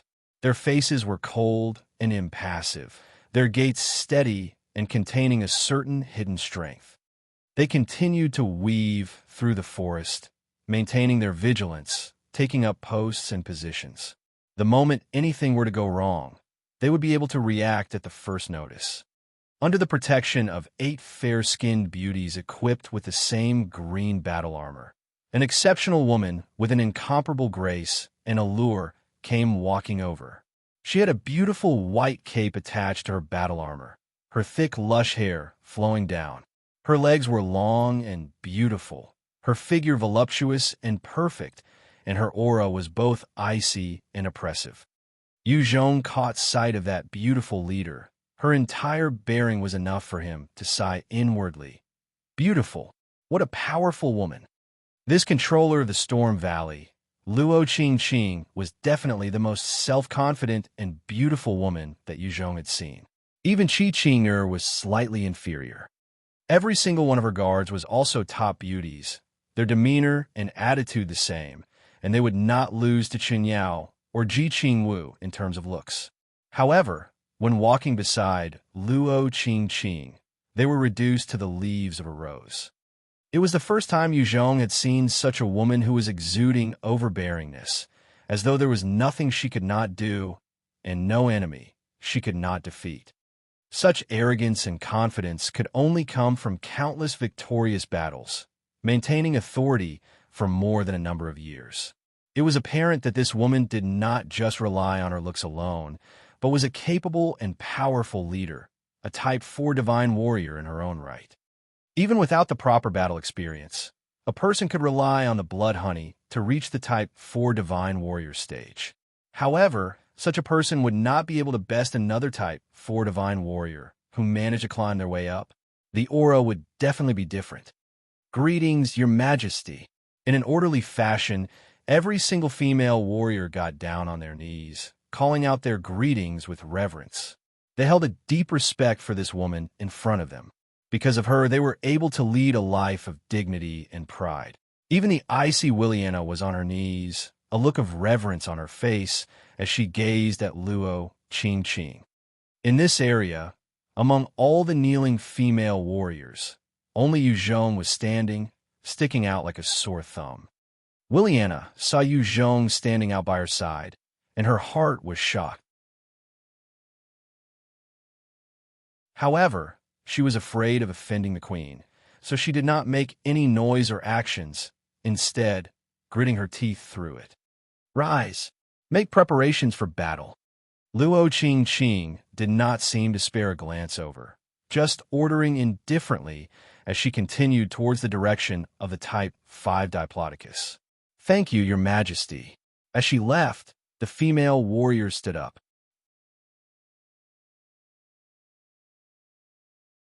Williana immediately grabbed Yu Zhong's clothes and barked viciously.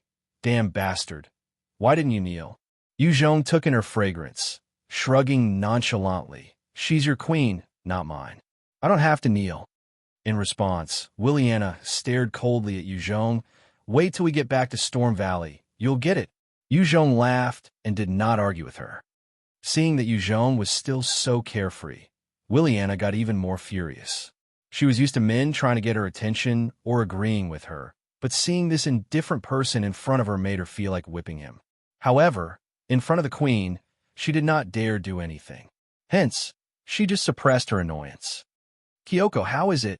Luo Qing came up to one of the footprints left by Mount Tai and asked a young, pretty girl beside her with short hair, a petite build, and an impressive pair of breasts.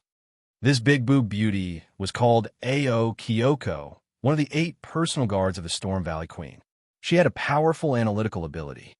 Luo Qing was able to expand and consolidate her control and authority within the Green region alongside 2 other male overlords was also due to her 8 personal guards. A powerful faction could not just rely on a single leader. There had to be many other talented delegated positions as well. Kyoko grabbed a handful of mud that was dyed with blood and took a whiff before looking around. She frowned and said, "This type 5 Diplodocus seemed to have been gravely injured and laid here. However, it suddenly recovered for some strange reason and left." Luo Qing arched her brows and came to a scarily accurate guess. Type 5 Diplodocus? The Sun Alliance actually dared set their sights on it. They truly do not know the vastness of the heavens and earth. Even if a Type 5 mutant beast was heavily injured, it would be able to destroy any one of our headquarters.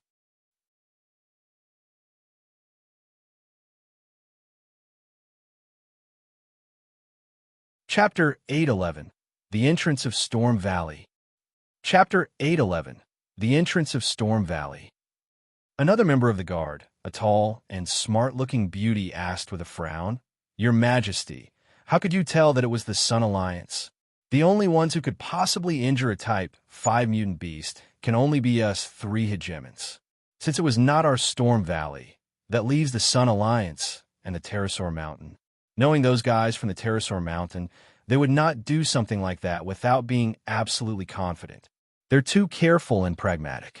From the trail of the Type 5 Diplodocus, it is very likely from the direction of the Sun Alliance city. Shinya Takahiko is truly a despicable person. Seeing that he couldn't handle this Type 5 Diplodocus himself, he actually chose to lure it here to our Storm Valley. This debt, I will definitely collect it personally." Luo Qing gnashed her teeth as she ordered out with an overbearing tone. Inji, a petite girl of only about 1.25 meters, stood out, her lowly face full of respect. "Your subject is here." Luo Qing gave a simple but cruel order. "Go investigate the Sun City. If there's a chance, get the heads of 2 of their generals." "Yes, Your Majesty." The lady, who looked even smaller and younger than a girl, replied in a clear and bright tone, before disappearing from her spot. The other smart-looking lady suddenly spoke. "Your Majesty, there is one more power that actually possesses the capability to contend with a Type 5 mutant beast." Luo Qing arched her brows as she responded. "Inglan, you mean the faction in Vulture Valley under Yuzhong?" Inglan nodded. "That man called Yuzhong is between the age of 21 to 25. He had suddenly appeared in Shao village, before swallowing the Vulture tribe and Velociraptor tribe. Just recently, the troops sent by the Sun Alliance to attack him were annihilated by him.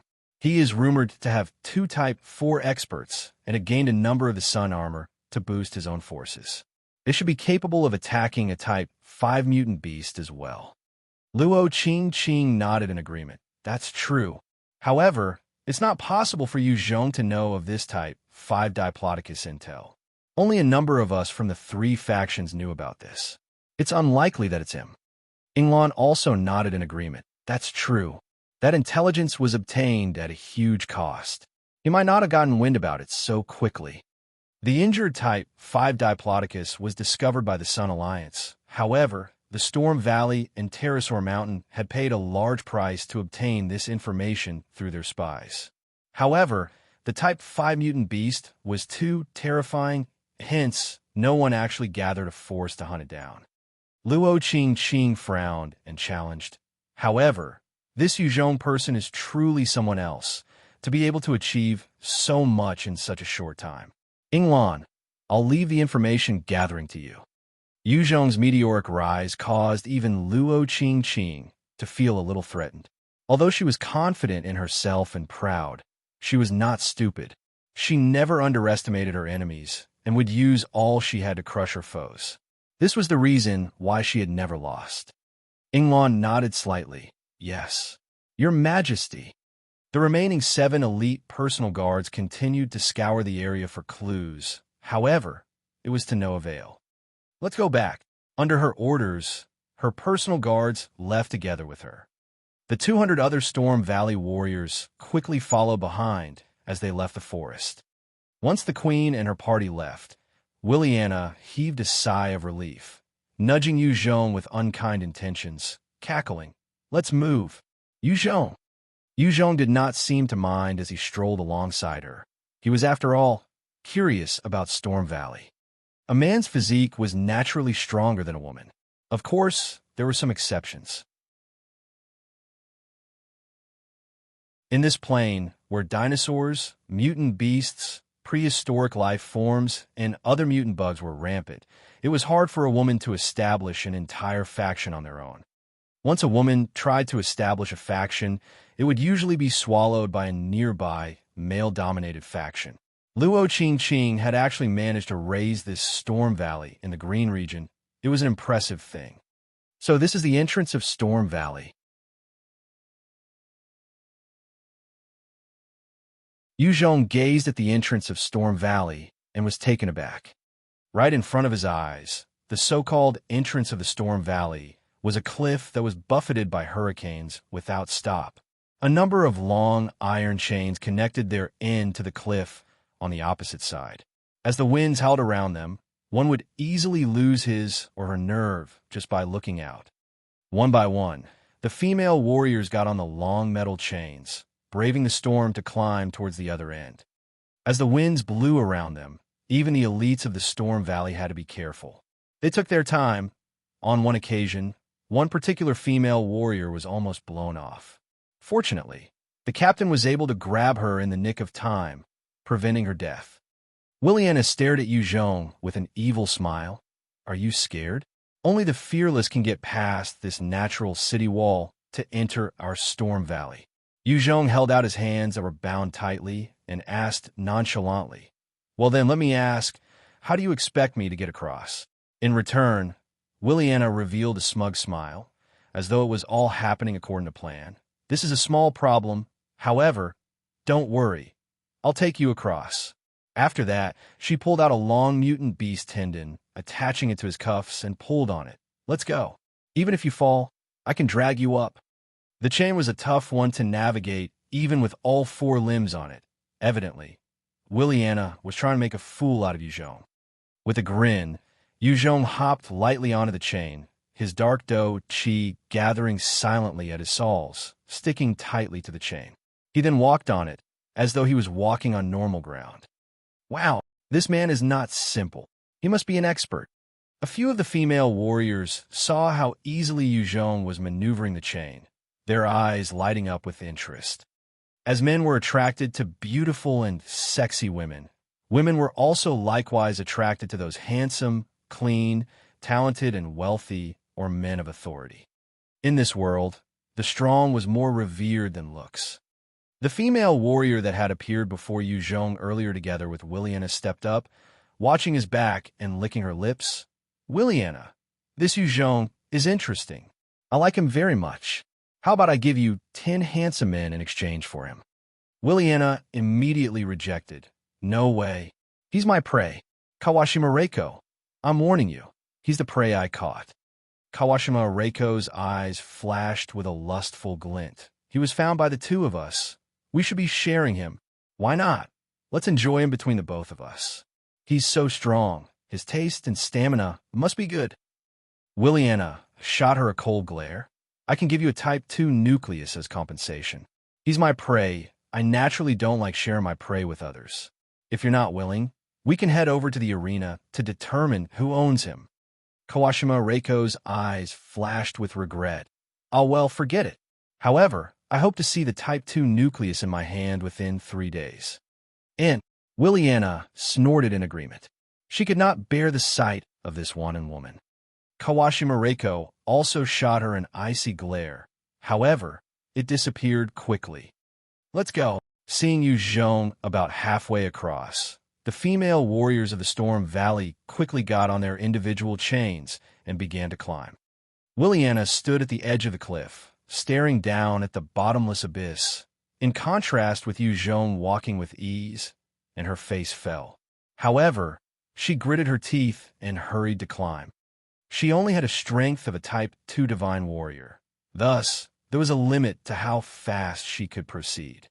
Without the hurricane, she might be fast. However, since the natural element was roaring furiously, she had to be careful. What are you looking at? There's nothing to be smug about. Move. Williana saw Yu Zhong loitering around at the other end, smiling at her. Thinking back to her words, her face turned red as though someone had given her a good face smacking. She barked out loud in order to mask her embarrassment before storming deeper towards the city. Yu Zhong watched her furious expression and chuckled lightly before following her. Once they passed the hurricane, the city of Storm Valley was different. Inside, it was peaceful and warm, and there was lush greenery everywhere. You're tuning into the Warrior Lore YouTube channel. Don't forget to subscribe and join us on this journey to catch the most captivating stories.